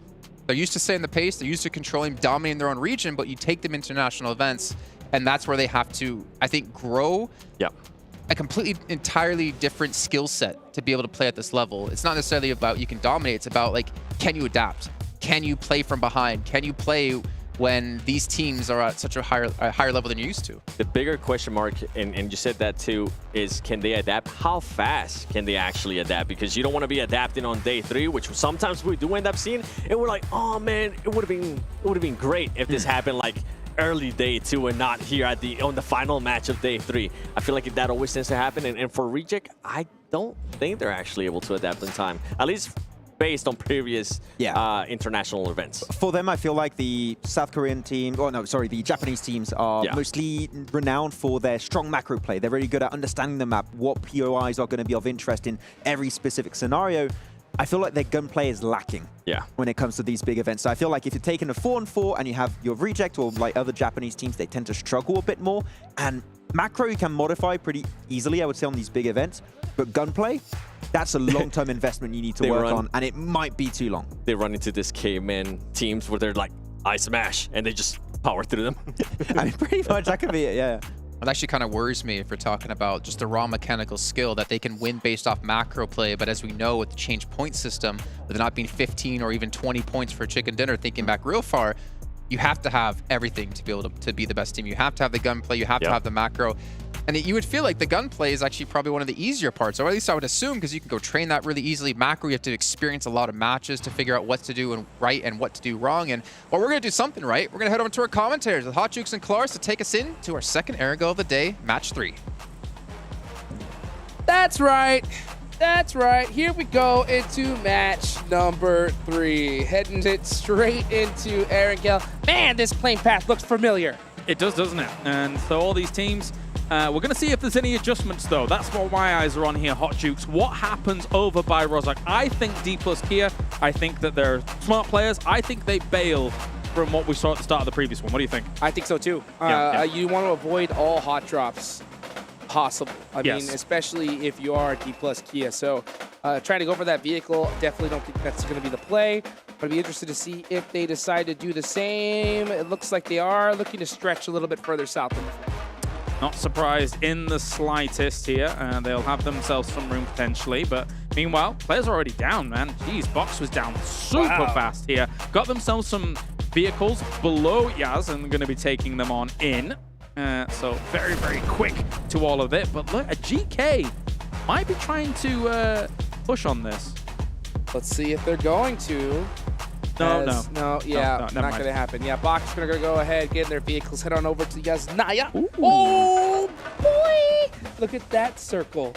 Yeah, now this is an interesting one because whilst we see all these teams drop down, there is the potential, a small potential, but a potential that military could still be included here. There's so much water that it does accelerate the game pace a little bit. So most teams will commit to the mainland, but Vampire knocked. Where are you knocked? Yeah, that's going to be in Crates in South George. So Vampire having one of their players get knocked could be by either Alpha7 or by Flux. We'll find out here in a little bit. Maybe we might even see that deadly Primorsk water circle. Oh, man. No. Come on. Bring it down. Oh, jeez. Bring it all the way down to the south. It's been a while since I've seen it. It's scary. Talk about competitive, baby. That's what we want to see. Hey, you know what? I took a swim in the pool this morning. So you did? I think I would like to see some players possibly do the same. Schweppes is knocked, but you can see Stoned got that buggy. He's going to go ahead and take it right on over to him. Oh, he was trying to get that. He was trying to get the vehicle for himself. Yeah. So that is why he got knocked in the process. Solus, I think, is out of ammunition. Yeah, and I also think he was working with just a red dot, so Schweppes is kind of far away for that shot to be perfectly lined up. So understandable that he won't be able to get the full confirm on that one, as we do have them still kind of posturing for the moment. I think ultimately, Solus with that M16 was just, okay, I'll bail on the shots. I'll look for a better scope. Maybe I can actually get something going, but by that time it's too late. Yeah, I think he was just very happy with just getting the knock and delaying their loot time. Just disrupting Vampire just a little bit. Plus, what that also does is it makes Vampire so much more paranoid going for that vehicle. So, I mean, just any kind of mining games that you can play at this stage, you're happy with. Flux said, you know what, I'm not going to get the confirm. Let me just get back to looting and move on from there. Definitely so. 2023, the PMWI crate is available from July the 15th to August the 15th as well. And also you can check out the Esports Center for much more that is going on currently. So make sure to do that. But, you know, as we take a look at stock of the game here, Stalwart back down where they go. They've got Novo to themselves. There's just a little part of me that I feel like some teams might still stay on military. It's such a low chance that the circle would go there. But, you know, maybe some teams linger. Maybe. It's such a gross play to stay, to be honest. And because if that zone goes back north, you're just stuck with your team and in the most horrific bridge ever. You're just like, do we really got to cross this bridge right now? And it's just so risky. So I wonder what Stalwart is going to do. Are they going to go ahead and stay in military? Yeah, it's inside the zone, but really? Is it really? Is it really? Then again, if that zone does pop over there by some, you know, Christmas miracle, you are so good. Yeah, exactly. I mean, what you're talking about, an extremely low % chance of it happening. So I'm musing it, I'm entertaining the idea, but I do know how low that chance is. But anyway, as we turn our attention over to Rozhok, seems like GK have been very happy to win out the scenario in terms of even just the drop alone. But I mean, let's look at what Dplus KIA has gained from, you know, avoiding that fight. I mean, they're in school, they're in apartments, they're in like that mini Pachinki area north of Pachinki that will garner them enough loot as well. So you circumnavigate the problem of a hot drop and you find yourself still a central decent spot. 100%. And that spot is getting taken by the second here as the zone is starting to get a little bit closer and closer. There's 3 minutes on the clock, and we're already starting to see majority of the spots going to be taken here in the next couple of minutes. Team's still kind of taking me a little patient with their looting. They want to go ahead and make sure that they're all set up for the rest of the game. But, you know, Stalwart, Team Falcons, even Alter Ego are going to have a long rotation here. You talked about a concept yesterday, which was like how you drive and how close you stay to your teammates. Correct. I think Dami is probably regretting at present being this far away from his teammates because he had some shots going towards him. You can see him falling back for the moment. He's actually going to get out of his car and shoot straight towards 628. This could be a confirm. No, it will not be a knockdown there for the moment. He's thankfully had the rest of his team rendezvous with him, but he was very far away. I was scared for him myself. 100%. Yeah, that's what's... It's such a small part of this game, but it could actually be huge. You know, if you have your team closer together. Maybe they were able to jump off, both shoot at him, get a knock and an elimination, which could have helped them out in the end game. But, you know, unfortunately, if you're too spread apart, then not able to kind of get that assistance. There's that perfect in between, because you don't want to be too close together either, because if you're too close and there is a team waiting for you, your whole squad can get wiped rather than just one player. Spray transitions can be easier from car to car, right, vehicle to vehicle, but at the same time, there is something to be said for, okay, you want your scout out in front, that happens, that's fine. It doesn't have to be miles out in front. You can still get the same information and still have your other 3 guys safe while still kind of being close. So, but I mean, they're all okay. We are just talking hypotheticals here now for the moment. Always good to get kind of these thoughts out there whilst there's a little bit of a lull in all the gunplay, all the action. You know what, speaking of thoughts, I'll tell you what's on all these players' mind right now. It's that prize pool. Dude. Oh, yeah. So much money. And, you know, these teams that are currently at the bottom had a slow start. There's still a lot of games left to be played, but not necessarily, because you do not want to wait to the end like we mentioned. So I think this is going to be a very important game for teams like Alpha7 on the bottom of that leaderboard, because it's crazy. I mean, 4th place, $100,000. I'll take that. Third, $125,000. Okay, I'd rather take that. And then a $75,000 jump to second with 200 grand, and then a $200,000 jump to first place with 400 grand. That is crazy. I've decided which one I want. Yes. The first place. I think that's the one I would take as well. If I had a choice, that's the one I would like. Yeah, okay. So we've got to exert some, you know, energy to get there. Let's see if any of these guys are going to be able to hopscotch their way towards it. We'll see, we'll see. As the circle is closing rapido, and Stalwart, Falcons, and Gladiators are still the teams here, completely in the blue. There are a few other teams with members on in, as they're trying to scramble their way forwards. I like that rapido there, dude. I think I'm rubbing off on you. I try. I'm trying to, you know, endear myself to you, you That's know? what I'm talking about. Be part of your cult. No, That's right. That is right. I had some eggs and toast for breakfast, so, you know. Some baked beans. Some baked beans. Yum, yum. Yes. Cheerio. No, I'm kidding. Here we go into this next circle. Where is it going to go? Are we going to see that toxic water zone? Oh. Okay. You squealed. I sure did. Because it's still... Hey, so you're saying there's a chance? There is a chance. I'm not liking that chance, but there is a chance. What chance is Vampire kicking themselves right now? Because normally they drop Primorsk. Yeah, right? well, So they're just like, oh, I wish I was there right now so bad. Yeah, it's rough, right? I mean, trying to deal with, of course, at 628 down there as well. This is a replay. Oh, okay. A little rollover. This is an interesting replay. You know what? I appreciate that replay. We'll do that. I like it. I like it. You know what? Sometimes you got to make sure that the roll cage on your buggy is secure. Yes.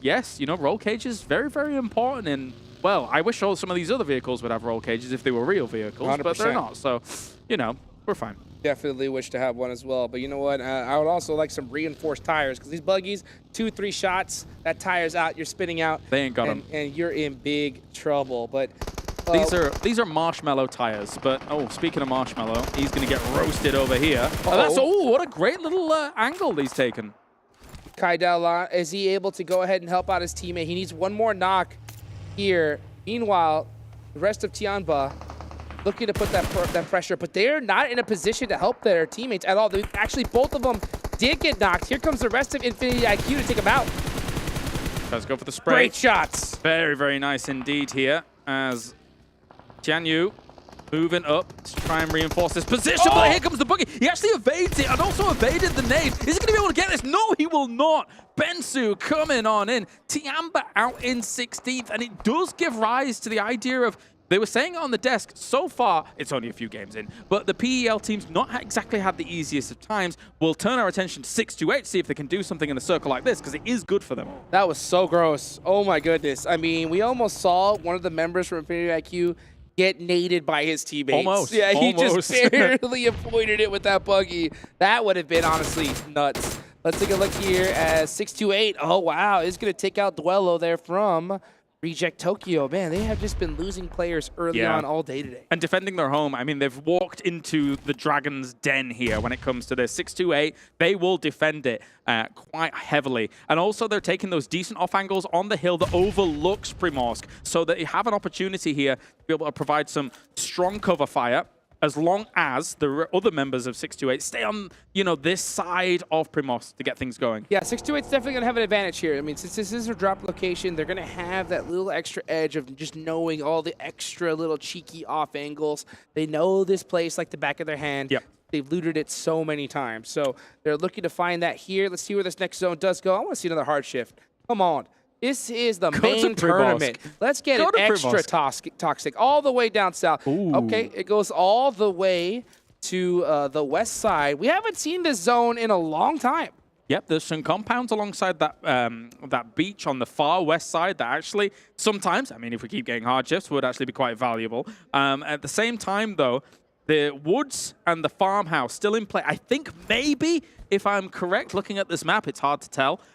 Flux might have taken up that position that I'm talking about. Looks like they are just over that ridge. That's quite strong as well, so we'll see if they can convert from there. Lighthouse still in play as well. Alpha7 holding the beach side of things. Meanwhile, look at 628 looking to do something similar and take some of this high ground.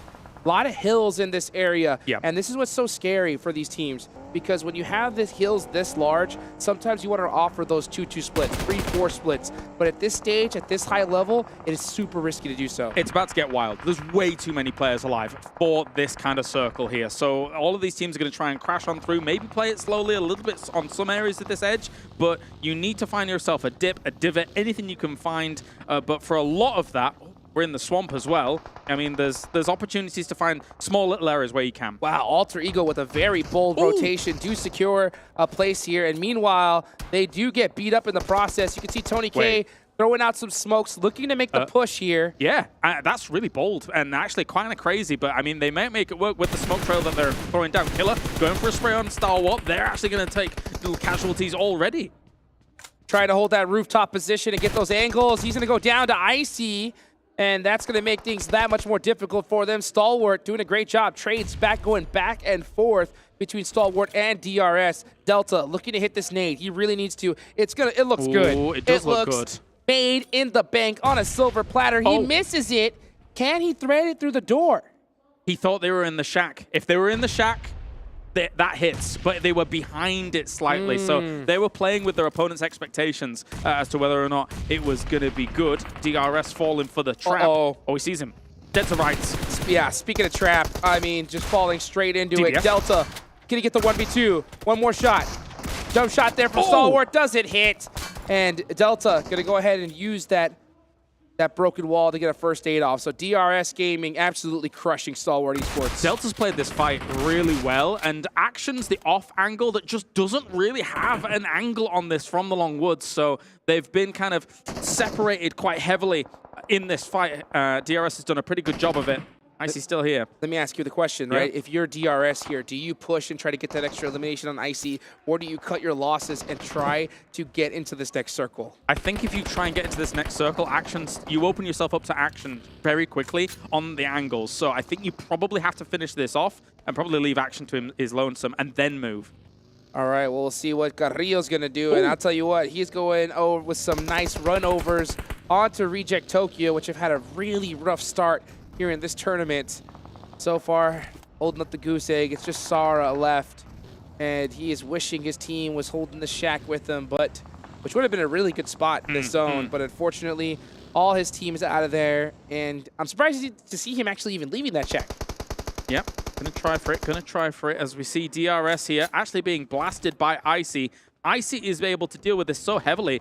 They tried to leave, as you posed the question, but you can't leave when you're leaving people on off angles, leaving behind. They will just kind of cause you absolute devastation, and Icy was able to do so. This is exactly why we talked about it a little earlier, right? If they would have just pushed, took out Icy, got the elimination, they would have had a clear push inside. But instead, they prioritized rotation, and now they're paying for it big time. They lost pretty much everybody. Action has a spot in the circle as well. Icy could maybe send to. It depends if he has a vehicle, but anyway, we're seeing Infinity IQ trying to dislodge the position of Gladiators. A lot of nades going forward. That one's way off the mark. They don't have full information, clearly, with a throw like that. DRS is gone. Oh, DRS eliminated, so a mistake coming out from them. Hopefully they're able to fix that in a future match. You know, every time I see these nades, I start thinking about what you talked about earlier, right? How important it is. Expending them. Yes, to hold on to them for that late game. Those blind nades just, oh man, they come to really bite you in the end. They can. They really can. Maybe he had some different information earlier and then trying for it, but as we look back, you can see a great play by Delta coming in. You can see on the minimap in the top right as well just how far action was. He's trying to hit some shots against this wall, but when there's only so many small spots in the wall to try and hit that shot and your opponent's bouncing around with a DBS against a close-range opponent, it's hard to hit them. Yeah, and that's what really separates, I think, these insane top players versus great players, right? The ability to find that beautiful off angle that's able to support your teammate no matter what. Sometimes you can find a decent one, but if they're behind a broken wall like that, there's not really anything you can do. So, yeah, I think that he maybe figured that he had his teammate covered, but wasn't able to do so. So that's kind of tough. Let's see where this next zone's going to go, though. 1 minute left on the clock. We got a little bit of a standstill. This is the calm before the storm. Oh, yeah, definitely is. Icy's trying to thread the needle all the way through GK to get to action. And it looks like he's going to be successful with it. He got quite far. And shot's going to be coming in, though, from Meku against Box. They still need to have a little bit of a movement themselves and actually get rid of Box before they can really make a meal of this. And let's see what Box is planning to do. They are holding the north side of that circle. They do have that entire road up ahead of them, a lot of different checkpoints that they can go to in order to do that, but they got to leapfrog. They got to cover each other and push little by little. Meanwhile, you got Gladiators, Kitsune on the other side of the north here with the rest of his team. Buggy's on fire. Gonna have to make a push, most likely into Infinity IQ in the next few seconds. Where are we going? If Fireflux gets this on their compound, I swear. That farm compound is so strong. The only vulnerability it has really is actually where Infinity IQ is, as the circle's about to pop. See where it goes. Are we going to see it head on over to... Oh, it's in. It's pretty dead center here, so Fireflux not going to move a muscle for now. Meanwhile, Vampire finding that center position along with Alter Ego. So they are looking to just kind of share those compounds and just wait it out. Very, very strong decision from both these teams. Alongside the swamp, yeah. Those two can see one another, and they've not... Vampire really wanted to push and get rid of them earlier on, but they didn't do so whilst that stalwart fight was going on. You see Twisted Minds here, down south, trying to get rid of 628. They, unfortunately for them, with a circle like this, which I would consider a decent circle for their drop spot, have been kind of slow on the uptake down at the south and haven't been able to really get much going there. No, you could see an off angle from Sunan on 628 on the west side of the map. So you could see them just trying to hunt down a position, but at a certain point, they're going to have to make the push, just like we saw Dplus KIA do, but Satan was just waiting for him. Yeah, very, very scary. 628 might try and just barrel into the position of Twisted Minds, but likewise, I think Alpha7 is also thinking to make a move now. So there's one really important location here that I need to talk about, which is technically, yes, Fireflux's compound's really good, but the most important part about their compound is having people also above it perched, so you don't allow teams to get a high ground overlook on you. That's why we're seeing some of them, like Soul K and Solus, take that spot. But here comes a fight. Here comes a battle here as we're starting to see 628 desperately trying to find a position in the zone. They're going to have to do it the hard way. They're going to have to push up onto Twisted Mind. Here we go, Esteez. I think he accidentally ran into that tree, but was able to get away for the time being. He did get a lot of information for his team. I think they realized that Twisted Mind is hurt, so I'm not surprised if we see them push this. Yep, here they come. Goes for an 8. Both teams charging it up. Good to go. He was already able to hit a little bit on them. And at the same time, trying their best here is Gladiators against Box. It's a very slow fight down towards the bottom. Rejects goes down, though. Yeah, Reject Tokyo eliminated. That's still 12 teams remaining. We transfer on over to this battle. We're going to watch Box Gaming throw some smokes here. Getting prepared for a push that we'll see probably in the next 3 or 4 minutes. I'm really interested to see this fight, though. Here we go. Easy, holding the shack down with that DBS. The angle's coming in, though, from Zing. He's going to hit these shots eventually, though. Yep, here they go. Molly comes up for Easy. Very well executed from 628. Yeah, forces him out with the burn, and Roll Kiss here in the distance as well. They know where he is. He's also being shot from a Mafioso. There, Alpha7 is rocking up on this fight. They could clear out 628. Alpha7 had their ears all the way up. They heard that third party, and all it took was a nade to finish that off. And Alpha7, with some beautiful timing, clear out the entire south side of the circle. Opportunistic, love it. This is a great move from them to be able to get themselves well on the board. Meanwhile, still Gladiators and Box holding each other dead to rights up at the top. You can't move that much into those fields, because if you do as both of these teams, you'll find yourself in lines of sight of Flux, in lines of sight of potentially some of the Vampires members as well. They're going to try and make the move a little bit forwards, keep their cars in the circle as time goes on, but it's a ticking time bomb. I don't know how they solve this without opening themselves up to a lot of the lobby. You have to make a commitment at a certain point. I think they have to just go ahead and go over that hill with that US and commit on Gladiators. But at the same time, I think they want to see some teams go out first to possibly secure themselves at least a couple of placement points. Next 2 teams to go out, Kalaris, goose egg in placement points. Rough stuff here. GK looking over towards Falcon as well. Gets the pixels of just ahead bobbing about. Goes for some shots, doesn't quite hit things, but Falcon has got some fear in him here. Falcons looking to... Big commit. Yes, huge commitment here from GK. They're going to be making that full send on into this next circle, most likely looking to push the Falcons. Meanwhile, Vampire up onto Box, battling it out as Box tried to make that send. They lose a couple players with that blind rotation. Yeah, it's a bold move, Cotton, and it's not really going to work out for a Box. I mean, they go ahead of Gladiators, hoping that this little lip is going to work out for them, but they were completely shut down. And again, it was Vampires that actually were able to get some of those winning shots on them, as GK once again spraying violently at Falcons. One team has to come in from this angle. Which one's it going to be? Ragnar just doing some blind shots through the smoke and does connect, and I believe that is Team Falcons out of there. GK, some great shots coming in here, just understanding there's only a few spots that their opponents could be in.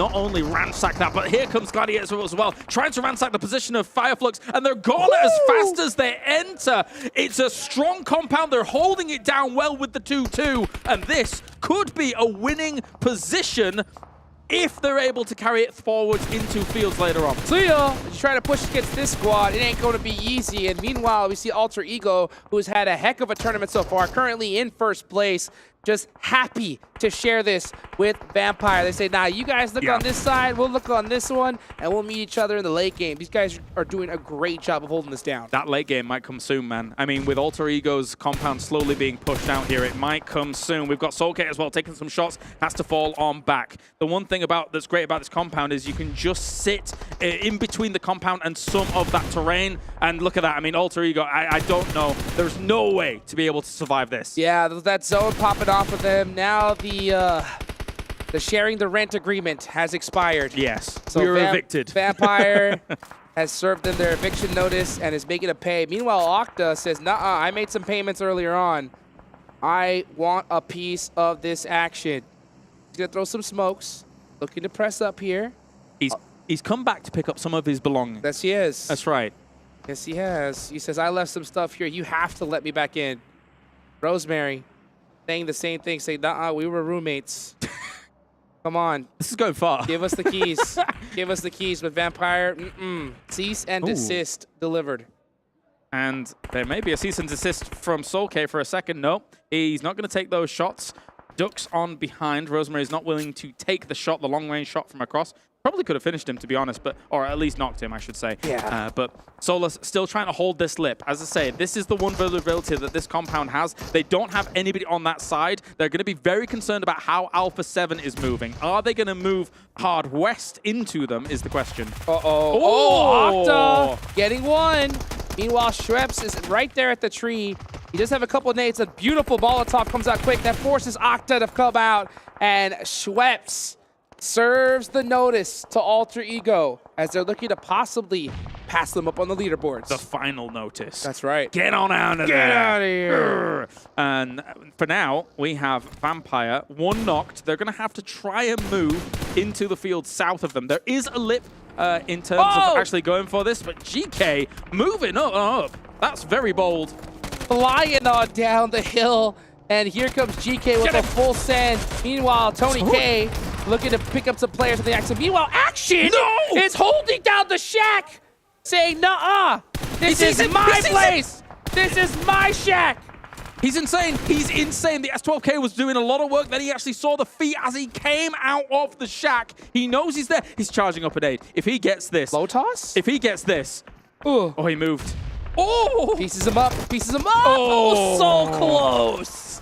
Satan barely getting the better of him, but all his entire squad gone just like that. Unbelievably close. You've got to be careful of those shotguns when you're going into a shack like that. Meanwhile, Lutz is going to pepper the position of Alpha7, who did not go west. It's going to end up folding down to a Fireflux versus Vampire standoff here.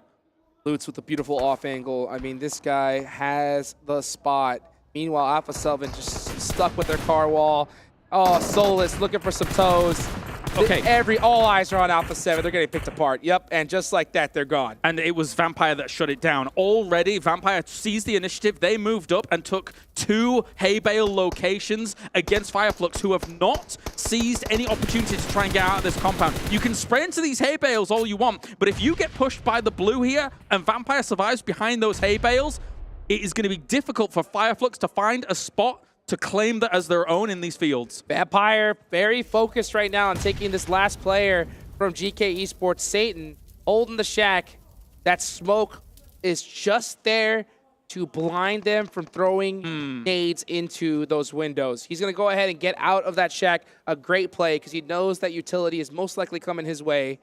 So Vampire, 2-2 split right now. Yep. Two players focused on Fireflux. Meanwhile, one focused on GK right behind him. Exactly. You have to keep an eye on him. And Fireflux is going to move down with vehicles, use some of these smokes as well now to try and find themselves a spot. That looks like they're doing it successfully so far. Satan being in that spot makes it a little bit easier for Fireflux to make this move because they just don't have as many eyes on the Fireflux rotate. Oh my gosh, that rotation for Fireflux makes things that much more difficult because now you have to focus on them instead of Satan from GK. So they are within nade range. Here comes Soul K. Throw in some util. He's got 3 nades and a Molotov to his name, so plenty of utility. Meanwhile, Satan left the shack. Where did he go? He's a magician. He's out of there. Look at him. Crawling along. Sneaky snake. Sneaky snake. He snuck out. He threw down that, almost like a ninja, throwing down that smoke and just ejected out of there. I will say there's a slight curve on this field that allowed Fireflux to get out of there a little bit more unscathed than I thought they were going to. So that has helped them considerably. Nice nade to open things up. Soul K with a huge nade. That was an eviction notice. Here it comes to one more. Right onto Schweppes. Schweppes down barely to 20% HP. You know he's got to have another. Oh, no. Oh, the beautiful anger from Soul K. Oh. Now it's down to 2 players left from Vampire. They fanned out fantastically in this field, and they are not giving them a second's notice as another nade will come in, finishing them off here from Ketch. Going to be wildly spraying towards that, but it's not going to work on out here. Ravenclaw goes down as well. Fireflux is all over this one. Tony K going down. That is Fireflux clutching up the win. Beautifully done for them. What a way to finish. I mean, Vampire Esports racking up a whole lot of eliminations, and not to mention Satan securing such a high placement. Those are some solid points for his team. Definitely, definitely. Circle 2-3. I'm talking about Fireflux and that compound. That farm compound is extremely powerful in this location. They were able to defend it well, making sure teams were coming from the west to try and encroach on their territory, and then towards the east, there's nothing. You just able to finish it up here, Hot Jukes. Yes, beautifully done indeed, guys. What a match. 3 more matches left to go today. Don't go nowhere. We'll be right back.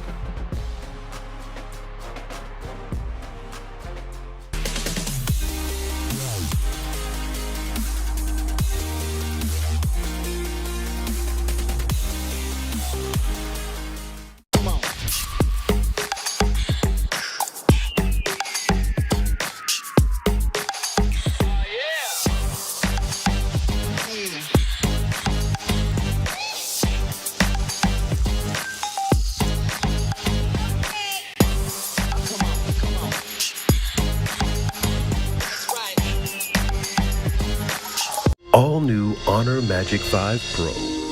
Freeze even fleeting emotions in just milliseconds. Take marvelous night shots with lightning-fast exposure. The display reveals more details in bright areas. with an astonishingly long battery life that just keeps going. The latest flagship chipset brings you exceptional performance. Unleash the power of magic. Honor Magic 5 Pro.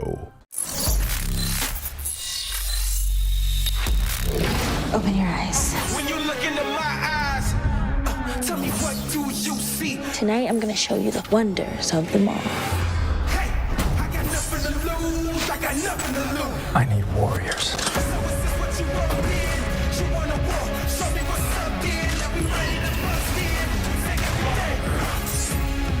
Take everything, leave them with nothing.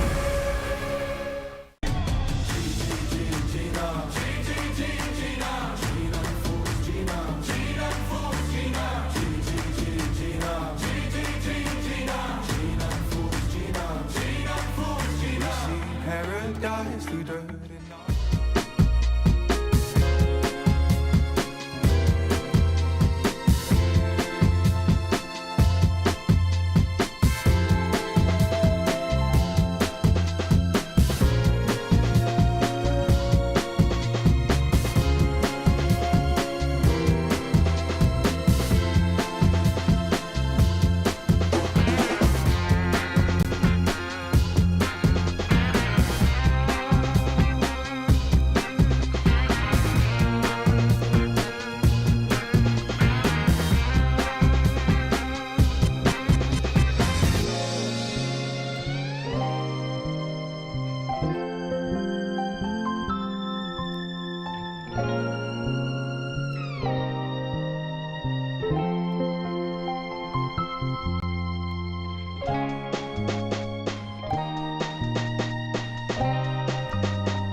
change me, rewrite our history. I chose on my side, drawn the front line. You want a safe face, came to the wrong place. You raise a white flag, I give the B-side.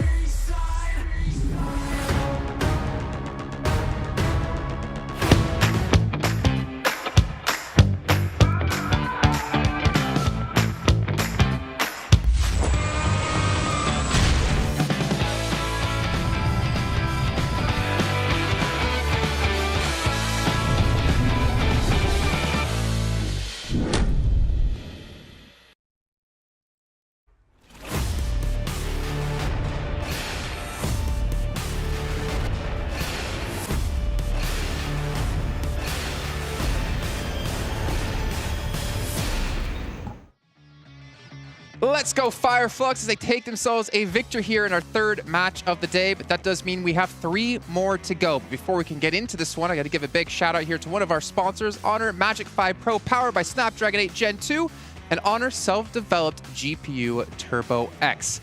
And not to mention, what you can use that for is play the brand new collaboration with Dragon Ball Super and PUBG Mobile. We have items, we have vehicles, we have a special game mode, and so much more. And Maxman, you and I, we tried to play before the show today. We didn't have time, unfortunately, but you did get as a squad match in, right? Yeah. Actually, I went with some randoms people and I actually won. He won. How many Dragon Balls did you collect? I actually got 3. I didn't get all of them. That's fine. I looked for them, but I didn't find them. 10. I got 10. MVP? Yeah. Bot game. Didn't want to say that, Jason. I didn't want to say that. But yes, that's fine. That's fine. It happens. But you know what? I'm excited to play it when we're done with the show, or maybe tomorrow before rehearsals we can get it in. But we also have a special thing for you to enjoy, for you at home to enjoy, for myself as well to enjoy. And if I'm not mistaken, it's a special survey we did with all the players here at PMWI. This is players only doing their answers. And we asked them questions like, who do they think the best player is at PMWI? And also, who do you think is going to win PMWI? And currently, the votes, as you can see there, they have Alpha7, Stalwart, and S2G as potentially winning. But unfortunately, it didn't work out for them. They did not make it through. But Alpha7, that's interesting. It is. Because, I mean, wait, hold up a second. What's this one say? Best looking player? PMWI players. Well, if Paraboy was here, we know Paraboy would be there. They got that PMWI Riz. Honestly, I respect that list right there. I'm sure a lot of people out there do. Let's see. I agree with the Tixie supremacy. Yes. What's our third one? We asked them a ton of questions here, and I'm curious, what was our third question asked? And it is, which 4 players would you choose to make a super team? We've got Revo in there, makes sense. Tony K, of course, with how he's been playing. Top in action. I feel like Maxman got in the back and actually changed some results here. I made 10,000 accounts. I made 10,000 accounts. That's a pretty strong team, to be fair. Yeah, you can't separate top and action. If you pick one, you got to get the other. Right. Yeah. You're going to have some synergy from the get-go. Like you go to like play, you know, the basketball court to play, and you choose like the older brother who's really tall, and of course he's not going to ditch his younger brother. What are you pointing at me? I'm not the tall one. I don't know. He's like the know? older brother that's really tall. I mean, I am older, but I'm not tall. Stone cold face right away. Well, you know, it was also Stone Cold Fireflux at the very end there as they close things out up against Vampire. They get themselves 17 much-needed points. But Vampire starting to run away with this one yet again. 19 points for themselves. And GK, I'm going to point out, they had 5 points going into this match. They over triple it, getting 17. And they eliminated another team here, Jason. Oh, they did. Yeah. We have been keeping a track record here, Maxman. Who's that team? The poor guys, Dplus KIA, once again. Forest, but not in the good way. We've had 3 matches, and these 2 teams have eliminated each other every single time. Currently, GK's winning 2-1. And it's always 4-0 too. It's always one squad completely wiped away, and the other team just completely outliving the other. 4 players alive, 4 easy points coming their way. But GK currently, 2-1 currently, but they should just stay away from each other. If they come on, get past the start of the match here, guys. The thing is, it wasn't even the drop. They just rotated after like 2 full phases. So like the odds of that happening are super slim, and it just keeps happening. I mean, are they super slim considering that they keep kind of hot-dropping on each other? Maybe they are just so used to having those passes that they don't want to change them, and they're just gonna keep on running into each other. Maybe. I mean, it was not a very obvious circle, so like there were different entry points. But the fact it was them again is like pretty funny. I like it. Yeah. Okay, well, you know what? Let's take a look at Fireflux here. We need to talk about too much with the Turkish team, though. We did, obviously, well, you guys didn't hear. We heard it here. The Turkish casters screaming from their boys from Turkey. You can see Ketch here getting 626 damage done across the board. Pretty even, though Solo's going to be taking the back seat here with only 200. But still, Ketch and Sol K. 6 eliminations apiece, or combined, I should say. 7 elims total on the match, and a very needed closeout as well. I would say here, Ketch and Solis are the 2 players that did allow their team here, Fireflux, to get themselves the chicken dinner, because that mad dash over to the hay bale in the field, if they don't do that, they don't have the off angle, and they can't pressure Vampire Esports as effectively as they were doing in that game. So those 2 players in particular, that off angle just gave them the win pretty much. The utility out of Sol K too. He continues to does it year and year and year. Over and over again. I know you want to talk about this, but I'm still going to make you talk about Vampire's player stats because we got to hurry. We see 36 seconds left on the timer, and we can see Tony K again, 1,268 damage. I mean, let's ignore. Like, I don't even want to ignore that one play he did, because if he can consistently play like this, then maybe that was just the one time he doesn't make that play work, thinking back to the Erangel. He might be able to actually, I think, if he continues to perform like this, he might be able to pass Stone, even though Stone might currently have the most elims, but I feel like Tony K, once he got used to some of the other teams, on day 2, he was able to actually excel. And something that I do want to point out with Vampire Esports is the way they were able to just control their gameplay. At one point, I kind of blinked my eyes, they had 0 elims, and all of a sudden, they went to like 8 elims. The timing too was really good. Yeah.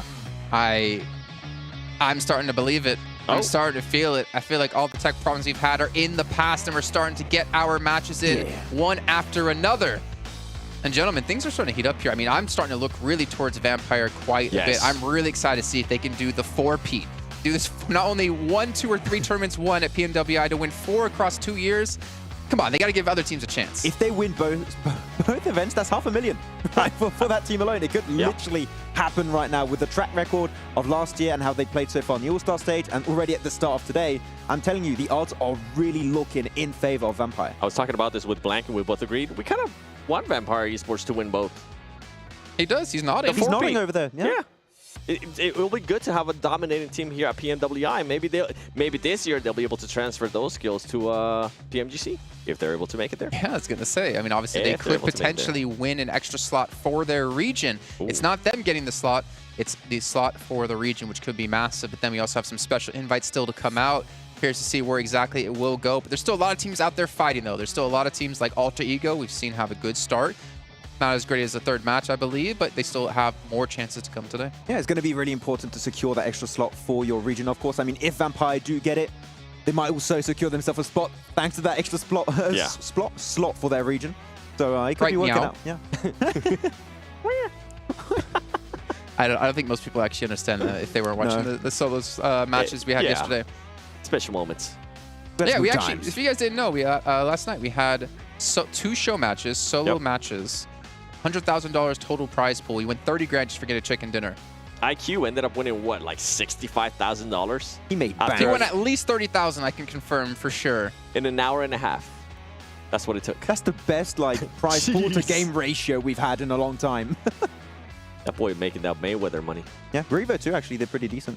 Got himself some good stats, some good damage, good elims and everything, but yeah, it was looking pretty close. True. It's also looking pretty close. Time to get in the game. I think I saw about 18 seconds, and we have some newcasters coming in as well.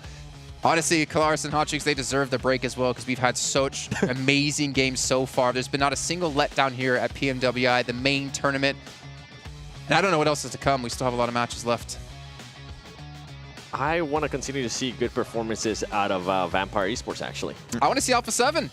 Oh, because we were gonna go into some of their stats, but you know what? We don't have time for it. So we're gonna head into the match with Jana and Blank to kick off our final Erangel of the day. Flux pick up a finish in the fields over on the Erangel we just witnessed. Turkey obviously very happy about that one, but Vampire still very, very close behind on their performance that match and have done so much so far this tournament. Blank, we're heading from North George down to Novo. Yeah, properly fair little playing path here for everybody in the circle, which is always nice to see overall. Down towards Novo Dapnoya, obviously that eastern side a little bit out of the way, but I'm pretty sure most of these teams should be able to get over towards there if they find their vehicles, the ones they need. We're looking out for GK as well as Dplus KIA, seeing if they're still going at it here on our angle. I would be surprised to see it for a third time, but it's certainly possible to be happening. Main path just about halfway through. Alpha7 out early, taken North George from the Gladiators. They had a little bit of argy-bargy there over in the All-Stars. And the relocation came through to Severny, but the Gladiators seemingly going to their backup drop this time here. Blank Ferry Pier will be on the cards for them. Could be close to 6 to 8 there on that Gatka split, but should be able to get there pretty safely. Yeah, man, this is the backup drop at this point in time. I think Gladiators really have had to figure out a lot of different drop spots at this point, just because of the amount of teams that have been giving them trouble around the map. Now, the strategy has been a little bit lacking towards the end of these games for the Gladiators. I think a lot of times they were well known back in the day as just this extremely strong sweeping team, but that confidence seems to be out the window at this point in time, and I would like to see it return a little bit, John, because honestly, Gladiators, they were one of my favorite teams in the past, but right now just not showing that same kind of power that we've seen in the past from them. So that would need to be changed if we want to see a top 5 finish for them at this point, just with the way these games have been going. Most teams making their way over towards the eastern side now. Tiamba down towards Milta, Falcons over towards Milta Power itself, and we do have 2 teams over towards Farm currently, Infinity IQ as well as Reject Tokyo encircling them. Gladiators playing on the buggy, rotating down through the south areas. This is Matic on the buggy, a little bit further east and closer to the circle as it did shift out to that east side. Bridges could be a little bit fraught for DRS and Stalwart, both of whom are on that Sosnovka military base. They will have to choose which bridge to head on towards. Reiji, pretty close to danger here. Infinity IQ. Holding close, has got the firepower to dispatch someone very, very quickly, but could in turn just get out of dodge in the buggy, head to that cover. Here's the gunshots, but he's already pretty safe here. Has plenty of cover and teammates as well to back up on this south coast near Farm Blank. Yeah, Kaidalan doesn't find anything off the back of that. Reiji actually comes back in for a little bit more. Doesn't really have much of anything to be playing around with. Has the pistol, pulls it out, takes some shots. I think he's got the K9 in the back as well. Kaidalau moving forwards, but cut out as Sara is on that flank, and Infinity IQ still have their outpost on the inside, sure, but they can't confirm this flush just yet. Ferrari on the inside, nade from Reiji, does a little bit to displace him, and 3 players move in. They haven't managed to find it. Slightly messy, but do manage to get the flush in the end. Nobody goes down from Reject Tokyo.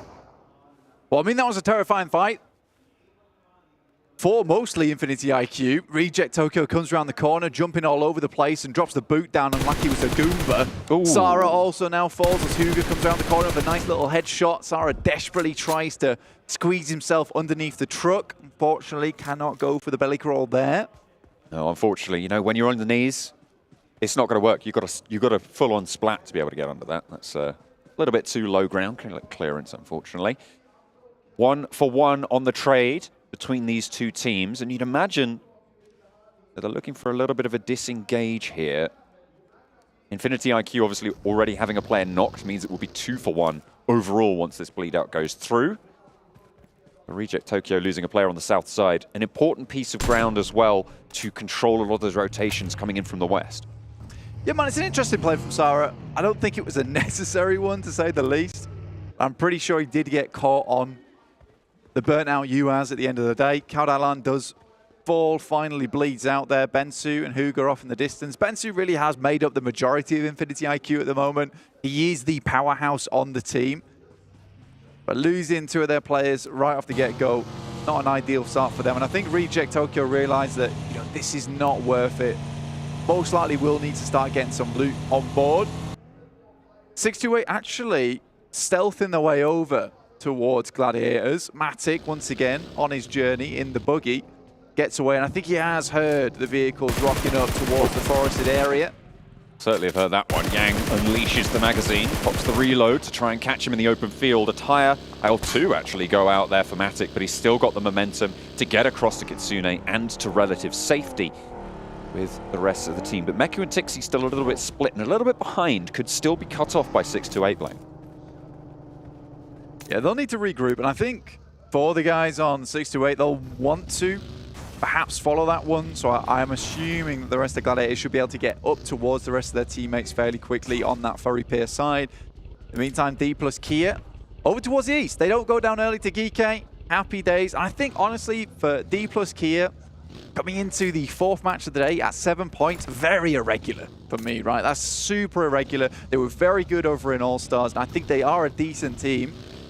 I just think that those first couple of games were really not so fun for them right at the start. I mean, as Max was saying on the desk, it was either 4-0 or either way, it was just a full squad wipe. So I do think for Dplus KIA, getting over towards a different position on the map wasn't necessary, because you have missed out on a whole boatload of points. Vampire already at the top with 47, Alter Ego with 40 points. The Indonesian representatives doing absolute wonders. Absolutely. Vampire also just making sure that that title is defended of theirs, the PMWI potential, as you and Seven, and I'm sure a lot of other people are supporting for the 4-peat. Vampire have gotten off to a good start. They're currently playing towards South George. They're pretty late on leaving the rotation. Given that the plane path started over towards North George as well, they will have been on the ground for a very, very long time. So they're going to try and isolate some late rotations potentially. They should be as looted as pretty much everybody else in this lobby. Yeah, I think over towards North George, South George, crates as well as Hospital, it's a pretty cramped zone in terms of the amount of teams that drop in that area.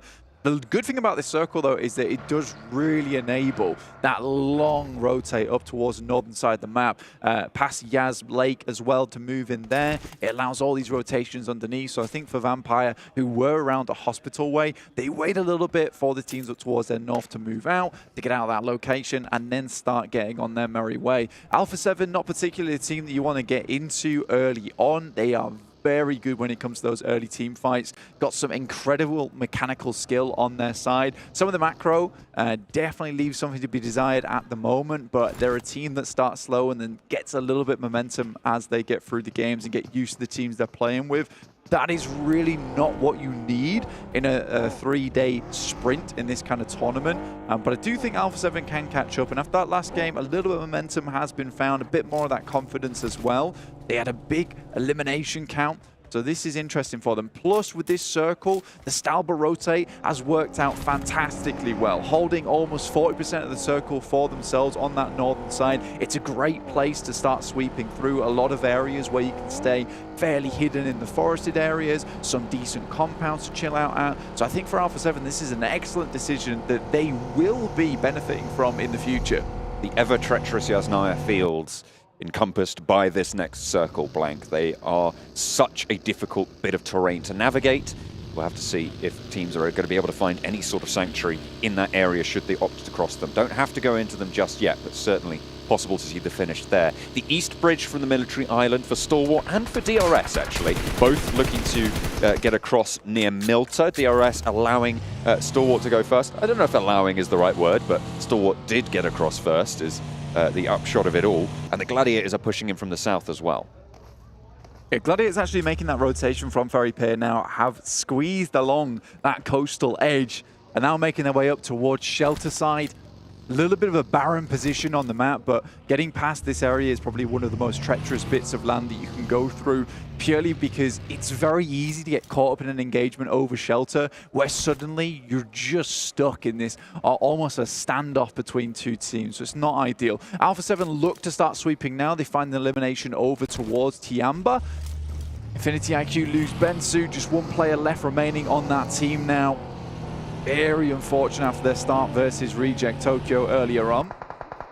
Reject Tokyo currently over towards Lipovka, trying to swing in from that east side. Box Gaming playing on the east point of Yasnaya.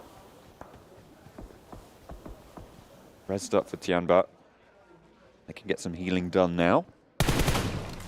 Might take a couple more bullets, but only one player. You don't want to make yourself too much of a target here for Infinity IQ.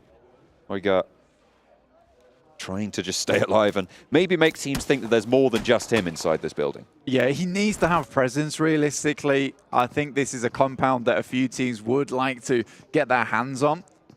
So for Hugo, if the circle does move over towards that northern side, likely to get crashed. So the amount of nades he's got in pocket will be very important, but not likely that he's going to be able to survive versus a four-man squad coming his way. Alpha7, though, did find that compound over towards the eastern side of the map. Decent stuff for them. Reject Tokyo over towards the eastern coast. A little bit easier to move through this position as well, because the eastern coast has this nice little ridge that you can play around. It will depend on this next circle, though, but scouting-wise, that's a decent place to start from. So many teams already in, and this just speaks to the level of the lobby at the moment. The rotations are very clean. Being able to get into position, the amount of teams we have in this final circle with the amount of fielded area that's still in, we're looking at a Yaz finish potentially, but it is leaning down towards that southeast side, towards Lipovka. So more of those grassy pastures, playing around the divots. And there's a couple of compounds here too, but I think it's those dips which are going to be really influential in this particular location. You can already find Fireflux making their way over towards one. And you can comfortably sit towards these locations for quite some time. So already setting up the fort with the vehicles. They've got a little bit of cover from behind as well, from those vehicles, as you say. They can use those ridgelines to their advantage. Gladiators parallel to DRS, who, as we were talking about before, had to leave that military island on the east side. Stalwart have managed to get ahead of this rotation, and they are starting to push through. In the meantime, Vampire are taking a beating over on the western edge near the Az field, but Gladiators seemingly getting away with this rotation, and DRS are going to be behind them now. It's a really fast rotation. Kind of reminisce to what Mad Bulls used to pull off back in the day in EU. Gladiators obviously played alongside them, so looking to almost replicate that similar rotation, which just flows directly through the map. Now, they've headed up towards that ridge I talked about earlier that Reject Tokyo were trying to take control of, but they're going to wrap all the way towards that north side. I really like this play. I think they assumed that most teams would be on the south side, so this is going to give them the most amount of time to play around with where they want to head to in this circle, which is something they've not been afforded before. In the meantime, though, Vampire down to 3 players. They did get a huge wipe on a team on Twisted Minds, but instantaneously, the teams that came in for these third parties, including 628. Flux are ahead. You can see them just at the top right of the mini-map there. So the route out of this compound will be pretty tricky. We saw the position that Flux were holding with those ridge lines to their advantage. Can get pretty close before you're forced to engage them, but once you're that close, you are forced to engage them. But Vampire, though, trying to hold out on the inside. Against 4, an off angle also still in action for 628. Dplus KIA have actually sent Forest all the way out behind this fight, despite 3 of them being much closer over towards Mansion, further east of this engagement. Maybe looking to third party onto it. Fabian also spiking out for Dplus KIA.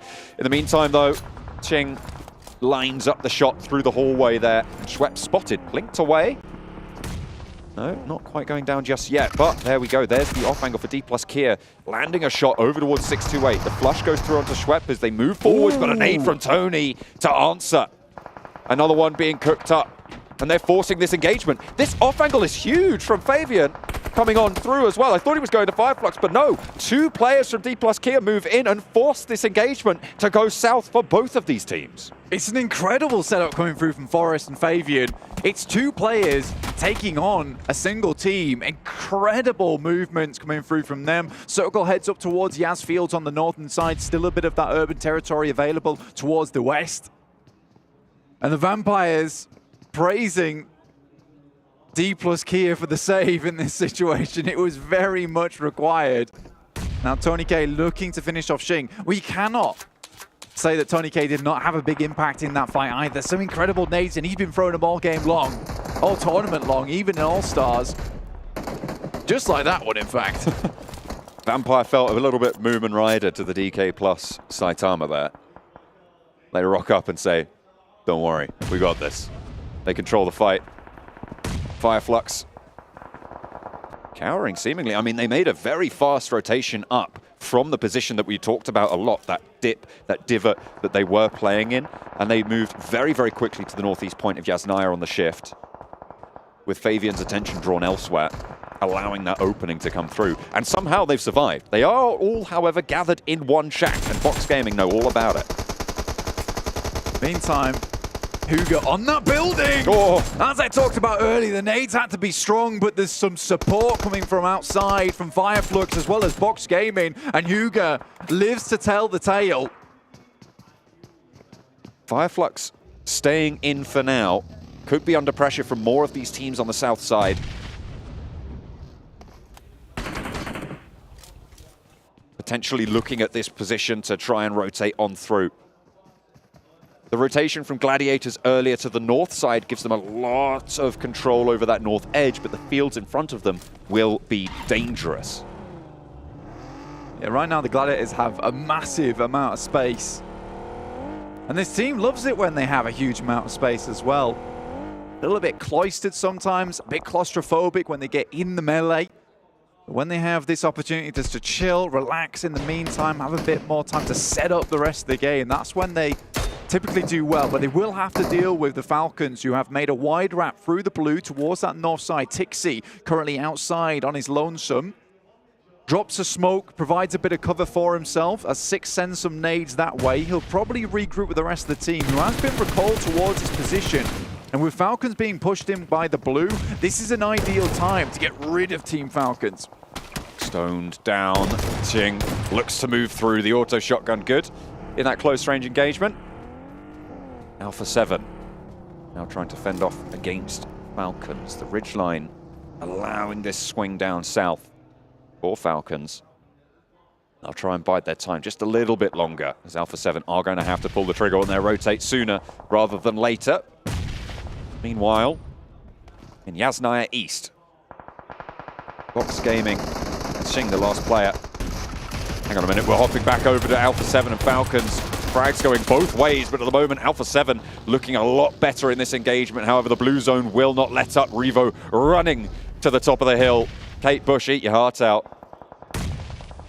Trying to get away from that zone, but the Gladiators are rolling in for a third party on the northeast side to try and control that. Stop Alpha7 dead in their tracks on the back of a raggedy engagement here, and it's looking good to start. Meku lines up for a second, dips back and has cover from the team. Revo falls and Alpha7 swept aside. A perfect third party from Gladiators.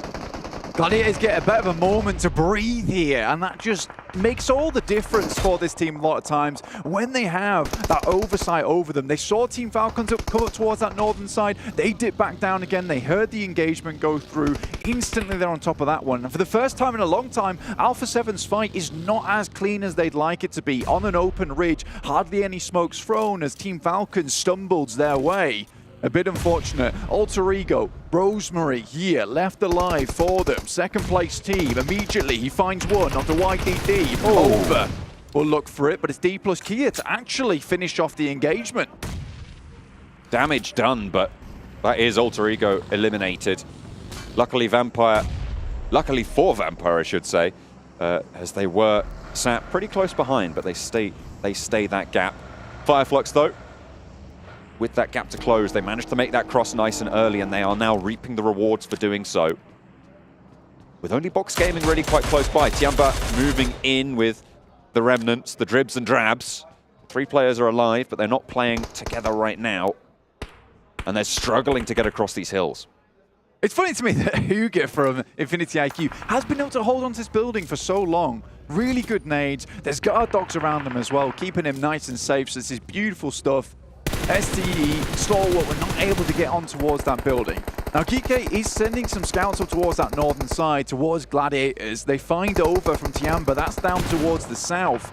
And they're just picking off players one by one. Stage 5, 24 players remaining in 7 teams. This is very, very unusual for our usual Arangles here. Dplus KIA looking to get some more points back on the board. We said they were down towards the bottom of the lobby, but it's not where they belong. And they know that too as they start to unleash a lot of damage over towards these teams. 6 eliminations found for Dplus KIA, 4 of them over to Fabian, 2 for Forest there. Just about getting away, the buggy bearing the brunt of the damage from Osal. A regroup from Box into the buildings. They'll stack themselves up to go for a push further north because this is looking like a field finish. You can see here on the sweeping shot blank, it is pretty much just hay bales as cover. I mean, and Hugo's building. That's true. Apart from, okay, fair enough. I mean, to be fair, the fact that no one's been able to pick that up, and I think it's just because there's so many angles around this location, it's hard to make that rotate up towards that building because it is so open without feeling about 18 different players just sighting you at that point in time. You can feel it in that moment, and Stalwart certainly did. They tried to make that fight come through quickly. Hugo was able to keep them away with some beautifully placed nades.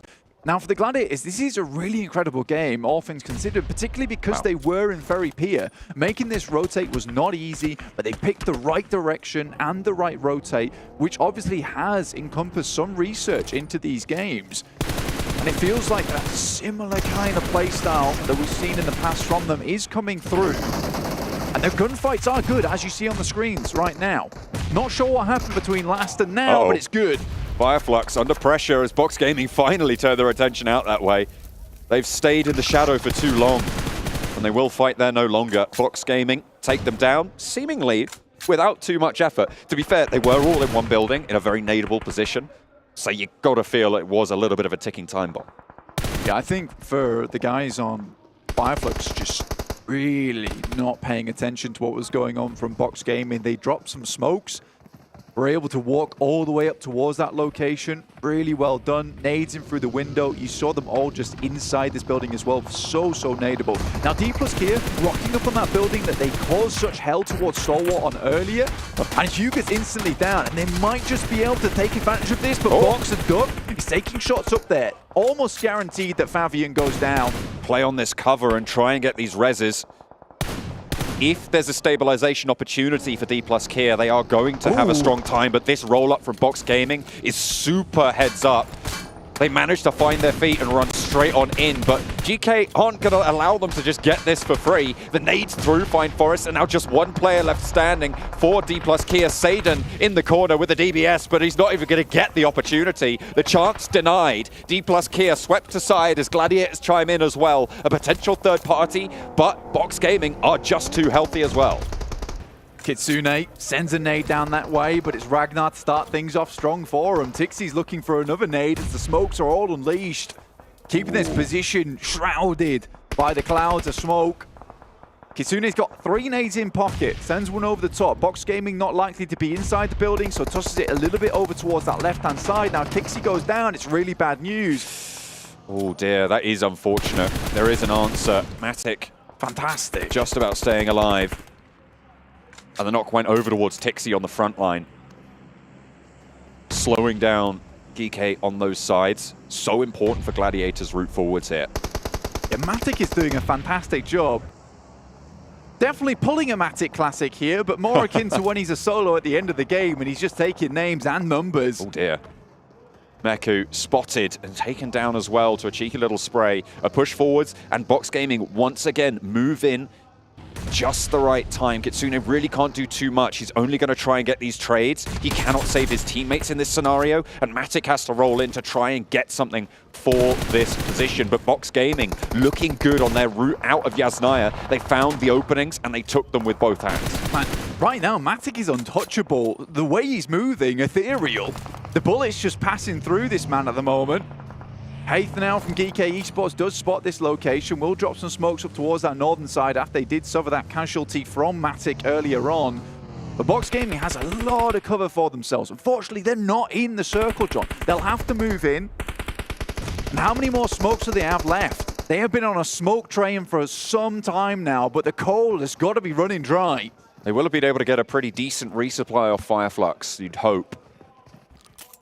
But it can't be too many more in the back pocket. 3 there and quite a few nades, to be fair. I mean, it looks like they're going to do okay for the time being. The question is, how long do those resources last? As you say, out in the open, you do need to invest quite a few of those repeatedly. Matic looking to reposition now as he also is not in this next circle. A lot of damage felt towards Duck, but not the knock.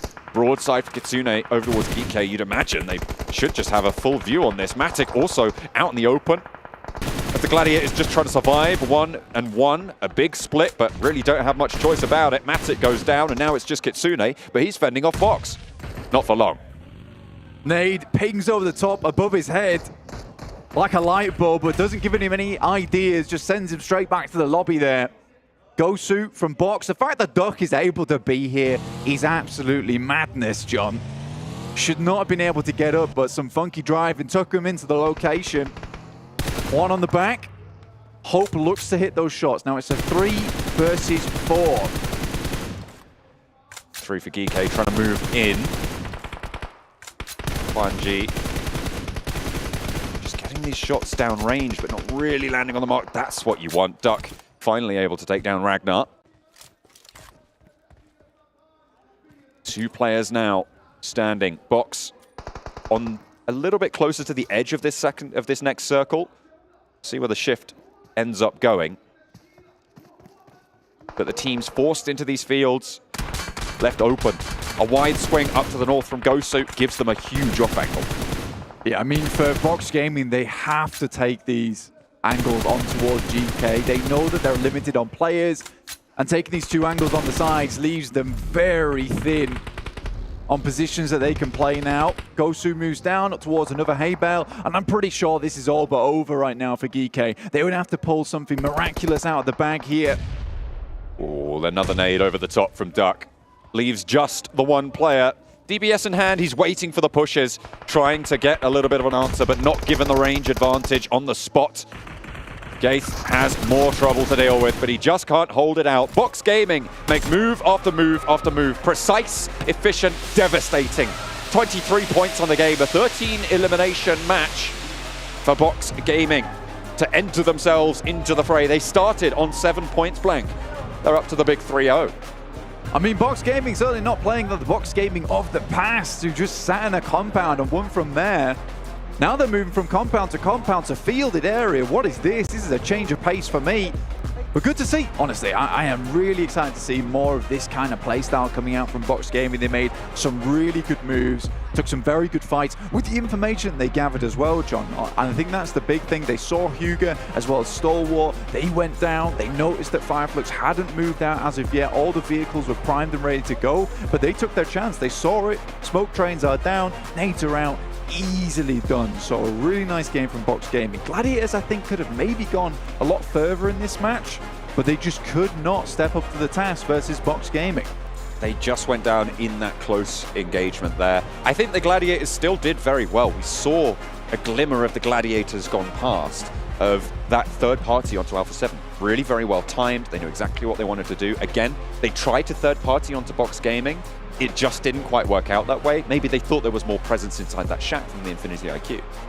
Yeah, I mean, Matic's angle up towards that northern side as well, looking down towards GK, yes, it provided them a little bit of support, but I think in that location, that time where you hear that fight go off, I think you just localize all your players on that side. Yeah, it was just a little bit too lackluster. Didn't have the pressure to keep Box Gaming in the box. And instead, it was Box Gaming to be able to take it home in the Yasnaya Northeast Fields. Fantastic chicken dinner for Box Gaming. Let's head back over to the desk. Box formation, close things out. You don't see Max dancing on the screen.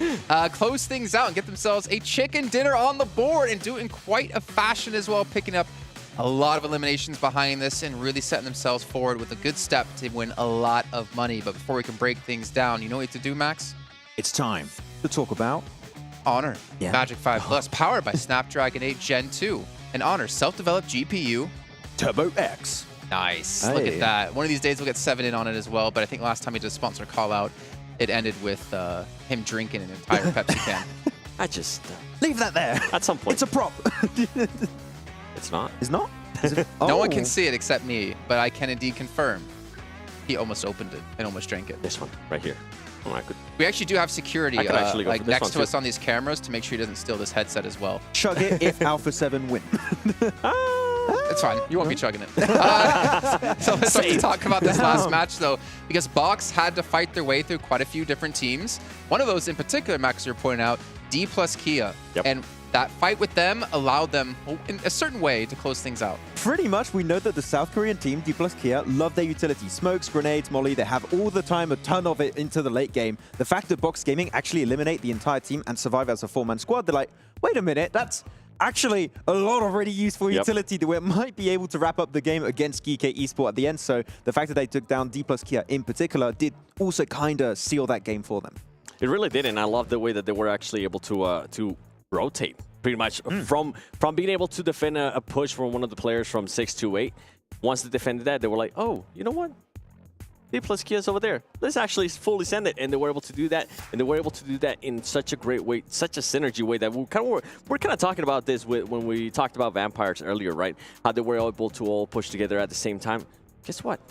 Box Gaming was able to do just that in that last game, and we were able to see the performance out of it. Yeah, I'm not going to lie, a team that entering this event, I was having them a little bit under the radar, not sure what to really expect on a PMWI stage, but out with an absolute bang here on this game in particular. And Fireflux, one of the most aggressive teams, with all the smokes that were like, what the hell is happening over here? Couldn't leave the building. Then nades and mollies just pretty much ended the fight instantly. Yeah, and I also like the push that they ended up doing on GG. Once they got those 2 knocks, they were like, you know what? Let's fully send it over there too. They got rid of them very quickly. And Maddox like, I'm out of here. I'm gonna go away. He was already out of there. He's always out of there. I mean, there's a lot we actually want to talk about in this match soon. We'll get to the rankings in a second as we continue to see Box close things out on the final moments, confidence was definitely reigning for them, and they looked as confident as ever, taking home 23 points. I mean, the second highest team was 11 with Dplus KIA, and we'll get into how they got those in a moment's time. But a fantastic game out of them, and also GK realizing we just avoid Dplus, we'll have a decent game. Well, GK was super quiet pretty much throughout the whole match. That's why they ended up only with just 2 Illims, but they were able to set themselves up in such a great place where they can at least secure a two-place finish. Oh. Hey, Alpha7 6 eliminations. They don't get the placements, but proving they can fight. Yeah, but which everybody knows that they can fight. They need to start getting those placement points at some point here. We know they can do that, right? But it's just at least they're not falling too far behind by picking up a few eliminations. But we need to see Alpha7 reach the late game, which as of right now have yet to do that really efficiently. Max? Am I seeing that right, Max? No, you're not seeing what I'm looking at. No, you're not seeing Star Wars with 0 points. No? I didn't see that. I don't have my glasses, so no, it didn't happen. I think it's because he said he's not wearing the jersey. I think we're rehosting this game after it actually ended. So okay, this game never happened. Don't say that. You're giving people nightmares at home. We've had very smooth matches so far, Max. Don't jinx this, okay? I don't think the curse is that strong that I can curse an event. Let's not find out. Hopefully not today. Yeah. Oh, okay. All right. Well, let's take a look at Box Gaming's player stats here, because we have yet to be able to focus in on them as individuals. But we do see Kwang coming through with 864 damage done. I mean, T-Duck's the only one, under 500 damage, but to be fair, didn't necessarily need to, as he had some stars on his team to help carry the weight. Yeah, Goso and Kwang going to be the ones to able to pop off here, and especially their sprays onto Gladiators, the way they just snap onto them instantly, right through smokes too, was really effective, because it's kind of predictable. There's a few positions in the field you can really play, and they just knew exactly, so laser it through, and I think using a headshot came through from Gosu at some point in that game, and it was just so hard because the fights were so quick, Seven. The moment they pushed on the Flux, the fight lasted 10-15 seconds, similar way onto the Dplus KIA fight. The fact that they were so quick and able to survive as a 4-man team allowed them to just instantly approach the next obstacle. In a final circle like that, and knowing that those smokes are going to be going away soon too, and knowing that they're not going to have that much cover, you want to finish out those fights as soon as possible, and they were able to do just that. Though I am surprised we didn't see GK Esports take more control on the West while Gladiators were fighting Box Gaming. I was like, okay, they can get 2-3 off You did angles. ask, like, why aren't GK doing anything right now? Exactly, and the fact that they just stayed onto the western side of the circle, not doing too much with it, allowed Box to just, well, take full control the moment Gladiators fell. And I think for GK, it kind of goes back to what I was saying. They were just being super passive that game. They were just trying to secure those placement points. Well, I mean, you look at, Satan on the team, and I feel like he's very similar to Matic as well, because he's kind of off. Like every so often I look at the map feed and I'm just like, it's nowhere near his team. And maybe that's one of the reasons why they're not getting aggressive and pushing, though at the end I don't think that was the case necessarily. But I did find it a little bit weird that it's, or a little bit of interesting, I guess, not weird, that it's very similar to G Gladiators in some sort of way. Yeah, the Satan Classic, we'll have to find something that works with him. I'm not sure just yet, but... Yeah, and, I mean, with GK, they just weren't really forced to fight, and Satan was being that scout. He was very far away from his team, but he was able to find such a great locations there towards the west, considering that nobody was there. And I mean, at that point, GG was just worrying with what Box Gaming was about to do to them. Yeah, I mean, GK were just playing the outskirts of Yasnai Polyana, right? So they were just waiting with that extra information, playing from the rooftops, and then they just got involved the moment the circle left the city finished position. The Hope and Satan able to give themselves one nice pick each. That's nice. I mean, I think I was telling to you before, Max, when we were watching this game, I was like, I've known Satan since 2019, since PMG Season 0. I remember him there playing. I can't remember the team off the top of my head. He's got a wealth of experience, and we know GK can be a strong team, but they need a little bit more. Maybe that solo play of him, he needs to try to get a little bit more out of it, or maybe they need to switch some things up. Yeah, and Gaith has had an amazing season last year back in Arabia, and Ragnar is actually the MVP of the MEA Championship of Spring 2023. So when it comes to fragging power, we have 3 players that are looking really good. Hope is a player I have a few questions about as to how he can perform on this kind of event, but the 3 of the players, I feel like they can definitely bring the heat. With Satan, kind of feel like we're talking about Carrillo again, right? He's always the one that's away from his team. He's always the one that's really wasn't, maybe needs to start putting up more numbers. And I think if they're able to do that, if Satan's able to become a little bit more aggressive and start confirming whatever knocks he ends up getting, or maybe stealing some Illims, that might be the push that the team needs. Okay, well, speaking of pushes, there's one team who had a lot of pushes coming their way in this last match that we did want to touch on, Dplus KIA.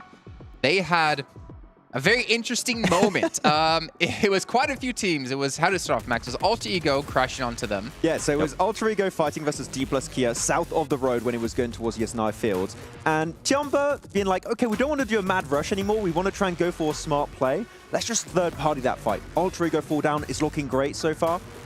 Then Dplus KIA start to say, no, actually, we're going to start pushing back. And Tiamba instantly regret their decision, thinking, let's just zoom back onto the other side of the road and just bunker down. And Dplus KIA like, no, you're coming back over here. Chase them down, get all the squad wiped pretty much instantly. So it's pretty comedic, but you don't want to fight Dplus KIA if you're not ready for the heat. Which is crazy, right? Because with Tiamba, it's something we've been mentioning. I feel like they're just being too passive. And then the moment where they actually had a chance to be aggressive, they decided to back away. All right, well, we're going to back away here from the stage. We're going to throw it on over to our commentators to kick off our first Miramar of the day.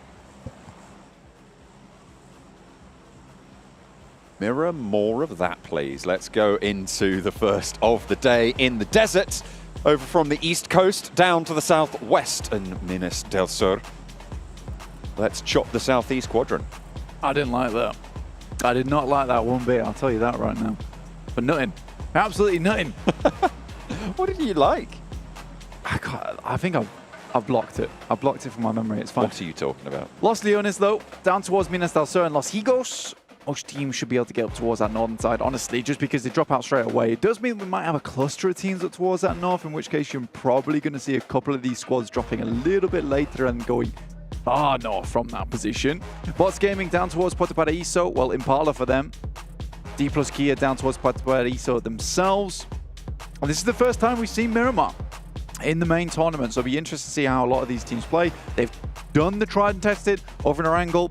Now they've got to play it on a bit of a bigger playing field. Now, for a lot of these teams, this is going to be quite different, especially those who qualified from All-Stars. We're back to 16 teams. This is going to be far more easier to hit these rotates. There's going to be less players crowding up the match and the map itself. But Circle heads over towards that western side now, John. Power Grid, Monte Nuevo, San Martin. A lot of high ground to be played around with here. I'm looking for the rest of Alpha7 because I've spotted two of them on the northeast side.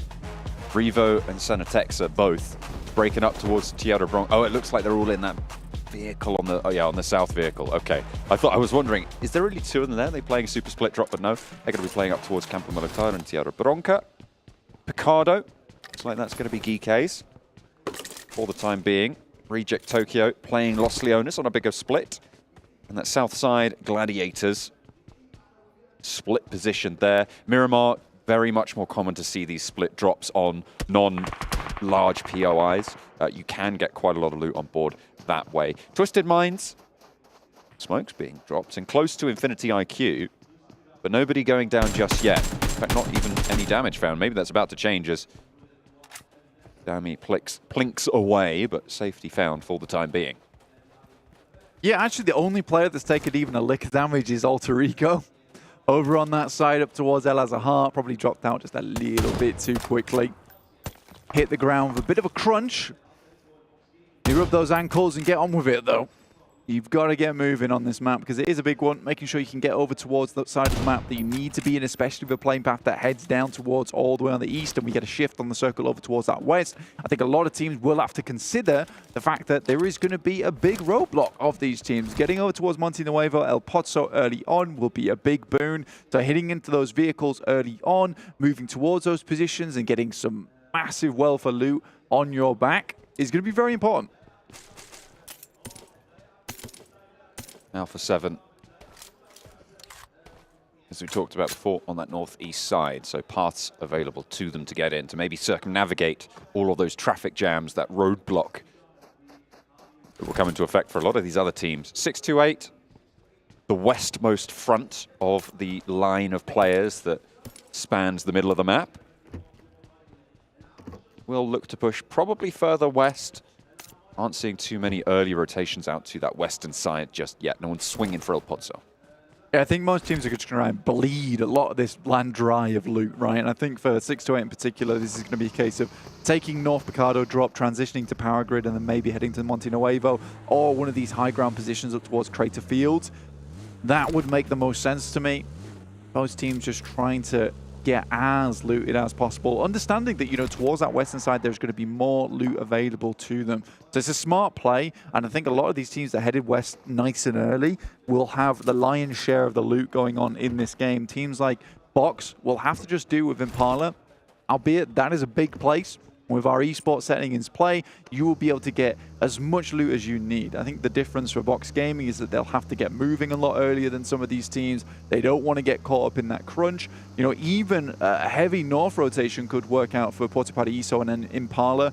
Dplus KIA, though, are going to head on that south side, maybe try and move up past La Driera, where we see Team Falcons play on that south edge and buy them up. Very much a reasonable play, in my opinion. We do get that heavy shift on stage 2, so a lot of teams will most likely be waiting for that. Not too sure what he thought he saw on the top of that building, but whatever it was, it's not there anymore.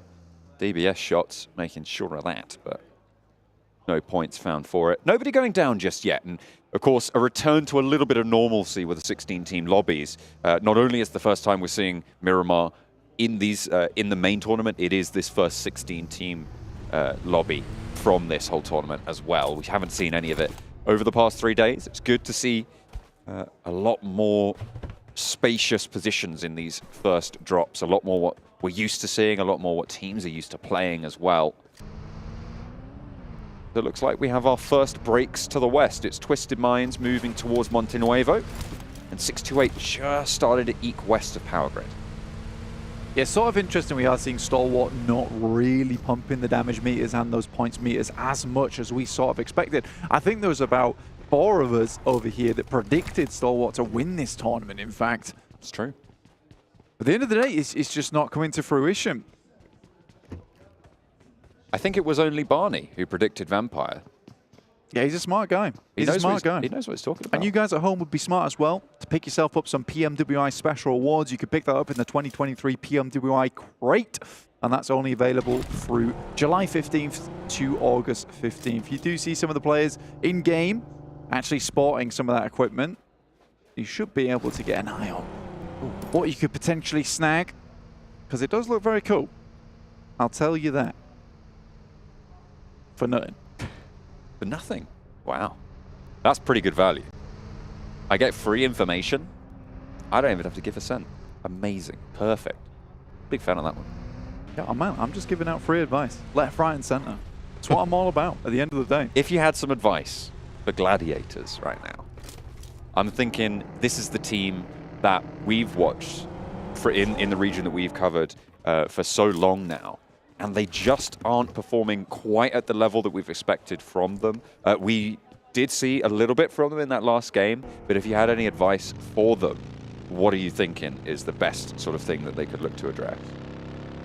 Honestly, advice-wise, in terms of like rotations, there's really not much to work on. I think they still make these smart rotations. They get caught up in that end game though. It's that last 10 minutes, and I still think it's confidence, which is the issue right now for Gladiators.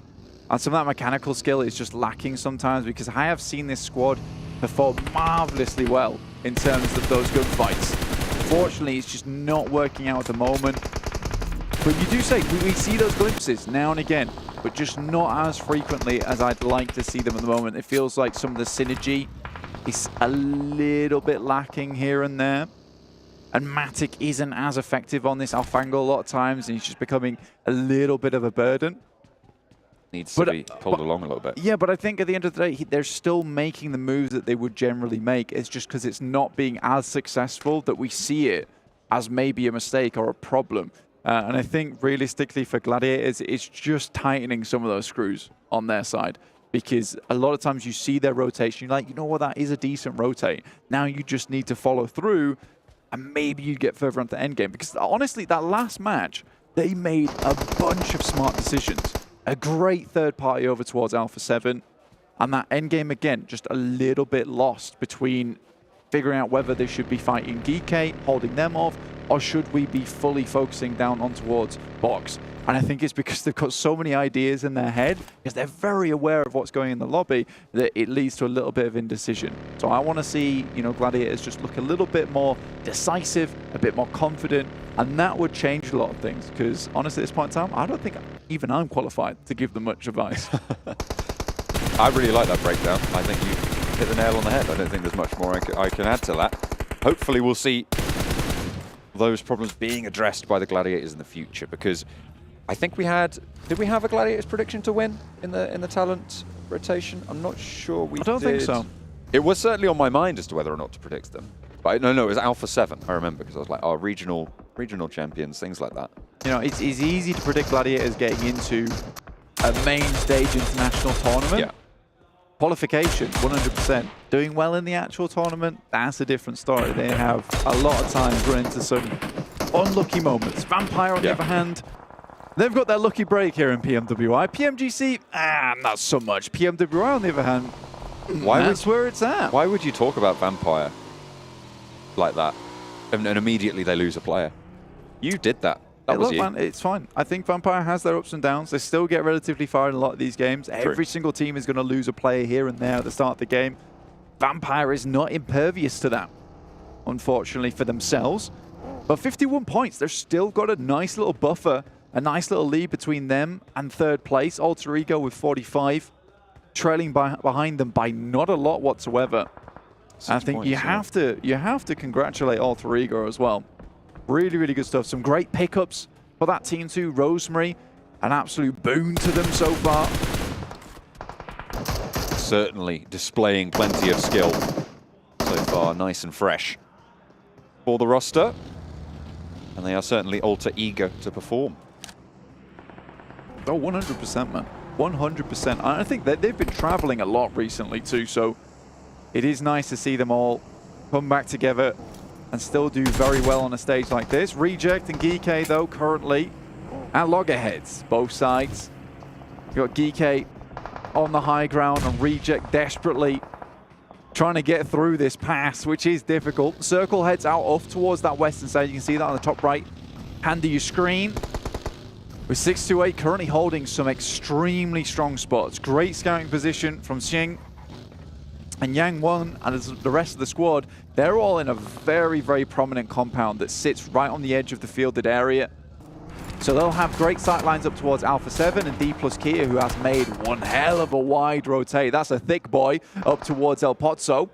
DRS are also playing on the shadow of the mountain currently held by Xing, and might slow Alpha7's push down, because that's probably one of the few routes they're thinking about to try and get through from this next circle. Reject Tokyo currently trying to find their home quite near the Gladiators on the south side, but turned away at the door, and they'll have to redirect their rotational thoughts across the way. A lot of field on that western side that is difficult to navigate, and the gaps between these positions getting a little bit too long for the liking. Yeah, there's a lot of space in the circle, which is really unplayable, honestly, until you hit that end game. For instance, that northwest field, horrible position to be in until you maybe the last 4 squads, you can send it to one of those little hay bale shacks. Down towards that south side on the north edge of Monte Nuevo, pretty barren ground as well. The moment Box and Vampire are struggling to make it through over this ridge that passes on the west side of San Martin, because Stalwart is holding a really strong position for themselves. Best thing that Vampire could possibly do is try and take out some of the squad members of Box, but back at that last game, they're feeling confident, already taking down Schweppes. Oh, Tiamba, 2 knocks sent their way. Reject Tokyo trying to eliminate them from this shack. More preoccupied with getting the flushes, in fact, actually, for Reiji. Doesn't maybe know exactly where the opponents are standing, but he breaks out and tries to make something happen against Reject Tokyo, but it's not going to go through. 2 players from Reject Tokyo knocked in the meantime, but they managed to take control of the shack and have a little bit of respite now. The Gladiators closest to go for this push should they want to, but they're just a little bit too split to make it happen fast enough. Yeah, Matic's already up. If you could open this up with a big nade and absolutely explode onto this engagement, maybe the chance that they can take care of this north side push. And I think getting rid of Reject just after Tiamba's fallen, that'll be a very nice position for Gladiators to start pushing towards that northern side. Alpha7 move in, but easy. Already finding 1. 1 for 1 on the trade as the rest of Alpha7 move through. Twisted Minds far too split to be able to hold that one out on the western side. Rokus, the only player close enough really to have an impact on the fight, and doesn't get there in time or wasn't in the right position. Either way, they back off with 1 player down. Alpha7 have swept down that western side. And the shift again goes hard northwest. This fielded area that it encircles Blank is so open. It can house about 2 teams in the hayfield, in the hay barns. 2 or 3 maybe if they're lucky, but then they are sitting ducks for everybody to shoot at. Yeah, you kind of have to wait for it to confirm itself up towards that northwest side before you really take advantage of that, which is why you'll see so many teams rocking out on the edges of that ridge and on towards the mountain on that northeast side. We've got DRS, we've got Alter Ego, 628 in a position to do it. Twisted Minds to an extent, they did just lose a player. Alpha7 right now in a really strong spot to actually translate this game into a win. They don't have anyone at their backs. They can just play this one safe, play it calm, keep control over Twisted Minds and Falcons down towards their south. And if this does move in towards that field, they have an instant position to shoot towards one of these middle arenas. Stalwart staying in the conversation on the overall standing. 6th place, 29 points. Nothing stand out from them just yet, but certainly still there. Box, however, kind of the flip side. We saw that in the last Erangel, earning 23 points, 13 elimination game. Now they've taken down top from Stalwart. Action, the other side of his coin, trying to keep a little bit of suppression on the position, and the res can come through from Stalwart. Dami moves off the top side, very low. Most likely will fall there, and he does. Reiji have to pick up that kill. Gets the elimination on board. Really well done. UMP just blasts the vehicle. Gets rid of that. Gladiator is still down towards that south side. Infinity IQ passing through on the north edge, just over the top of Geeke. This southeast side needs to conclude fairly soon. With the pressure that's felt outwards from that field position, it really condenses that southeast side and makes it so much harder for these teams. This east edge as well. Box trying to push in behind Stalwart. Just trying to keep this one out. Action, ooh, going very low and finally knocked out by Duck. A force to be reckoned with on that previous Erangel, but Tony K sits his teammate down from Vampire to suppress the ridgeline. Fireflux, however, are chiming in, and both teams have third parties to worry about, seemingly. It's not fantastic, but the spray is good, and Gosu under a lot of pressure here. Reload comes through, and the UMP finally finds the mark. Took a little bit too long for their liking. Duck launches a nade, doesn't quite get the knock in response, and the flush hasn't come through just yet. Stalwart getting the worst end of this deal. One player down from Box, and there's only one still active. Icy on the ridgeline spotted. Really hot stuff from Duck again. Playing strong for Box Gaming. Now with the blue at his back, needs to put pressure on. Spray to the legs, 15 bullets in the mag. DBS is there as the secondary, needs to close the distance before swapping. Gets it out now and has got that advantage in this close range trade, but the blue zone's tickling. It's doing more than that. And it is Vampire to chime in as well with the points. Stalwart on the east side, stay alive. Desert the player to watch over on Stalwart. It certainly is so. Able to get his team out of a sticky situation, but their power has been drained like the color out of Top's hair. A little unfortunate. Alter Ego do move in with 2 to scout out the position from 628. In the meantime, Kitsune taking shots over towards Geeke, but another team chiming in that we talked about earlier. It's Infinity IQ. Meku to try and keep his IGL safe. Kitsune crawling back behind the headland. The blue zone, 20 seconds to move. Infinity IQ eliminated in the meantime, and Kitsune can get rest here. No threat from that southwest side. A lot of cover found. Now, can the rest of Gladiators move in? Because there is not a lot of cover forwards. There's not a lot of positions that aren't already occupied in their path. Yeah, I think for Gladiators, really might genuinely have to take a gamble. I think at this point in time, you just send it into the fields. It's going to be very difficult in this position. You already know there's going to be a whole clump of teams waiting on the edge side before they have to confirm on the field finish. Right now, it's looking like it could even head over towards 628's compound, which is incredibly good. It has a building in there where you can lie flat on the rooftop, have some great angles, and people just can't see you up on that position if they're not playing the high ground, which is why you haven't seen 628 employ that position yet, because still some of this high ground on the ridge is available. But as we push into that third ring game, that's when it's going to become very influential. Rules takes down Stone from Vampire. The fact that they've made it this far is a testament to the skill of this team alone. I think Stoned and Tony K are probably the two last players I would want on Vampire, to be honest. Final player as well for Alter Ego, Octa on the north flank near DRS. As Alpha7 clear up Twisted Minds on the southwest side. One player for both of the top two teams, and Flux do have to push in a little bit further. There is a chance for them to come out swinging from that southeast side. The Gladiators to contend with ahead of them. The remnants of Dplus KIA, two of their players still alive. Oh, this is nasty from Satan. Hiding in the building with the Grozer as well. Swaps out to the M4. Just gets both of them. Handles business. Yeah, it was a really nice play. In the meantime, Oh. Flux have to send out, and they go straight down towards Dplus KIA's position. A real nice pickup. One player is down already, and I think Gladiators are looking to capitalize off the back of this one. They've just been waiting for their moment. The third parties have been strong with this team for the last game and this game as well. They'll carry that pressure forwards. Gladiators now looking for the back line. You can see the nades just rolling out, desperately trying to keep Ketch and Lutz safe. Nades still, though, sending in a Tixi even closer. Matic launching forwards. Tixi given that platform to springboard through. Three players from Flux are down, and Tony K chiming into the fight. They'll hear those Mini 14 ring across the hills and get to cover where they can. Tixi goes in for the backup as well, and Flux with one player still alive. Not going to be too much of a threat on their flank. The crawl back from Solke slowed down, in fact dispatched by Reiji.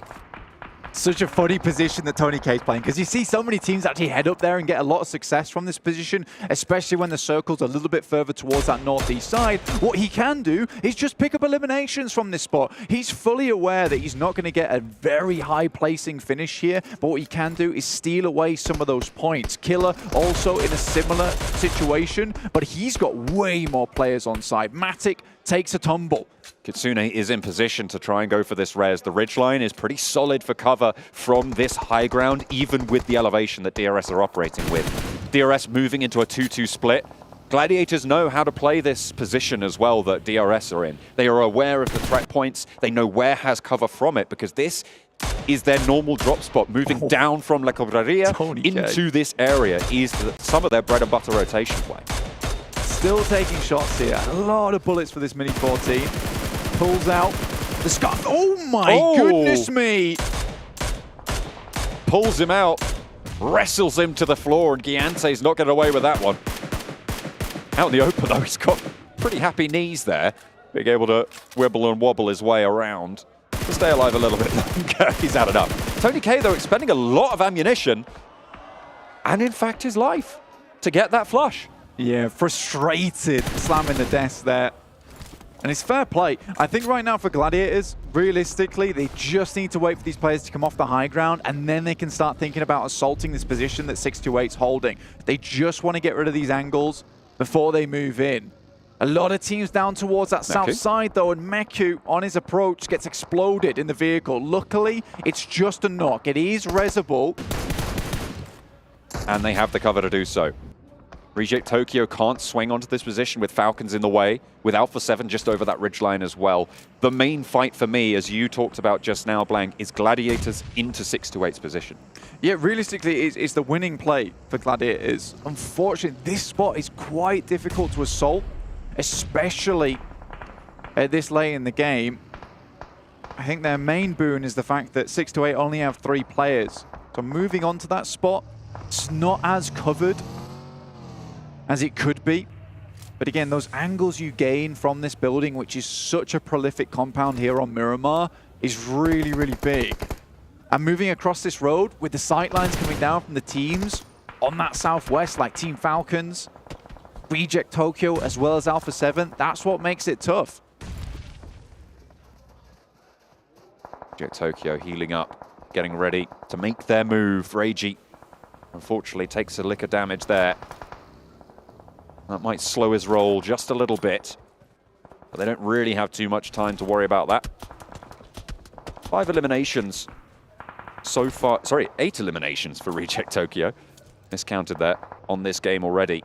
So they've been successful no matter what. With 6 teams remaining, they'll want to ladder up a little bit further. I mean, getting the hydraulic press between Team Falcons and Alpha7 is never an ideal situation, though. And the best they can hope for is for both these teams to take shots towards one another. Just scare them off from this position. And now it's confirmed. That compound is a winning play. 6-8 have been so happy with the move that they made up towards this position from San Martin. Alpha7 though, Carrillo steps into the fire, just a little too close. Gets burnt, forced back.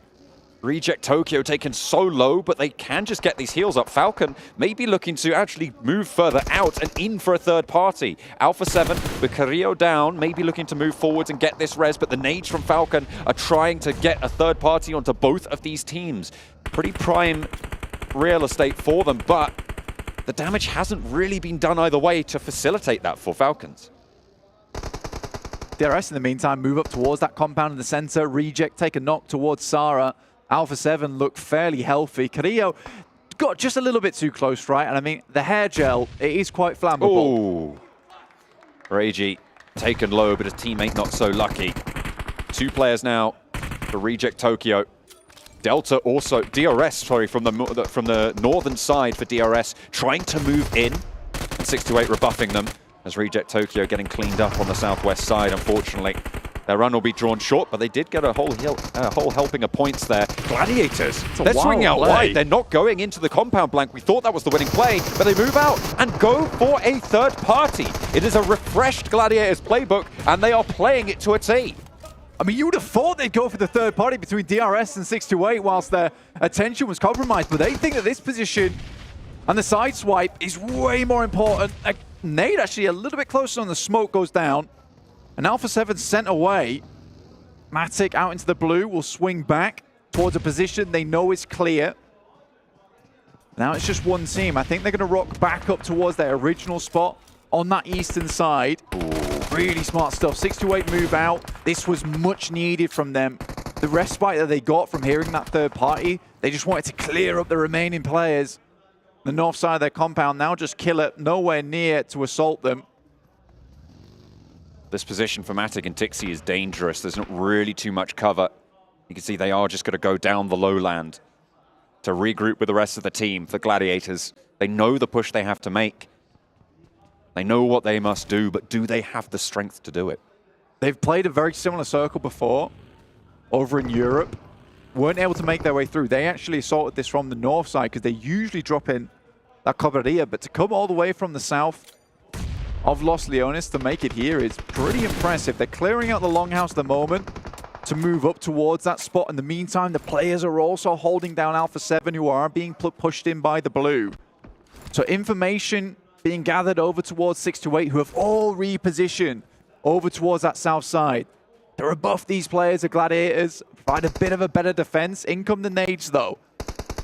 They know they need to clear the close angle because they need to cross this open ground fast. With Alpha7 on the side swipe, you saw the open angles that Carrillo had. You cannot waste any time out in the open worrying about 6-8 players. Push them back off these windows, get into the building, and try and take that fight linearly.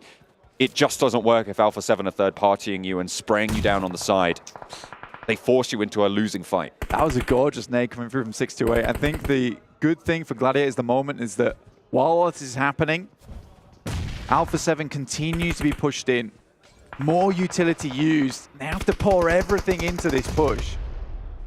Absolutely critical that they get at least one player in. All the smokes are through and they go for the crash with the DPS. No one's down as of yet. Matic leaps up to avoid the licking flames at the heels, but Tixi's down in the meantime, flushed as well. And Yang now pops another molly out the side. Groza in hand, and it's just the one player for the Gladiators alive. The crash has gone catastrophically wrong for them. Matic tries to drop, but it will not be enough. All 3 of 6-8 survive, and now Alpha7 can start to march forwards, but Mafioso down. The Cenetex are going for the res. They have to delay somewhat, but they can push in now. But Killer's still here for DRS, the MVP of the squad. A huge elimination count from the Allstars Stage blank, and he's still got more in the tank. This guy is mega at the end of the day. Still taking shots, still sending nades over the top. And that first one was very, very long. Luckily, they should just have enough time to pick up Revo before the circle starts to enclose. But you got to give props to Yang 1. The fact that he was fighting versus Alpha7 and the rest of the team from Gladiators were moving in, that is an incredible move from him. They'll get a full resupply from the Gladiators side. Killer getting shot out from underneath. the vehicle itself. Sunan taking those shots. But Carrillo picks up easy from that side. This is not good. Alpha7 able to get an opening knock, but Yang Yang1 again! On such a huge side swipe, slows Revo down. Now turning attention to the backline, but there's a teammate already pushing forward. Senatexa drawn short out in the open, has to just go completely raw into this fight. Gets the cross! Fire. Oh, Yang1 perfect on the timing. And 2 players fall to the scope. Carrillo now under pressure, and Yang1 on a mission to try and take down Alpha7 single-handed. No Finally falls, but the health bars are blinking. And now can 628 pull it back together? They got the res. Sunan playing around this door frame. They reposition and they have got the center. Breaks out wide and Sunan's forwards. DBS in hand, but it's cut down. And Revo turns the tables again. Now on the back lines, they're looking for one more, but it's denied yet again. 3 eliminations found. And they want the res. They slow down the fight. Carrillo has the off angle. Groza to try and stop it. He knows he's there. Burns him out of position. Lights his feet on fire, and he has to tear to the back of the warehouse. Vehicles as cover, and Carrillo desperately trying to keep his team alive, allow them to get the res. They have been able to get it on board. Mafioso and Revo now very healthy. 1 player stands for them, and Revo swings in through the door, out into the blue, and Alpha7 march their way to victory. That is a disgustingly difficult win coming through from Alpha7. Assisted by Gladiators, who came in just when they needed them to clean up with Team Falcons. But Alpha7, that push over the ground is really, really hard, John. What a final march from Alpha7. Yang1, what a valiant effort as well. This is why we talk about these teams from the region, from the PEL. They just have got that X factor sometimes, but unfortunately it was not enough to stand up to the Brazilian might of Alpha7. Not at all, dude. It is tough to go against Alpha7, but Yang1 made it look pretty easy in that situation. The fact they played with 3 for so long, it is a marvelous effort from 628. They lost that high ground a little bit earlier on. I think the player had to drop down and just got knocked to the full damage. And playing that compound perfectly. I mean, what more can you really ask for from this team? Unfortunate that the Gladiators were held out by that Alpha7 off angle for their bid for the top of the tables, but not really a lot you can do about that as well. They know the ground better than pretty much probably most other teams in this lobby, right? They play this area a lot, very, very frequently. They should know exactly what opportunities they would be given. Stump's very curious to the Death's thoughts on, why the Gladiators go for the Team Falcon push versus 3 teams instead of going for 628. And I guess we'll find out as we head back over to the desk.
Alpha7, well, we gave them 2 matches. Maybe we need to rethink some things here, 7, as we do see them take home a chicken dinner, and a much-needed chicken dinner to finally show some adaptation in their play and to bring one home for Brazil. I'm just Captain, still joined by Maxman7, World's Gaming here on the desk. And 7, you were saying it, they switched up their style a little bit, played a little bit more passive, and they got aggressive when they needed to. They did. They were waiting to pretty much get all 4 people alive until the end. And something that a big switch actually between this game and previous games is who they were sending out to scout or who they were leaving behind to be an anchor. And it was actually between Mafioso and Rebel. It wasn't Carrillo. Carrillo was actually within the pack. They were always doing a 3-1 split, and it was either Mafioso or Rebel being either sent out or being set back to be an anchor. And I felt like that really worked in their favor, and something that I really enjoyed as well is pacing their game. It wasn't just being A7 aggressive. And I feel like this is something that we kind of notice in Americas as well. They decided to just slow it down, don't be aggressive, wait for other people to take care of each other, and find those openings that you can actually third party, and it worked out great for them. Don't be aggressive. Actually, them playing passive is really important here, because at some point there was a 3-way fight on the western edge. It was Reject, there was Falcons, and there was Alpha7. And actually, because of how the circle was going, consistently shifting over to the east, Reject were forced towards Falcons, and Alpha7 kind of understood that. Like, we don't have to get involved in this fight. It's going to happen regardless. We can just move north of it and wait for the fight to break out. And the moment it does, we get involved, clear the entirety of the west, which actually didn't end up happening because Gladiators just ruined everything and just cleared the teams themselves. But that was the game plan, and I feel like if it did go that way, the execution would have been really easy because that third party was pretty much a given. So let's go back in time, actually. Let's start from the end of the game and go backwards, right? I want to ask you a question. I want an honest answer. 6-8, I think they threw the match. I don't remember who the player was because he caught Carrillo on the transition, I believe that was. Or was it Mafioso? He caught Mafioso. Yang. Yeah. And he caught, was it Mafioso or Carrillo on the transition? Got him through the slit of the doorway and caught him just barely as he knew he was going to be running through. As you can see here, Alpha7 getting 23 points. But then he like overcommits on the peak. He pushes by himself. He gets caught. He gets knocked. And it felt like a downward spiral from there. Yeah, it was Yang. It was Yang. Unfortunately for 6-8, they was just not quite able to capitalize after that opening knock. And they were just able to crawl out of sight. And because of that, as we know, we saw Alpha7 here playing passive again, stalling things out to be able to get those reses. And the reses at the end here, 7, is what enabled them to secure the win. And in a way there, at the end, they were kind of being forced to play passive because you could see that they wanted to go third party to fight between 6-8, and Gladiators. But somebody from 6-8, I can't remember the name, I think it was Isuna, and was able to hold off a great angle. Knocked him. He knocked him, and it made Alpha7 fully back off, and it allowed, and I think this is why you're thinking that it was 6-8 to win, because that allowed 6-8 to kind of set themselves up, but at the end, it didn't end up working out. Well, even got to credit to Carrillo, too, just to stall stall it out, right? We were actually watching, we're like, that's a great play by Carrillo as he ran into the warehouse. He kind of ran between the vehicles as well, buying time for those reses to come through. But yeah, even before that, you had Gladiators crash, like you mentioned before, but that same angle Gladiators came from was there was too many teams there. We had Dplus KIA. They got overwhelmed by Fireflux. Fireflux got overwhelmed by Gladiators, and then the Gladiators eventually made their move through. Well, the whole time this was happening, 6-8 just like, this is fun. Just gonna chill in my compound for like 10 minutes, it felt like, and it got them a lot of points at least. They were just holding off DRS, and DRS currently not being aggressive. They're just going for those placement points, collecting the information. They were like, okay, we can coexist for a little bit. I'm sure DRS wanted to play aggressive, but from the field location against like the warehouse compound of 6-8, you're not going to make it happen. A lot of people said 6-8 are a 3-man team here. The compound was the 4th-man player. Yeah, I mean, to be fair, I think DRS was kind of lucky to even get into that compound because Altrigo tried it minutes before, and didn't make it all the way through. I think that Alter Ego maybe overcommitted because that breach is not easy, especially when you have 3 teams like Falcon, Reject, and Alpha7 to the western side. You can't just crash the wall and wait there. If you go for the crash, you need to fully commit, get inside the buildings, which they couldn't quite do, and that's what did cause their demise. But DRS just stayed onto the hay bales in the fields, which they could just play the long game, hope for a podium finish, which did end up happening. Highlighted that game for me, though. It actually isn't what happened in-game. I think it was Tony K shooting down at DRS from the mountain, and then he gets hit, he gets eliminated, and he just slams the desk. It's so frustrating. It's great to see. It's a strong phone. It did not break. Strong desk as well. Let's take a look, though, at Alpha7's player stats in this last match. Again, we have to focus on them because we kind of almost started to count them out, and we can see Mafioso. Usually it's Revo we talk about. 1,085 damage. I mean, you said he was a really good anchor point here, and he was doing even more than just being an anchor point. He was also securing that off angle for his team. And for him to be able to secure 5 Willems, and this is one player, remember, we're talking about when Carrillo was able to step it up, Mafioso was the one that was kind of slacking a little bit in regards to Willems. It's good to see him being able to actually stop performing in regards to the Willems, and maybe now they have found pretty much a position where he can excel at. If it is going to be anchor, or if it is maybe a little bit of scout, or just a combination of both. Do you feel now, 7, that this is the one game that's going to put them on that momentum, that streaky playstyle we expect to see from them? Because I feel like this is a change of pace from the first, then 4 matches of the day. I felt like the second Erangel, actually the third Erangel was a momentum one because they were able to perform pretty well and they were able to carry it here for Miramar. Okay.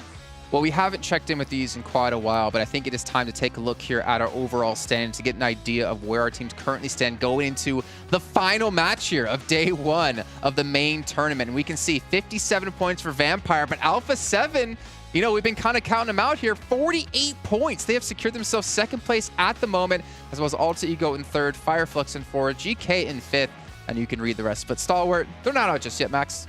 Yeah, they had that one good game. It's fine, though. I'll give them a little bit of a break. They can come back the from last it. time we talked about a team having only 1 good game. Careful, Max. We didn't talk about that. There's a big drop-off, though, between 9th and 10th. You can see Gladiators at 30 and Falcons at 19. Remember, it's $400,000 for 1st place. Also, an extra slot for your region for PMGC. A lot to play for here. Where is Dplus KIA? Where is Forrest? I need to see more of him. That's all I really have to add. Yeah. Well, it is time to head into our final match of the day. It's our 2nd at Miramar. Not going to mess it up this time, and neither will these two gentlemen. John Allen and Blank, take it away. No messing, Blank. We're getting into Miramar for the final time today, for the 2nd time today. We're going from middle of the west side of the map down to Puerto Paraíso. Yeah, we basically got the same playing path, just opposite. Just switched it around a little bit. So the completely different playing path. Yeah. Opposite. It is different. That's what opposite means. Yeah. Yeah, oppositely different. Okay, yeah. Same but different. Is that Same, okay? Same but different. There you go. You're on board now. I like it. We're all on this plane together. We're all feeling good. It's the final day. Final match of the day. Goodness Not the me. final day. Goodness Not me, the yeah. final Wow. day. Not the final day yet. All right, we've still got 2 Hold your days to horses. go. All right, I'm getting ahead of myself big time. Trying to go to the future. I don't want that. I want to see all the games because I know they're all going to be just as good and as action-packed as last one. I think the funny thing is for me on that last game is that the 3rd party came through over towards Team Falcons from Gladiators. And I think the Gladiators actually kind of ruined their own game for themselves. Because if they hadn't helped with that engagement, they would have had more time to get in towards that compound for 628. Alpha7 wouldn't have been able to 3rd party because they would have been still dealing with Team Falcons at that point. Because Alpha7 actually played a big role in that engagement between 628 and Gladiators. There was a lot of firepower coming their way that Alpha7 were able to capitalize on. So I think that is just an unfortunate scout, really. I think you don't expect 3 teams to be existing in that area for such a long time. So you hear the 3rd party, you assume it's just 1 team remaining. So I think Gladiators, again, making some correct decisions. Just a little bit further into this game this time around on our angle. They had a great game there as well. So Gladiators starting to warm up just a little bit. But I think for Alpha7, fantastic match. Once again, Revo bailing them out with the auto shotty. Doesn't have the DBS, doesn't matter. Still does work. It feels like Gladiators have very consciously decided more 3rd parties. That's their whole sort of shift that I think I've seen over these last couple of games. I don't know if you'd necessarily... You're looking like you want to say something about that. I mean, that has been some of their playstyle for a long, long time now. They've been very good at it. I think it was quite difficult to do in the All-Stars just because there are so many teams there. It's difficult to go for a 3rd party without inviting another That's third probably, party. yeah. I get that. Which is a struggle, but I think Gladiators have always been a very opportunistic team, and they're great at it. They did it in European Championships. They did it over in PMPL as well for EU. I think they can certainly keep going with that, but I think we've harped on about Gladiators long enough, so let's take a look at some of the teams in the lobby. Fireflux at the moment makes some good initial rotations, but they seem to be suffering exactly from what Alpha7's maladies were over in the Allstars, which is a case of great first 15 minutes, man. The rest, questionable. I think they are just sitting around in compounds a little bit too much, and I think it was acceptable on the map where they won, where they just sat in a compound and the circle came to them.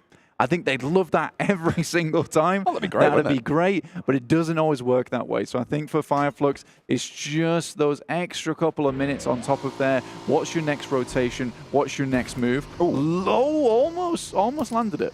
Almost landed it. Nearly stylish. Yeah. Unfortunately. He didn't stick the landing. Scuffed on the hems. Yeah, not great. That is actually in style, by the way. Scuffed hems? Yes. Is it? I have some T-shirts like that. I don't define myself as the epitome of style, though. Yes, you do. Don't try. Don't. No. Don't. No. Don't back down now. People can't even see me on camera. It's Blank, fine. Blank thinks of himself as the height of a fashionista. And I can't say I disagree most of the time. I'm pretty tall. What is the height of a fashionista? Well, 188. 6'1". 188. 6'2". 6'2". Yeah, I'd say. I'm like bordering 6'2". 188. You're never 188. I'm probably taller than that. It's been a while. What do you mean tall? No. Hold the other one. What do you mean? There's no way you're that tall. Okay, fair play. You're smaller though. Fireflux, on the other hand. I'm a perfectly appropriate height. Thank you very much. Okay, fair play. Let's get Seven in here to talk about Whatever this. you say. Yeah, 7 would make me feel better right now. Let's get Kalaris to talk about this. Yeah, that'd also be nice. Twisted Minds not having the best of tournament so far. 16th place, 10 points. I think we've seen a lot of these names. But it's a little unfortunate because we've seen Rollkiss over in EU. We have. Has done great work over there. He did. Obviously never on the top of things. Crypto, on the other hand, an amazing player. Real clutch factor coming through from this guy, but they are just not matching up to the weight of the teams in this lobby, which is pretty crushing. There is some incredible teams here at the PMWI Main Tournament. The best teams in the world. Which is to be expected, honestly. I think we've invited a real good slew of amazing teams that we could probably expect to see through to the PMGC, at least some of them. The majority of them, maybe. At least 2 of them. A medium amount. Maybe 3. Maybe. And one of these teams will win their region another PMGC slot. That's true. And I feel like that is, as the desk was talking about earlier, right? That's probably one of the biggest factors here. It's pretty big. Is it's going to introduce more, quite frankly, prize pool into the region, allowed for more investment in their region over the long run, not directly, but to indirectly boost that region's longevity would be such an incredible asset. And if you have a bad tournament, you have a bad PMPL or a championship, and you come second place in the point standings towards PMGC, you still make it in. True. So you secure yourself another break point. Because some of these regions, I think they've got 5 slots. Do you pull it up to 6? Which is really, really nice. But then you can also suffer from the fall-off factor. You could be an S2G. The S2G factor. The S2G factor. The Game Lord factor before that. It can be a real problem when you have these rosters, these teams who come through, perform incredibly well, grab themselves one of these spots. I'm not saying that they underperform because they feel the pressure's off, but they, for some reason, don't do as well as they did in the previous season. Then they turn up to PMGC or to the next global finals, PMWI for S2G, and they just don't perform in the manner that you expect them to. And it takes a real strong-headed team to be able to try and carry that over and ride that wave through, because it's not an easy thing to do. It's a lot of it's a mental task. Absolutely. And you can make some waves at home on your own PUBG Mobile with winning some of these PMWI special awards, because people will be taken aback with the height of the fashionista you will be with these items. They're only available, though, from July 15th through to August 15th. You were wearing that yesterday. I was wearing that yesterday. You couldn't see, but I was all spangled up. I was good to go. I was good to go. Obviously, I wasn't carrying the large weapon around with me. Light blue's your color. It could be. It could be. I maybe could pull that off. I did pull it off, actually, yesterday. Keep it on. I will. Yes, of course. Fireflux, though, back to the game anyway. Back to the game at hand. Fireflux find themselves another little dip to play around. Tiamba off in the distance. Those dips that Fireflux currently find themselves in, they're very, very dangerous. The nades just funnel themselves into your pockets. Yeah, Fireflux is just a tortilla chip team. They love the dips. They love the dips, man. 100%. But it works well. It does work well. They find themselves some good scouting. They don't always stick in these positions for a long while, and then they move on. I think it's quite a good play style. Again, that first 15 minutes is really nice. They obviously have very good knowledge of a lot of these maps, and it's to be expected with Solk being on the team, who has been around in PUBG Mobile for a long time. And I kind of expect Fireflux to continue doing well. I mean, they're 4th place at the moment, 37 points, which is fantastic. Tixi close to danger. Bensu, the powerhouse of Infinity IQ. Neither of them pulling the trigger. They're playing do-si-do around the car, and Bensu's got the better end of the trade so far. Tixi overzealous, split from the team, not playing with them, and pays the price.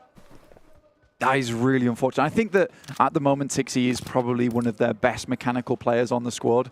It's really unfortunate losing him because you lose a big amount of that clutch power on the side.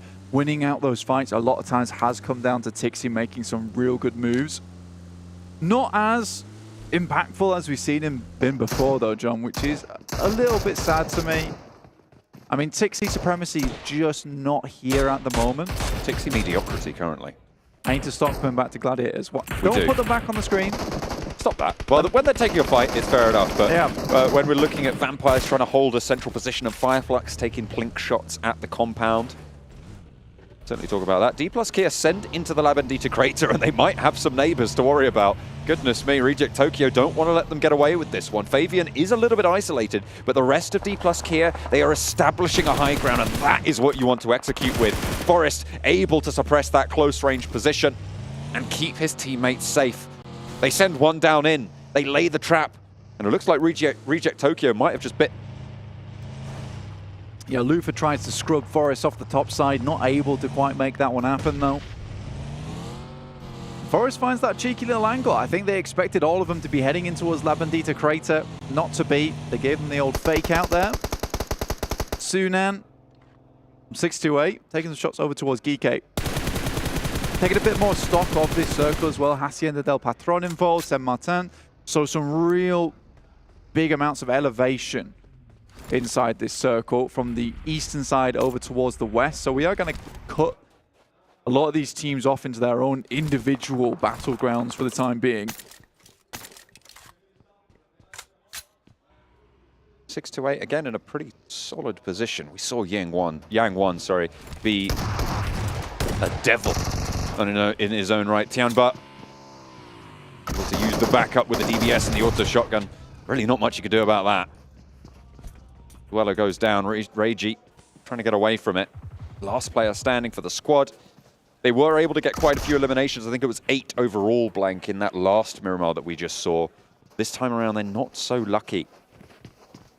Reject Tokyo, it feels like a team that has always consistently had that chance, but just never quite pushed past the line. Now, for Reject, I think they've been a consistent esports team making it towards these international events. And absolutely. They obviously are performing very well in their region of Japan, but right now, it's not able to put up those performances on international stage. But it's always great to see them here, and I think that the Japanese teams are constantly improving. And I'd say that they probably are at the level of some of the they deserve to be here. SEA teams as well as European teams from about a year ago. Because I do think that PUBG Mobile teams in general have just leveled up in such a gigantic way over the past year. It's really crazy. When we've had more and more coaches move in to the scene, providing really valuable knowledge to these teams overall. Providing infrastructure, I think, or even, well, equally as importantly, right, is providing that infrastructure. When you look at teams that just play with themselves, the players are the ones doing the analysis, doing the coaching, and trying to figure out and execute on these plans. It's not as, it doesn't have the longevity that having a coach, having a real infrastructure behind a team gives. You see that with teams like Vampire. Coming into PMWI, they have got that position. Obviously, Satani, we talked to him quite a lot on the English broadcast. We love to hear from him. He's got a lot of valuable insight, and I feel like he's a great staying hand for the roster. Yeah, I think I said it last year as well, is that he has just brought a bit, and what we kind of need a lot of times is a bit of discipline, because you always hear him, right? They're on to win a lot of cash already. Absolutely. But he comes in quite humble every single time. I think that's what he does for his team a lot. He keeps them humble, because you see them in game. They are an aggressive team. They really like to take the highlight. They love being that center of attention in game. But at the end of the day, they still have these moments where they play it slow before they really unleash absolute madness on the lobby towards the end game. And it's difficult to put them down at that point. So it's really, really good to have that person that keeps you grounded a lot of times. 628 still looking over towards GK. 628 haven't moved far at all. We know they like to drop over towards this north side of Picardo in the first place. Didn't transition over to power grid. Circle didn't really require it to happen, but a lot of teams on that side. Alter Ego trying to push their way in. Do find an initial knock. Not much more than that. It's northwest side. Troublesome. Rosemary isolated on the back. Cooked away there. Oh, wow. Taken out of the running. This central ridgeline. That's a circle and a half. Is the most important feature in this circle, as generally these ridgelines will be. But yeah, you're right. A lot of open ground nearby. Yeah, this is going to be like the yin-yang circle, because we will just have a line of players through the middle of this ridge. You can hold a lot of teams in there. Stalwart found initial bit of damage over towards Alpha7. They have recovered. A nade goes back, and Icy's got to be very careful, because a double nade there's great, but one comes back. Top's on the top side. In fact, KIA just has to hug the wall as best he can. Become one with the rock here to get that first aid kit off. Trying to stay alive. The heals need to come through. Icy is far more isolated than the player knocked. I think that's Revo. Some great nades, actually. Getting taken down, which means that Icy can't get rezzed. Wow. The numbers are still in the favor of Alpha7. Top taken low, with the nades over the top bursting perfectly. Mafioso just about tickles the ridge, which stops it going further with the next nade, but looks to put more up there. Can't quite get the angle that they got in the first time, and finally, Nerzed moves in for that res onto Icy. In the meantime, Twisted Minds, third party from the west. It's a well-placed smoke on the top side. Really denies a lot of the sight lines coming through from top, looking down towards this team. Kind of invalidates this position that top's playing. Action's still playing backstop for them. Nerzed now comes up with a nade of his own, sends it all the way across. There's a little dip that currently Alpha7 is holding in. They can't step out too much with Twisted Minds on these angles over towards their way. In the meantime, 628 have moved up towards the central area of the ridge. Team Falcon's also there. Dplus KIA have sent a couple of players towards that position, or at least just one. It's Favian, last remaining. And Fireflux now need to think about getting in towards the circle, because this is where we do see them start to falter a little bit, get a little bit too concerned with that outer edge, and we know that they have some extremely good splits in the end game. But it's getting towards that position in the first place to start controlling stage 7, stage 8. That's where they're really efficient. DRS pop a shot over towards Stalwart. Find a little bit of an angle, that northeast side. Have that set up firing line. As we hop on over to the south edge of the circle. 628 on the high ground with Sunan. Gladiators trying to move in underneath them. And the Shadows are treacherous in their own right, with GK holding out underneath Sunan. The rest of 628 a little bit further forwards, closer to the circle. Falcons, very central. Box Gaming already pick up one of those knocks over towards Fireflux. It's taken them a while to move away from this position. They tried to set up some form of defense. Lutz goes down, leaving them at 3, and Box Gaming continue to sweep inwards. Fireflux have had a bit of a lackluster defense here. The tepid one. Solus off the distance, will have his vehicle pretty much taken out of the way. The Infinity 2 also looking this way. They're just underneath the compound. A lot of teams would like to head towards if this does go down towards the south. And King, though, goodness me, SLR in hand. How do you hit that? Solke was on the broadside, but behind the scope, I believe. Didn't really have the angle and has managed to find some cover. The smoke blooms, there's a rock, there's a ridge. He can stay safe for the time being, but is going to have to move and likely won't be able to get out of there in its current state. Does get a heal on, and Ketch actually rolls through for the save. Solke and Ketch, though, now main meal on the menu for Falcons as they try and ride strong, but a really solid set of shots from Kitsune to find one and the flush very, very quickly for the Gladiators on the south side. A little bit of an opening maybe on the south. Yeah, pretty instantaneous here. And again, a lot of teams would like to move their way through on that south side. Schweppes will pick up Solke. They find a bit of shelter. This is a position that can hold these two players for quite some time. Quite difficult to get across that terrain. The fact they were able to make that run under the purview of a lot of teams, not easy. They're swiftly getting towards position, punch the nitro. But Box is following.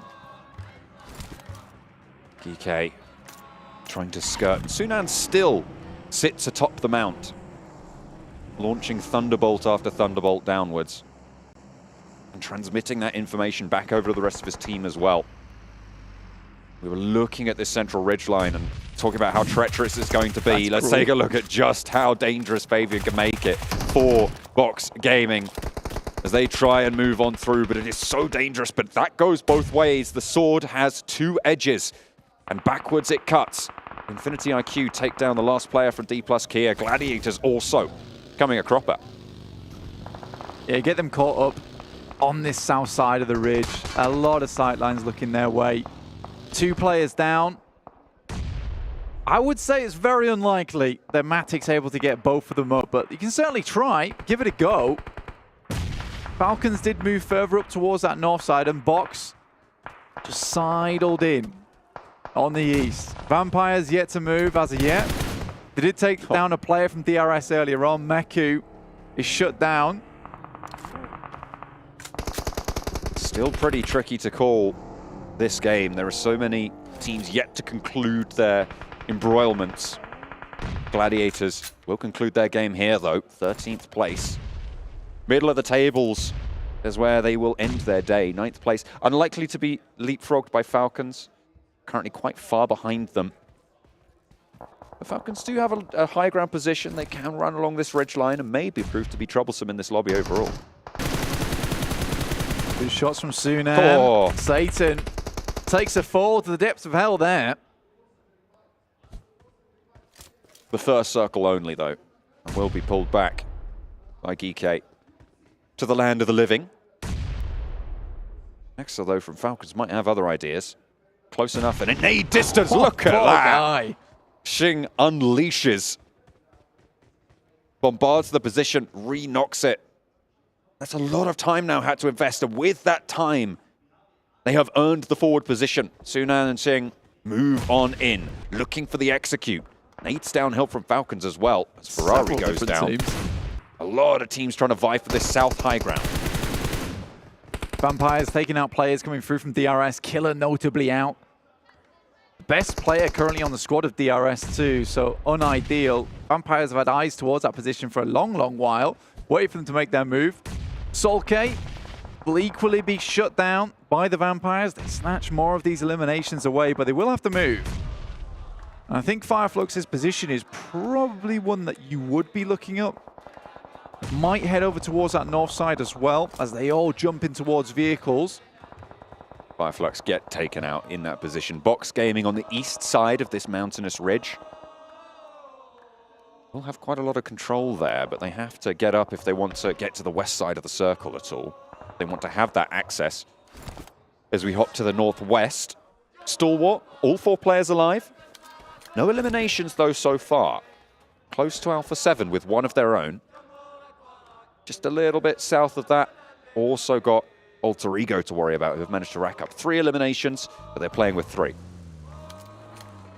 Better than nothing though, holding on to that second place position. 628. Still going strong down towards the south side despite losing a member. Sunan was split off from the team a long, long while, but constantly providing information back. Finally, the rest of the team did regroup with him. And Alpha7 will remove Alter Ego. They have been stuck on that position towards the western side for quite some time. Just 2 players left alive for them as Revo falls. Harassment from Falcons up in their nest atop the mountain. 628 have not been able to dismount them. The high ground just a little bit too unassailable. Maybe not completely, but certainly with the opportunities that they've had. The chance might present itself, though, in the next few minutes as teams start to move a little bit closer to the circle. Box are starting to expand their influence as well. Vampires just tucking themselves in, actually, on that northern edge.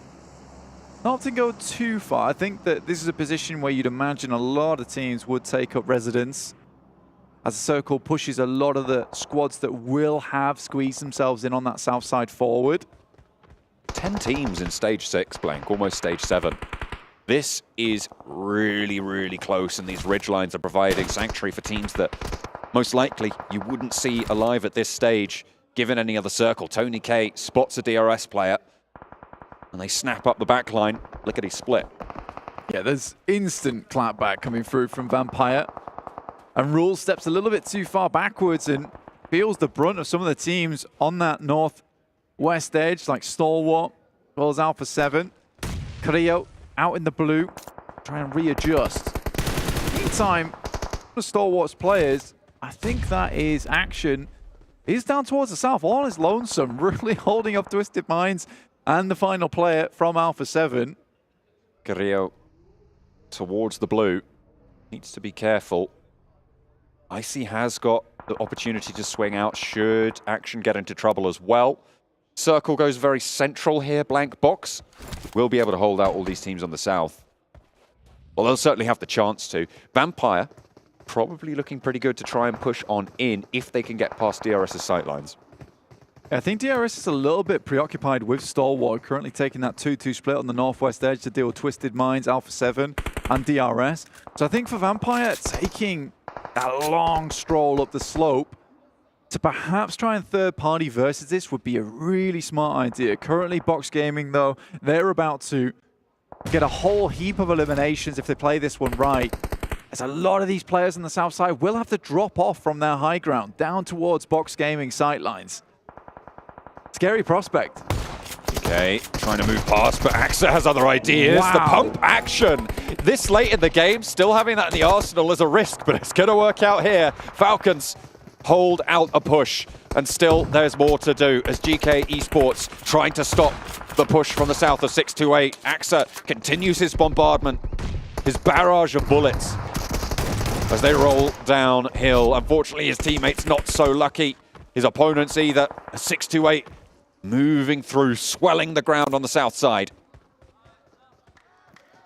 Just to put that in perspective as well, Axa had to miss 0 shots on that SG to make that happen.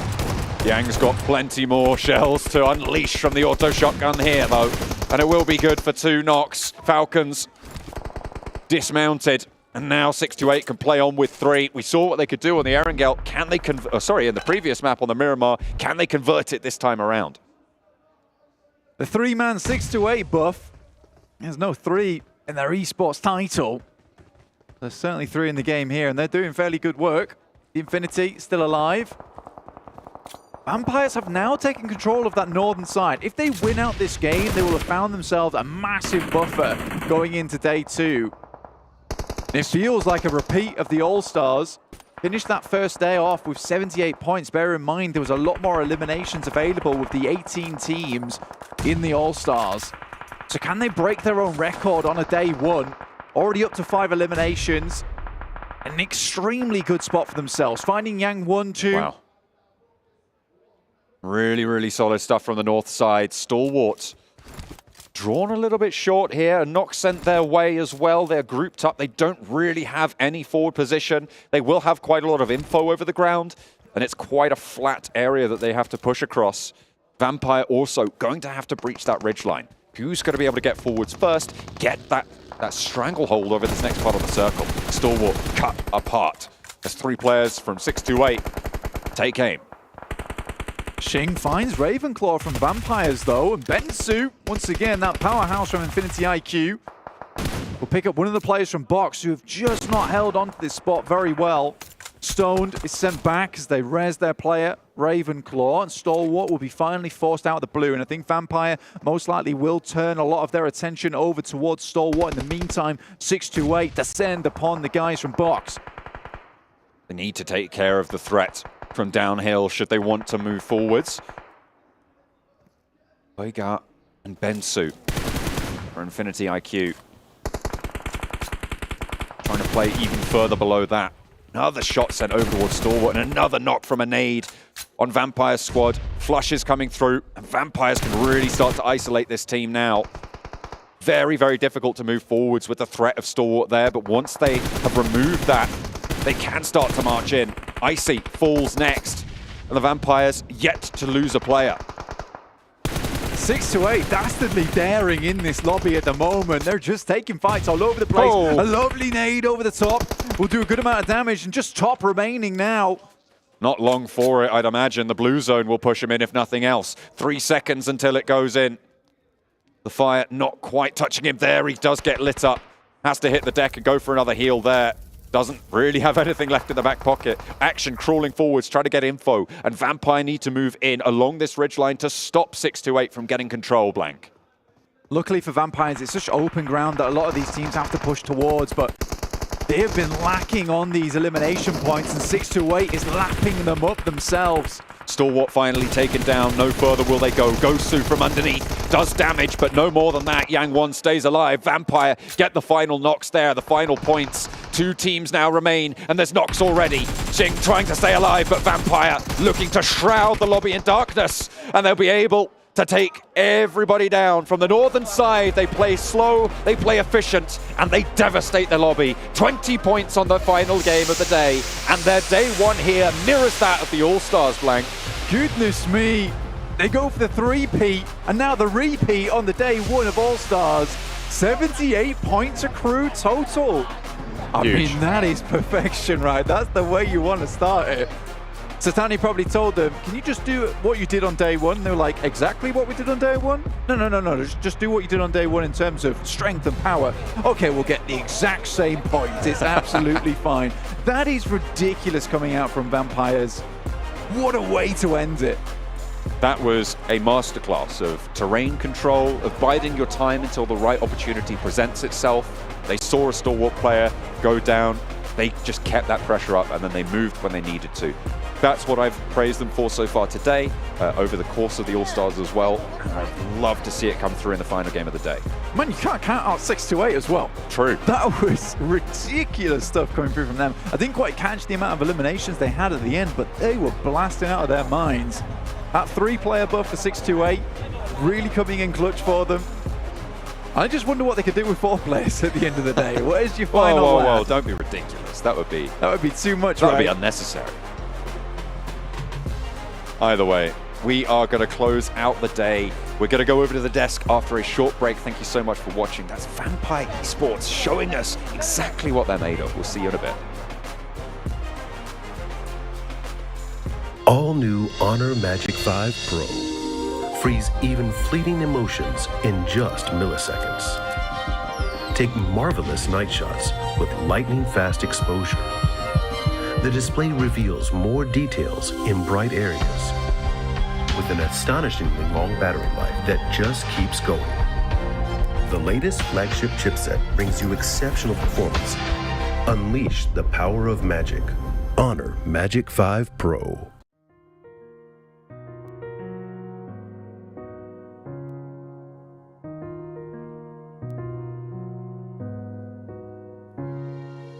الحياة لحن، ولأننا جزء من مقطوعة عظيمة تحركنا، تلمسنا، تصنع من لحظاتنا ذكريات بديعة. لأن الوجبة، التجربة، المغامرة، حياتك بعد جديد في هيلتون الرياض.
To just think, Vampire Esports were just one more win away from breaking their own record from last season here at PMWI. They get themselves 2 on the day, and almost certainly able to keep themselves in first place as well. They're on track to take home the trophy yet again, and of course, $400,000 in their pocket. Jason Kaplan, we got Max Van Severals Gaming to help break down this last Miramar. Our last match of the day, and gentlemen, that was indeed a clinic yet again by Vampire. The kings of third parties, I think it's fair to say. Once again, they're like, all fights happening, and it's in the late game circle. We're just going to full send it, get themselves like a few eliminations on board once again. A lot of control on the circle to make sure they have all the angles they need to secure themselves. Once again, another win. And I mean, Vampire, we expected them to do well here, Seven, and they proved it once again. They are worthy of being the champions. Not gonna lie, I kind of wish they would have broken that would have been record. nice. That would have been nice. And you were saying the kings of third party. There's still 2 days left. It could happen. Oh, okay. First day, though, imagine the message Joe would have said.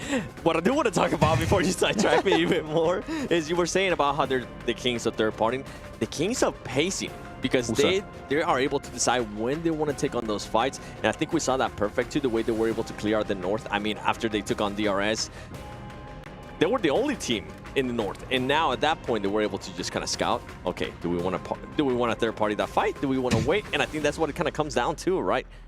And I wouldn't be surprised if somebody from Vampire Esports actually ends up breaking another record that Action might have. Yeah, you have a few contenders, actually. You have one in particular I think you're thinking of, but there's like 3 players that could make it happen this main event. Yeah. Well, here's our match rankings. Another 20 points added to the tally of Vampire Esports. We really have to give credit to 628. We've been giving, honestly, them and Tianba a lot of flack, I would say, is the nicest way I could say it today so far. But 628 in the last couple of matches have definitely stepped up here, and honestly proud to say that. But also Infinity IQ, 8 points. You see Box Gaming at 9.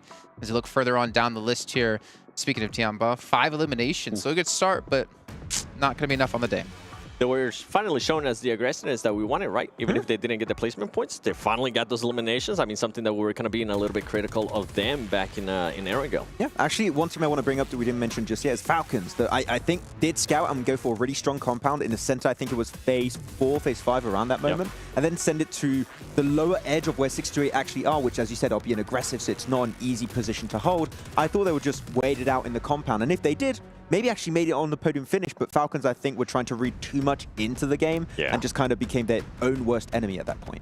Okay. I agree with you. Well, I'm actually curious if we can maybe see some stats before we get down to a stage interview, which I'm hearing is coming up shortly. If we can maybe take a look at Vampire's stats from this last match, because again, things are getting very interesting for them, even maybe on the day as well. Maybe we can see both back to back, because this team, what's going to stop them at this rate? I really don't know. Like, they dominated when it came to our All-Star stage, and they're dominating yet again here in our main event. Tony K is just doing it time after time after time, up to 1,000 damage here, where the rest of his team is around 500. He gets 6 eliminations as well. Maybe Tony K is going to be the one to break the record. Man, having one player potentially breaking the record is like, okay, that's impressive. Having 3 potential contenders to break the record in Tony K, Schweppes, and Stoned, that's so impressive, Seven, right now. The fact that they are just consistently bringing points in as a 3-man squad, and Ravenclaw setting up the team, as always, with the off angles and the scouting. Is, like, the synergy, the team coordination is just ever present in every single map. And once again, if it wasn't Stone being able to get those elims, then it's going to be Tony K. If it's not Tony K, then it's Schweppes. And then, as you were mentioning, Ravenclaw being able to get those off angles. And I feel like that's what's impressive, and that's something that we've been talking about for the longest time. It's not just one player, it's not just 2 players, it's the whole team being able to frag out. And then it's going to become a race, right? I feel like if at one point they're all very close to that record, you think it becomes a race between them? They're like, I'm going to break it. I made you. Oh, misclick. Oh, sorry, guys. No. I don't think it's going to happen. Well, yeah, if for $400,000 on the line, it might not happen, but I feel like it's still in the back of their mind. It's like, hey, I want to hold that record now. Hey. I don't know. I think Sertan is going to get out the belt and be like, I need my other Rolex, son. You guys better focus up. Let's take a look, though, at 628 here in their stats this last match, because, again, this is another team that's rivaling for this top place position. Sunan going to be coming in with the 1,100 damage, so we do have that one standout player at the moment in terms of damage between the 2 teams here in that last match. But Zing's going to come in with the 5 eliminations, and, again, a majority team effort. Yeah, and Yang has been, though, even though it has been, as you said, Jason, a team effort, I would say Yang currently is the player that stood out a little bit more to me, especially on that previous Miramar match number 5, but match number 6 has also been good presence from Yang and from Denson, and of course seen his stats, his eliminations and damage ratios. But yeah, good on Miramar. Yeah. But it's what we said about Dplus KIA after day 1 of the All-Stars. We want to see more presence on Are you Erangel. saying that this could be our new Dplus KIA? No, okay, that's that. Maybe not that far. But we want to see more from them on the Wrangle because Miramar is just not going to cut it. And I feel like they have showcased their fragging power though, right? Because if we went back and look at their games, I don't think they have averaged less than 3 ilms per match. It was at the beginning of the day where they just weren't able to get those placement points. And at the end, they were able to get those placement points and those ilms. So we could see something along the lines of what DRS was able to do on the second day, and also Dplus KIA. Yeah, some teams just need to take their shot and just stop waiting, just go for it. You know, when you feel like the vibe's there, just make it happen. And hop on your Ferrari and go for it. Yeah, hop on your Ferrari and just take a ride, and maybe you'll find someone else with a Ferrari. Who knows? But you know what? We are talking about teams who have done well. Flux, unfortunately, hasn't done amazing so far today, but at least for us, we do have an interview on the stage with Barney to actually check in with the team. We are joined by Lutz from Flux. An impressive performance today, we have to say. You know, the desk have been talking about it, we've been talking about it backstage, but we want to hear from you. Obviously, a difficult final map, but how do you feel your performance went today? Thank you for the question. We are actually feeling, because of we had a good games and we had a bad games, we just, for today, feeling a middle. I don't know, I don't exactly know what I say, because it was standard day for us. سألنا لوتس من فريق فاير فلوكس كيف كان اليوم الأول بالنسبة لكم، كيف كان الأداء فيها، واللي ذكر أنه كان اليوم كان شوي صعب. في مباريات كان أدوا فيها بشكل مرة ممتاز، في مباريات كانت شوي صعبة، لكن بغض النظر بإذن الله راح يرجعوا لنا بكرة بشكل أفضل. A question that we're quite curious about, just from your point of view, what are the main differences between competing in your region and also then competing against the best teams from all around the world? In the first, the play with the in front of the spectators, it was exciting for us, like every time. But and like that, how I say? Sorry. So we're thinking about things like, is the skill bigger? Is it just like the rotation's different? Yeah, rotation is different, and gun skills is so much powerful in this because of we meeting with the best players in the world. That's the reasons, I think, yeah. سألنا لوتس إنه كيف التنافس بالنسبة له هنا في PMWI ضد أقوى الفرق العالم مقارنة في الريجن اللي هو فيه، لكن وذكر إنه صحيح إن المنافسة تختلف شوي، وصحيح إنها برضو متعبة وأصعب، لأنه بشكل طبيعي إنه جالس يلعب ضد أقوى الفرق في العالم، وكان جدا ممتعة، لكن بإذن الله راح يتعلم منها وبيرجع لنا بشكل أقوى بكرة بإذن الله. Now, before I let you go, you know, the past 3 days, we had the All-Star Stage. It was tough, and S2G didn't make it through to the main tournament. So how does it feel being the only Turkish team representing Turkey here at the main tournament? Actually, it is the hard part because of we need to present so well because of Turkey. I hope we will present so well. سألنا لوتس إن صحيح إن قبل كانت في مبارياتنا في الأول ستارز كان في فريق S2G كان مشارك في هذه المنافسة وكان عنده الفرصة إنه يتأهل، لكن ما حالف الحظ. لكن فريق فلوكس هو الفريق الوحيد، هو الفريق التركي الوحيد اللي مشارك معنا في هذه البطولة الحين. فكيف شعورك وأنتم الحين ممثلين للمنتخب التركي؟ قال إن بصراحة إن حمل ثقيل في هذه المنافسة، وبإذن الله راح يشرف، وبرضه إنه سعيد في مشاركته هنا على هذه المنافسة، وبإذن الله راح يشرف المنتخب التركي أو خلينا نقول الريجن التركي بشكل كامل في هذه المشاركة. Lutz, thank you so much for joining us here on the main stage. An impressive first day, and we cannot wait to see what you bring on day 2 and day 3. Thank you once again. So, Atik, I can't believe it, day 1 is over. PMWI, day 1 of our competition. That's it. 6 maps in the bag. But you know what? Thank you so much to everyone who took part in building and creating this incredible tournament. Thank you so much to the players, the talent, and all of the production. You've been absolutely fantastic. And most of all, thank you to everyone at home and here in this arena, the fans. You are the driving force behind this esport, and we cannot wait to bring you more action over the coming days. Tomorrow, we'll be here at the same time to bring you day 2 of the PUBG Mobile World Invitational. And my name is Banks, and this is Atik. And we're going to throw it back to the studio to round out the day.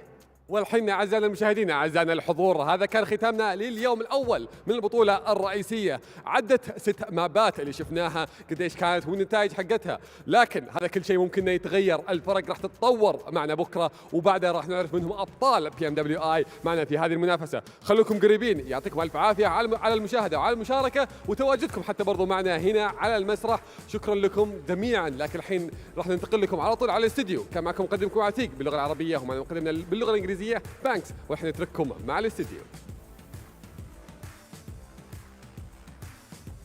You know what? Thank you, Banks and Atik, for being there on the stage, for looking so beautiful, doing such a great job, as we got to hear from Lutz as well there from Flux. It's always great to hear from them, and you know what? We've been talking about them, so why don't we see where they currently stand here on our overall rankings to get an idea of where they go into on day 2. We can see Flux going to be in 6th place, so not too bad here, as we can see, coming out with 37 points. But Vampire, 77, leading by 24 points compared to any other team out there. They do have 2 chicken dinners, if you got to keep that in mind, not just the one there. Looking down towards the bottom, Twisted Minds. Max, one of your favorites. What? Where do you get that from? Where do you get that information from? Twisted Dports looking, unfortunately, not great right now. But yeah, at the bottom of the rankings, Reject Tokyo, Tiamba, teams that we need to see significant improvements from. But the fact that Vampire have still been able to hit close to the average they had during the All-Star stage shows that, once again, their playstyle is consistent, is relevant in All-Star stage and even in the main tournament with even more gifted, talented teams. So I expect it to continue. Tomorrow might be a little bit of a tougher day, as we do maybe expect some adaptations from squads that struggled in today. But I think they're just going to keep cruising. Really quickly, correct myself. It actually is 1 win for Vampire. For some reason, I thought they had 2. I think they had 2 second-place finishes before. My bad. Oh, you know what it was? They were first in regards to points. That might have been it. 16 elim, 13 elims. Yeah. Okay, sorry, but something. Oh, you're good. I know I'm good. But what I was going to be saying is with G Gladiators, we really haven't seen them much. I mean, we saw same thing that I was expecting from Alpha7, right? I was expecting them to come out at the end of the day, at least be in the top 3, have a good day. G Gladiators haven't showed us really much. We need to see them play together. That's the main issue that we keep repeating once again, and it seems like they're just not. It's not even that they don't know how to fix it, it's that they're not willing to fix it. It seems it's just a playstyle they're used to, and they're just going to stick to their guns and just see if it works out, which as of right now it hasn't. It's a short event, so 2 days, I don't think they can make a comeback with these results unless they change the core of their strategy. It's funny that you say watch them play together, because we see them play together when they are forced to by the zone or by teams, and they do so well. And I'm like, oh, please. I know when we were both watching matches, we were like, please, just screw pot up a little bit more. You guys do so well. Go back to the team. Well, you know what, Max? You've been talking about fixing things. You know who doesn't need to fix something? KFC, because it's delicious. And we have our Colonel's Choice by KFC here for you. I'm not going to make you guys predict this time, because you know what? That's just mean. There's so many great plays today that it's hard to really choose. Let's take a look at what our Colonel's Choice will be today. And it's going to be Flux. Okay. I thought that's up against Vampire, right? Yeah, when Solis and Ketch actually went for the off angle to secure the win, because Vampire could not make it out and away of the Boozer in here 7. And game-winning play, very clearly. What an angle. I mean, look at those shots. Kidding me? It wasn't. No, it wasn't. I know. I know. That's what I'm saying. I'm glad we finally got something different than the DBS. Oh, okay. I thought, what was the sound you made? That's not. Yeah. Yeah, well, I like how we're all 3 making just all different depends sounds. on where in the world you're from, right? Well, when we go into our save of the day, presented by Dr. Suleiman Al-Habib, I think we know what it's going to be. I think it was the Alpha7 res against 628 on the first Miramar. It has to be. There's no way. I wasn't going to make you predict, Max, because you only can set yourself up for failure here. If you get it, you look good, but if you don't get it, it's like, eh. It has to be that. I don't see what else. What is it going to be? Our save of the day here. Let's take a look, as Max Man seems quite confident. It's not. What? I have been bamboozled. Who's selecting this? Who picked this? Dr. Suleiman Al-Habib, of course. Oh, okay, I'll allow it. Okay. Well, there you go. I'll have to go we can each have our own choice. That's fair. Yes. Yeah. That would be my save of the day. But what about our ride of the day? By Abdul Latif Jamil Motors. That one, I think we did have a choice earlier in today, didn't we? Yes, there was one. Which one was it? It was at the start of the day. Oh, I can't remember. We had a rollover from Stalwart also right after the parachute. It might be that one. Well, it doesn't matter because it was actually, every time we've done this, there's been multiple ones. Let's take a look at our rides of the day here and get an idea of all the crazy action we've had in our vehicles. That was Affinity one. getting revenge, of course. That was up against Stalwart. And then there was the rehost. No, that was the rehost. That was the rehost, yeah. It, yeah. More Fireflux action. Oh! That's how all the cars piled up in that day. Yeah, we had like 7 cars all piled up, and we never knew what happened at the beginning. You get a car, you get a car, we all get a car. Ah. We finally found out how it happened. There was great lore there. I don't even need to ask you guys who the MVP, the KIA MVP of the day is going to be, because we're all going to say the name on 3, right? It's going to be 1, 2, 3, name. Yeah, it's not as close. Actually, 1, 2, 3. Tony K. Okay. Who'd you say? Stone? Stone. Yeah, I wanted to go for another one. Yeah. Let's take a look. Who's our KIA MVP of the day? Okay, fair enough. Yeah. Good job. Well, I had to jump right there. Oh yeah. You know what? To reach and go. It was so nice. We're gonna have to do it twice here. 3 average eliminations for Tony K. I mean, obviously coming into the roster as well, like he has been a fantastic pickup here for Vampire. I mean, he said sorry, not Tony K. Sir Tanny said he wanted to have more aggressive players on the team. I think he got it. Definitely the great pickup right now. And one of the most impactful pickups of 2023 without any doubt in my mind. And successful at that. And as we said, I think they're just going to keep cruising. Their playstyle is so successful that they might already have in the bag. It's early to say, but who can contend right now because they're just so consistent?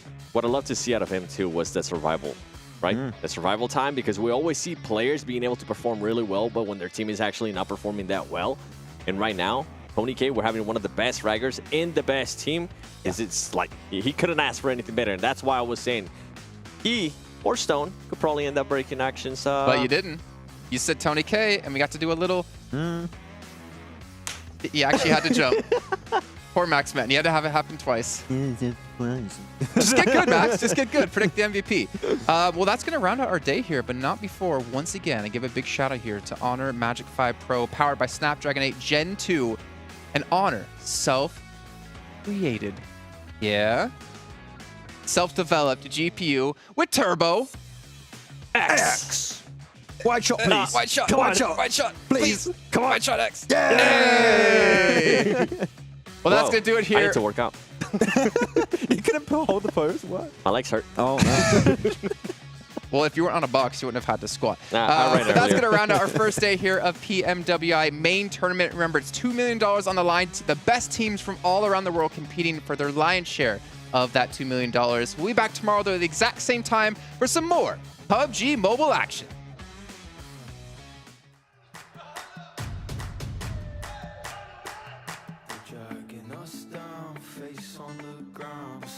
So proud, just look at the crowd, making some noise, making some sound. We got a choice, they're hearing us now.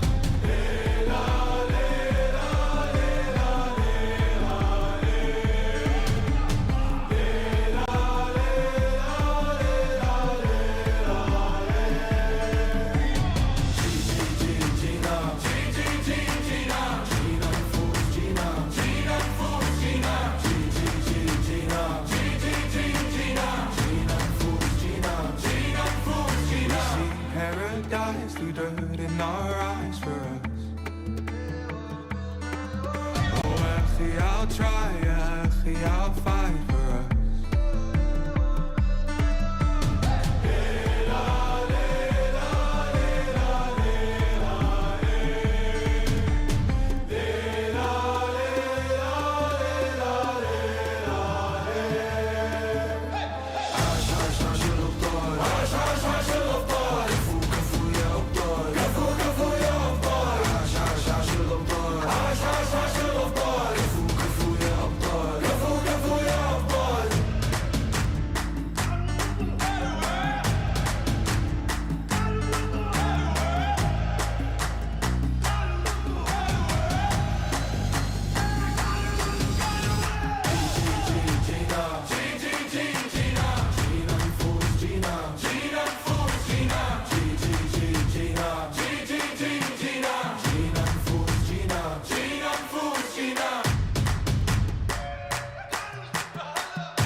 you watching.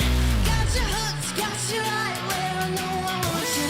Play the switch, I'm a mystery, but you love it. Hook, line, sinker, follow the leader.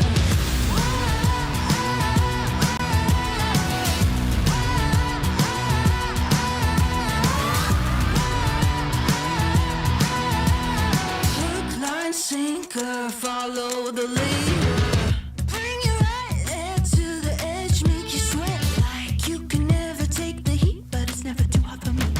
I walk the walk, talk the talk, you know I'll never stop, 'cause I'm an animal, I'll just laugh it off. I can see it in your eyes, I can feel you watching. Got you hooked, got you right where I know I want you. Play the switch, I'm a mystery, but you love it. Hook, line, sinker, follow the leader.